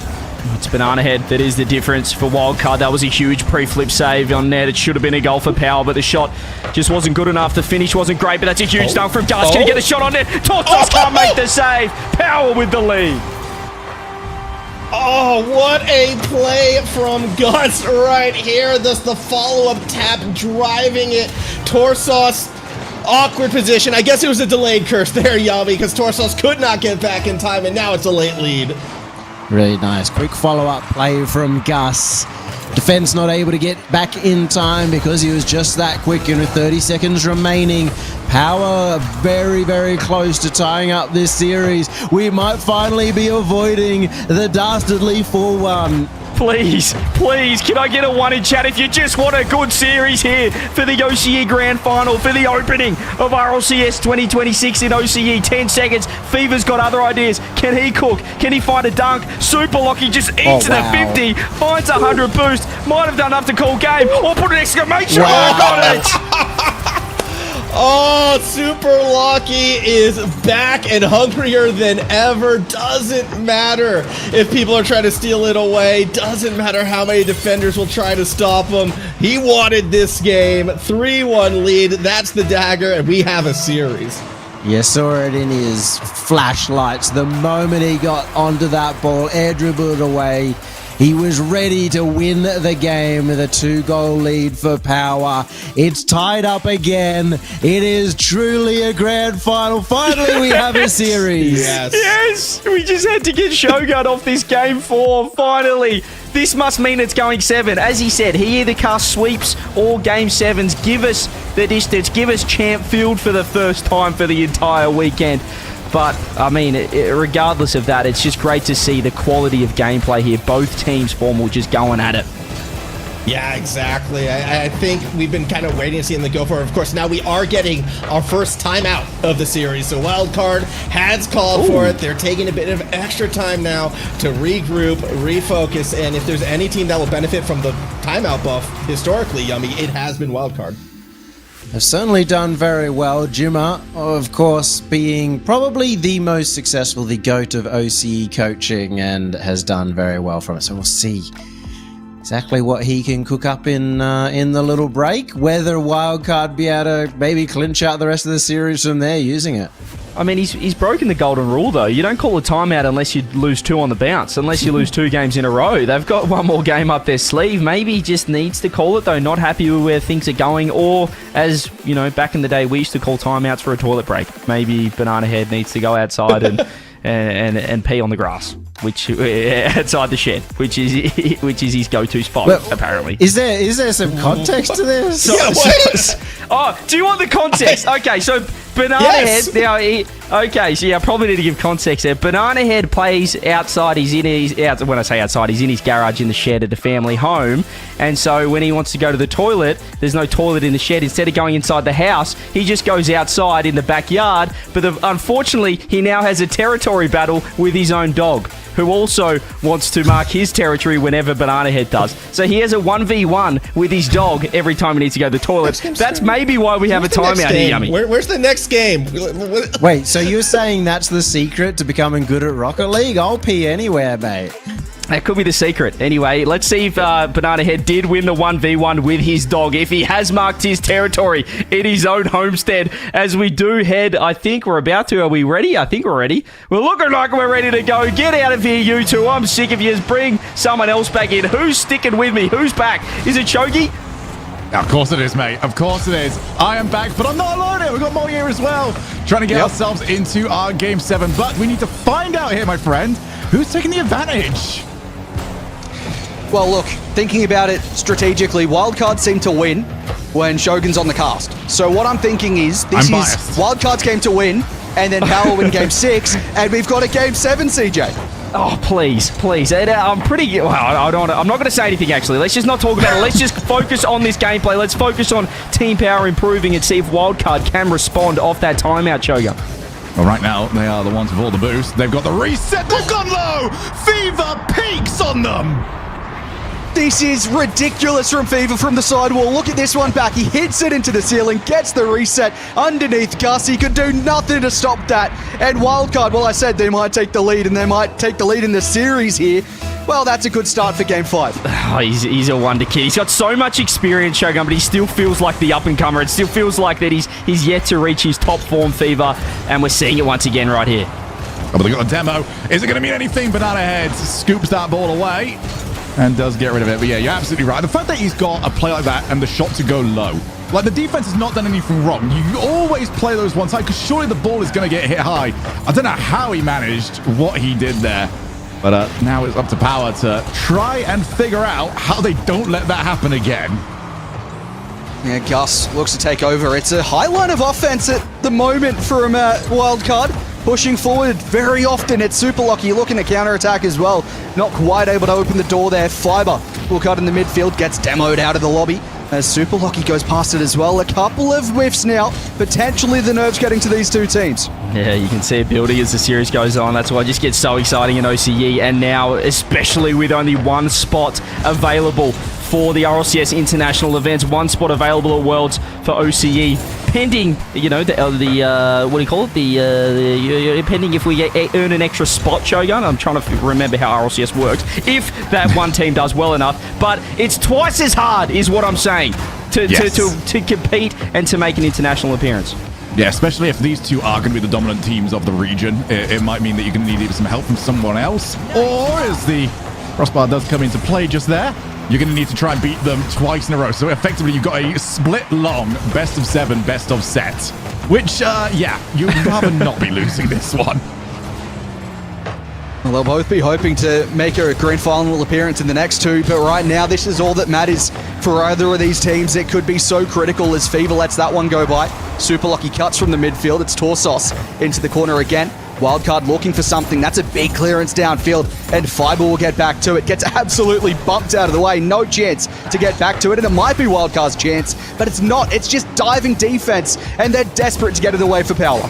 Banana Head is refusing to rotate. He has not been in his defensive half, and it could have come back to bite him as it's open. This time he gets back. He's looking for bumps, looking for demos, growing in confidence. 2 minutes left. Team Power, though, they're getting little pockets, little windows of space. I've got 2 minutes to try and find something different here. Fiber didn't get any control on the ball. Power, first real offense they've had in a while. Fiber on the way. Has he found it? No, Fever. Just make sure of it. And the danger is cleared, at least temporarily, and, well, Fever's going to do it again. That was good comms there from Power in the corner. It just didn't quite come to anything. Fiber getting called off of it. Now B-Head, he looks to cut inside, and he beats a couple, but it's still Fiber on the goal line. Power stepping up defensively like they've done previously, but they need to go the other way. Cleared forward from Gus. B-Head, not the most conventional touch, but he finds the corner, and Torsos will take this across his own net. There's a high challenge from Fiber again, but Torsos does a really good job to fight Fever on the wing. Well, missed touch there from Gus. He's done well because Super Lucky was there, and now there's a bit of space. You can just see how much threat, how much pressure the third man from either team's under. They're looking to get bumped. They're trying to get demoed. They have to just worry about everything when they are in net. With a minute left, Team Power still need to find one. That demo might help. Fiber's looking for a bump as well. Torsos pre-flips his way through the trouble. Not only pre-flipped his way through it, he's avoided a demo on the way. Unbelievable defensive work there from Big T. Super Lucky off the wall. Can he recover that? No, not quite. So Torsos will just claim it again. 35 seconds on the clock. The infield is snuffed out. As that's trickling along, but it's not quite enough here. And Power are looking against the clock here. They've got to find a play. They're getting a couple of opportunities, but nothing of real power, which they are desperate for now at this last 20 seconds of this game. Take the lead in the series and you might have a chance to run away, but it doesn't matter as Power need to break it. Demo could come through. Big T cuts it out, and it looks as though Wildcard will take the advantage unless Fiber, he can turn, he can shoot. It's denied, but it goes in. No way! Fiber, 5 seconds left, has just shimmied the entire defense from Wildcard. It's barred down the follow. He nearly missed it, but he lands in the perfect spot, Shogun. We have a game. He did the hard work. He almost bottled it on the easy parts. But there is across the line. Who is taking double match point going into Neo Tokyo? We have overtime. And all I'm going to say is 2 OTs when I've been on the cast. Make sure that you get me in for Game 7 is all I'm going to say if we get there. Gus looks to hit that one up for Super Lucky. He looks to go all the way as Fever gets the piece that was necessary. And Power just keep on going. Nice step by Gus. Looks to take on the flip reset. Couldn't find it. Fever works it to B-head. Oh, it's a nice fake from Fiber. He's looking like he's on a different planet right now. We're seeing low boost. That skim's going to be huge. Torsos' low banana head. Huge cut of the rotation just to relieve some pressure. The momentum Shogun in an instant just has completely swung to Team Power. Power have had the better of it ever since that goal went in. Torsos, first touch out a lot of himself. Oh, but he's managed to sneak his way through. Don't entirely know how. Super Lucky just finds a bit of a gap. Banana heads back pass to Torsos. That's awkward now. Banana Head's there first. Wins pretty convincingly. Fever on the uptake. Can he find the ball again? Yes, he can! Blocks the ball in! Get dunked! And get double match point! Fever's having a him performance. What is this from Thieves? He took the ball off his teammate and said, I will do the rest. I will take us to 3-2 in this series. I will take us to double match point. Wildcard. What a response, Monty. Yeah, like I said, Fever's having a him performance. He's going, give me the ball, I'm going to do something with it. And he's done just that in this one. 2 goals from this game, stepping up big time. And Wildcard, as it's been said, 2-time match point now in this grand final. That's massive from Wildcard Power. They're going to have to find some answers in this timeout. I mean, it was just a fantastic game of Rocket League. I really don't have any complaints on this one. The fact that Power managed to bounce back, because like I said, I don't think they were having the better of the majority of that game. They were protecting that 1-goal lead. And given the way that lead left them, CJ, you would have forgiven if they weren't able to find offense again. But Fiber, oh my goodness. What a goal. It felt like I questioned the timeout. Fever, sorry, usually they're too close. No, Thieves. Look, you question the timeout, but maybe it was just Jim has unlocked Fever with that timeout because he, as you said, Monty, just said it's time for a bit of me ball. Let's forget the wee ball. It's time for me ball. I'm going to take this thing and I'm going to put it in the back of the net. So, I mean, it was absolutely fantastic. And let's see if we do get Game 7 or Wildcard close it out in 6. I've been thinking over the last season that Fever had probably been underrated. He was still at the top of the region, but underrated behind Banana Head. He's had a really good performance here and might just be looking to step up in the grand final. Gee, I hope it's a Game 7. If Fever steps up again, I think it's done in 6. Yeah, well, at the moment, they need to find an answer to him. At the moment, every single time, well, at least when I'm around. Apparently, Wildcard can only win when I'm around at the moment. So we'll see whether or not it's scripted to be such as that. But yeah, look, I want Game 7. I want Game 7 here, lads. Give it to us. It's you. It's you're either a 4-0 or a 4-3. It has to be Game 7. You are an absolute curse. But I mean, Shogun, we'll have to wait and see. We absolutely will have to wait and see. And even more so, I'm taking over. I'm getting rid of the OCE boys. I'm sticking around on this one. CJ, toodaloo. Monty, unfortunately, bye-bye. Because I have got 2 new casters that I need to bring in. Yummy Cheeseman and Formal. Let's get ourselves into Game 6. Oh boy, are we in for a doozy. We can just taste that Game 7. Jim has already activated Fever. He's given him a few emeralds. He's figured out the cheat code to get him going. Well, down at the other end, what's going to happen with Power? Who's going to activate here? Well, at the moment, everyone's activating 3 demos in the first 20 seconds and a double touch to finish. Power strikes first. It was an unbelievable start. Super Lucky's having absolutely none of it. And Fiber has an argument with the post. Guess what? For once, the post does not win. Man, Fiber is just on something right now in terms of just hitting the ball and landing in the right spots to finish the goal. He's done well in the last 2, and that's all you need. Another early lead here for Power. And I mean, you called it out a little bit there before. I mean, we were kind of saying someone on this Power side needs to step up and be that guy. And since then, it's become Fiber. Maybe Fever got unlocked with that last timeout, but I feel like Fiber got even more unlocked with this current Power timeout. They're hunting for the goal again. Yeah. Banana Head already back for the save. And I'm not surprised because you think about these players, they're both actually quite defensively minded. Fever is the kind of player who likes to turn back. But often in these moments, when you've got a coach, when you've got a timeout, what do you say? Hey, Fiber, hey, Fever, go forward, go nuts. We do now have Torsos backboard Super Lucky against the heat check. He's been wiped out for his troubles, but Fever's done a little bit. Fiber has to get to it, and get to it he has done. We stay at 1-0.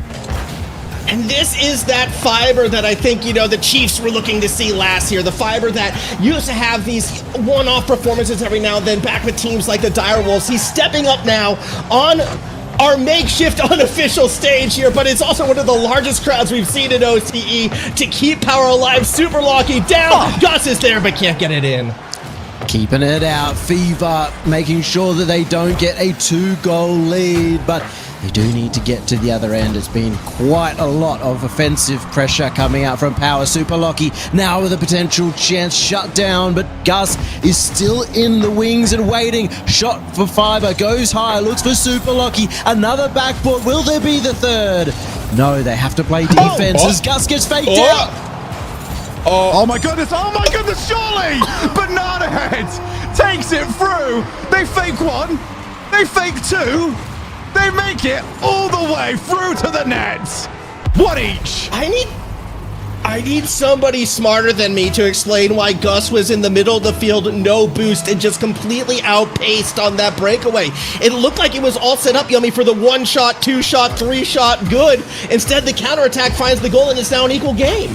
There was maybe just a little bit of a hesitation. Do I go forward? Do I go back? Is that backboard going to be cleared or not? And in the end, you cannot afford to hesitate even for a second in Rocket League. It's a long, long time. And that's what's left them out of position. Now back to a tied game. Still, Power looking to get this game, to get us to a game 7. Oh, what a stop. As Torsos now off the sidewall, Skimmy drops down awkward, but Super Lucky over to Gus, does not get enough power on it. And Formal Fever is going to look to try and set us up, but he's blocked. Banana Head's missed it. Super Lucky, he's just going to take Drop it. He's done it. Oh my goodness, just taking all the time waiting for the blocks, waiting for the setup, the demo helping out. It was a complete collapse almost in the corner right there for Wildcard, but Power taking advantage. Now a 2-1 game again. It's looking like the timeshares on Champions Field might just pay out. Looks like a little bit of whiffonomics coming out there. Every single person of Wildcard ended up kind of faking each other out. Super Lucky even got faked from the first touch. And now a 2-1 lead. We're seeing the nerves come out in an important grand final. Torsos off the wall, trying to find his teammate, Banana Head. He's demoed for his troubles. Get the receipt back. Torsos is still waiting in the wings, but Fever's really just not done enough with that touch. That should have been an easy getaway. Super Lucky powers the ball downfield. It was stolen in field, and great stop there from Torsos. I love how Fiber was just hiding down in the corner, but now the pass across to Fever. No! It's not going to go in. Off the post. Fever again going to try to set this one up. Pass back out. Torsos may have cut off Banana Head. It's all to set up the third attempt, but patient defense from Power has the read and will clear it the other way. Well, it's good attack from Wildcard, but as you said, the patience, the willing to let them take their shots has worked out so well for Power, not just in this game, but throughout the series. And they've got 45 seconds left to hold on. They're going to try and play it safe. Just push one person forward on the 50. Wait for the next. Banana Head goes wide with that one. Power survive. 30 seconds before we get to game 7. Fiber gets rid of the ball. Banana Head's awkward, leaves it. We've got demos attempted, so Gus takes over the ball. Torsos infield. Banana Head's on his way. Fever takes the shot. Backboard double attempted, but Super Lucky's got it clear. It was in a dangerous spot, though. The attack should continue. Torsos into the corner. Banana Head's already found the demo, but with no boost. It's a tough ask, and it can nearly go the other way. Banana Head shuts down midfield. Last attempt now for Wildcard, and it starts off the touch from Big T. And that's it. We go to a game 7. What? We've got 7. I don't know how we managed it. What was that 0-second play? I'm still trying to recover why we're going to game 7 right there. It looks like they just let that roll. They knew what we wanted. They knew what the people deserved. Of course they're not going to bother trying. We deserve game 7. We have got game 7. And what a series this has been. Reminder for everybody, 1 spot in OCE for the majors. This is so big for the rest of the split, and we are taking it the entire way, Yummy Cheeseman. It's going to be one of the most important games of the entire season, the way it's shaping up. The first event, always so important.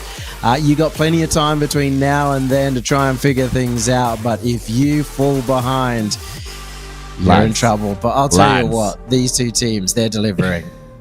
They are, and I can't help but feel like we're going to be getting this all season long. I think these are the two teams. If we get game 7 banger, whoever loses this one wins that next one. It comes down to that 3rd regional for that spot in Boston. Oh, cinema. Great shout from John as well in the chat. There was every chance that this series was not even going to be broadcast. There was nothing arranged for OCE. That's why I'm calling out you, Epic and Blast. You could have been down here casting this. Instead, you know what we're going to do? We're going to get in all the boys for the last game. Game 7 underway, the grand final. Let's go. Oh, it's in already! It didn't even take any time! We've got 5 casters, 6 players, and 1 goal in 2 seconds, CJ. What is going on? You don't want to do that. 2 seconds in, 1-0 wildcard. Oh my goodness, this is incredible stuff from OCE. It's exactly what you want to see from OCE. Game 7's underway, and it's in style of wildcard. When are we going to do the 5 caster play-by-play spree? It has to happen, right? I want to do it before things get too crazy. Do we give that a shot? All right, Farmer, let's not break the 4th wall a little bit too much here. We're in the grand final already. We're looking at 2 of the best teams in OCE. We're looking at one of the greatest matches, and we've looked at the worst possible way to start off. I don't know what you're talking about. We've got ourselves already a match that now requires offense. You've got to now go for this if you're power. You can't afford to be defensive, and you can't afford to make mistakes right now if you're wild card. Looking for bumps, looking for demos. Who's the follow-up? Just no one around, and it's another survival mission here, CJ, that they have done well at. Oh, Gus is trying to find an angle, trying to find a gap. Banana Head is low boost as well. Super Lucky, can he get one more rip over the top? 1-1! That was the lightest touch I've ever seen to get an assist. How has this ended up being in the middle to get scored off? Super Lucky, what touch is that? Why is there 3 defenders on the front post? It's tied up. Yeah, again, this has been a couple times in this series where we see Wildcard kind of get tangled on their own back half. It happens again. Tied series, 1-1. Torsos, quick dish to Banana Head, looking for another kickoff goal, but this time Power's defense was ready.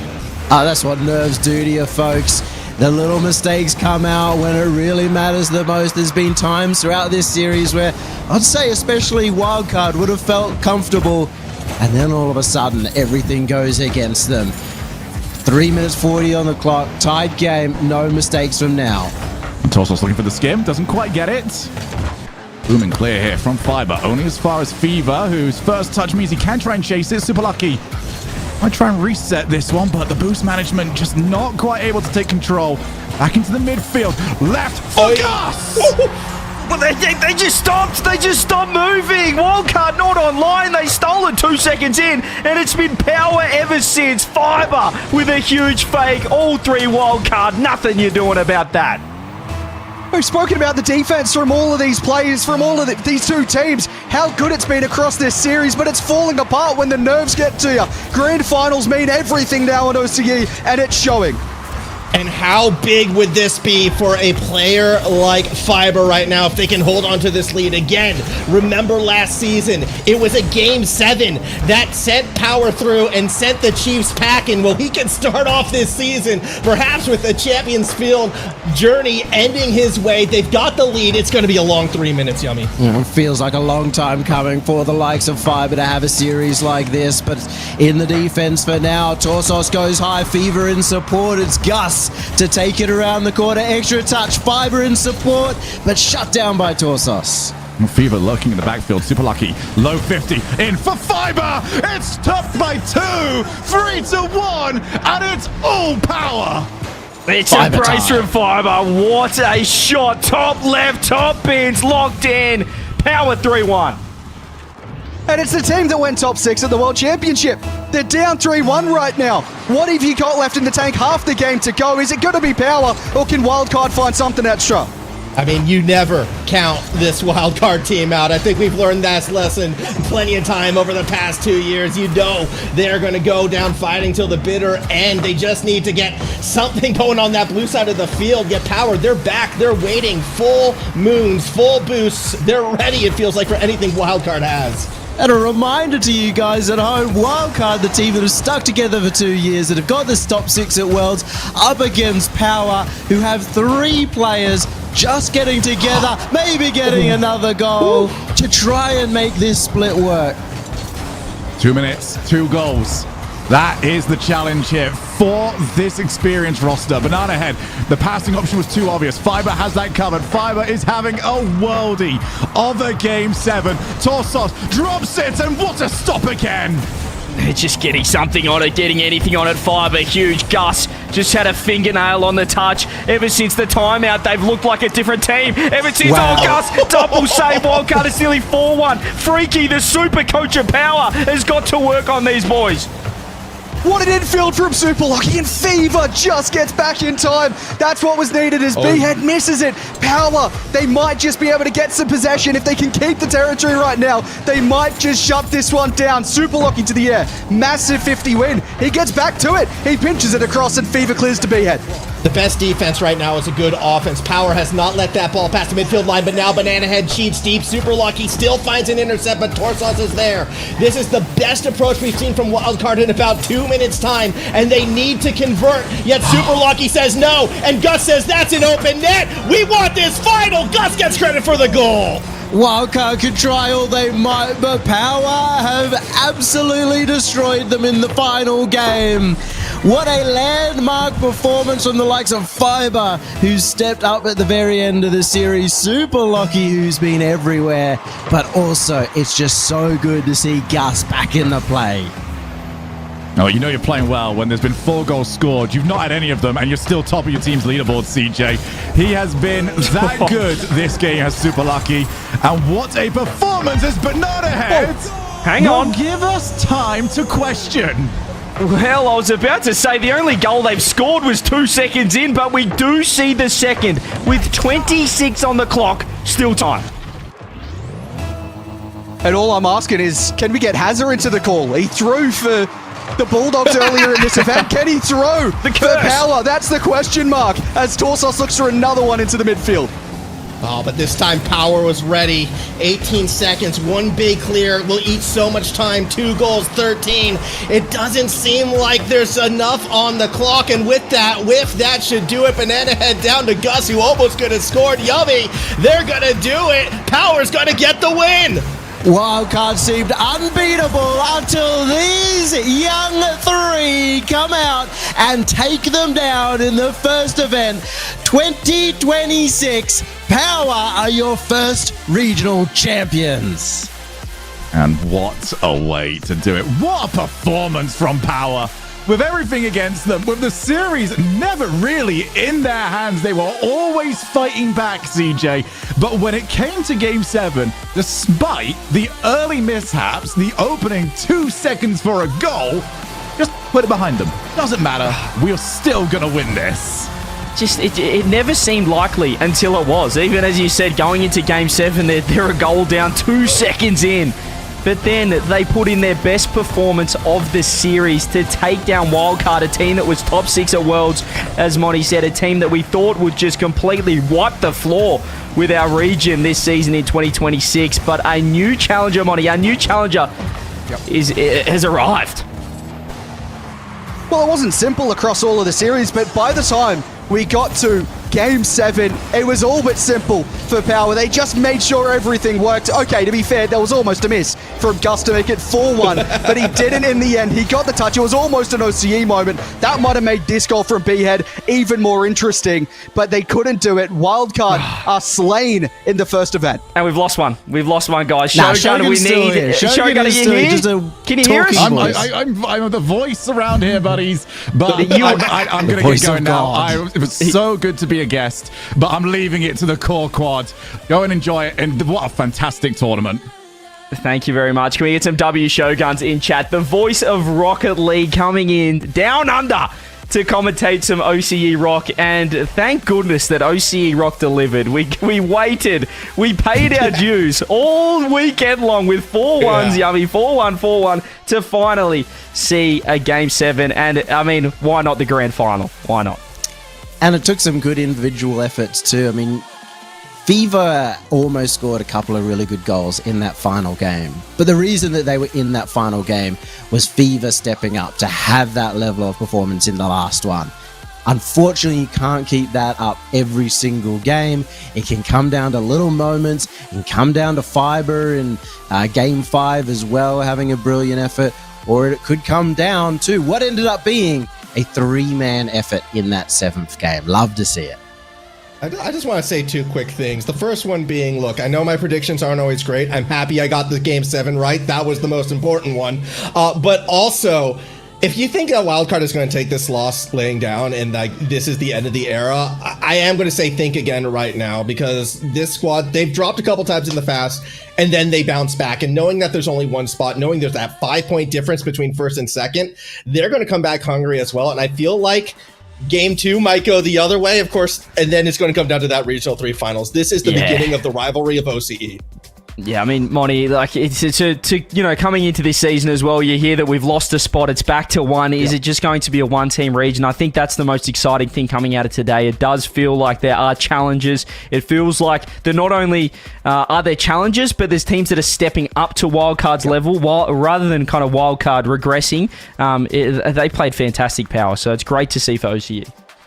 Yeah, I think Power were put together to really be that team to take down Wildcard, and well, they've done it in the first attempt.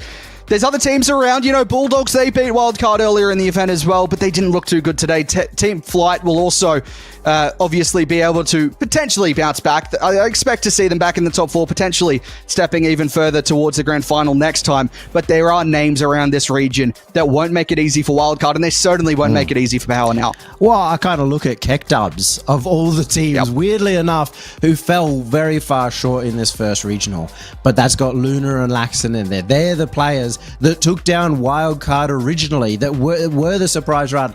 They're going to be back in the mix in the next event. They're going to have a couple of months off to go to that next level, and they might be causing some very big upsets as well.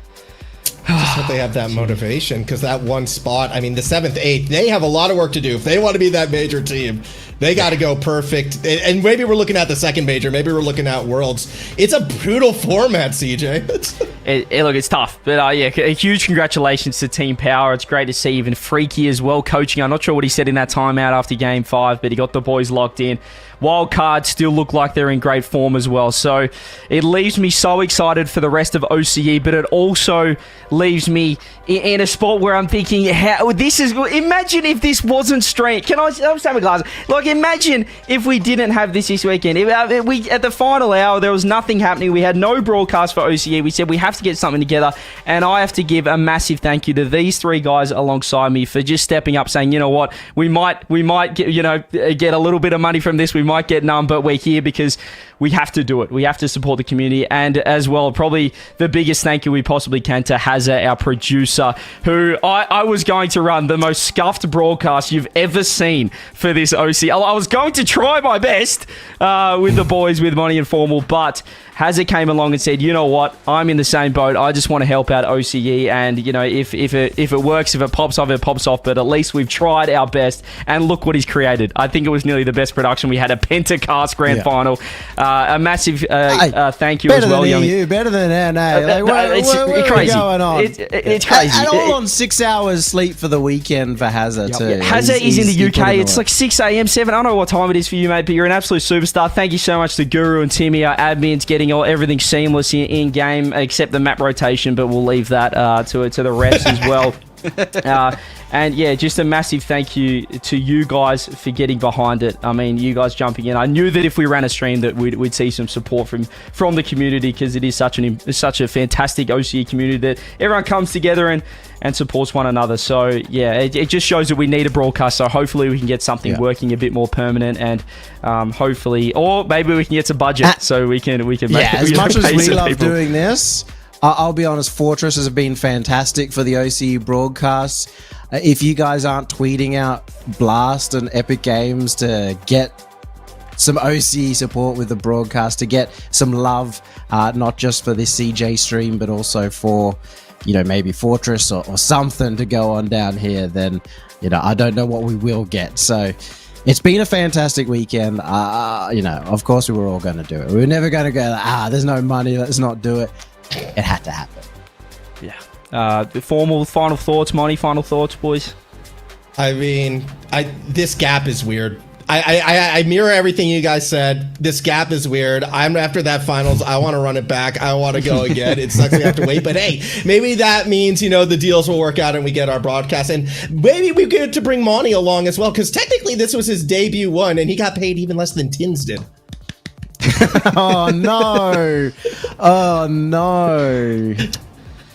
No, it was great having Monty though. He's got pretty a good, message isn't he? Today from someone. I think he's grown so much, even just from a year ago. He's been on the grind on his own solo cast on streams, and he's made it all the way to RLCS by himself, with obviously the support of the community too. So fantastic work, Monty. Actually, Monty, do you want to take us out? Well, I suppose I will. Hey, before he takes us out, there's one last thank you I need to give as well. Obviously to Shogun, who just joined us for the grand final, but to Gex as well, to Herc, to Daz for joining. Exactly same as you guys. They said, yep, absolutely, we'd love to be a part of it. So it was huge to even have some RLCS talent. To have the voice of Rocket League join us for a grand final was pretty special. So thank you so much to those guys, and to all of you, Monty. All right, just go for it. It's your time. Oh, putting me on the spot like this, I don't like it, but I don't mind it at the same time. What a weekend of Rocket League. It has been phenomenal, and Max is going to be the laughing track as I outro here. What a weekend of OCE. This has been phenomenal. And thank you again to everyone for joining us. And of course, I wouldn't have missed it for the world. They wouldn't have missed it for the world. We'll see you next time.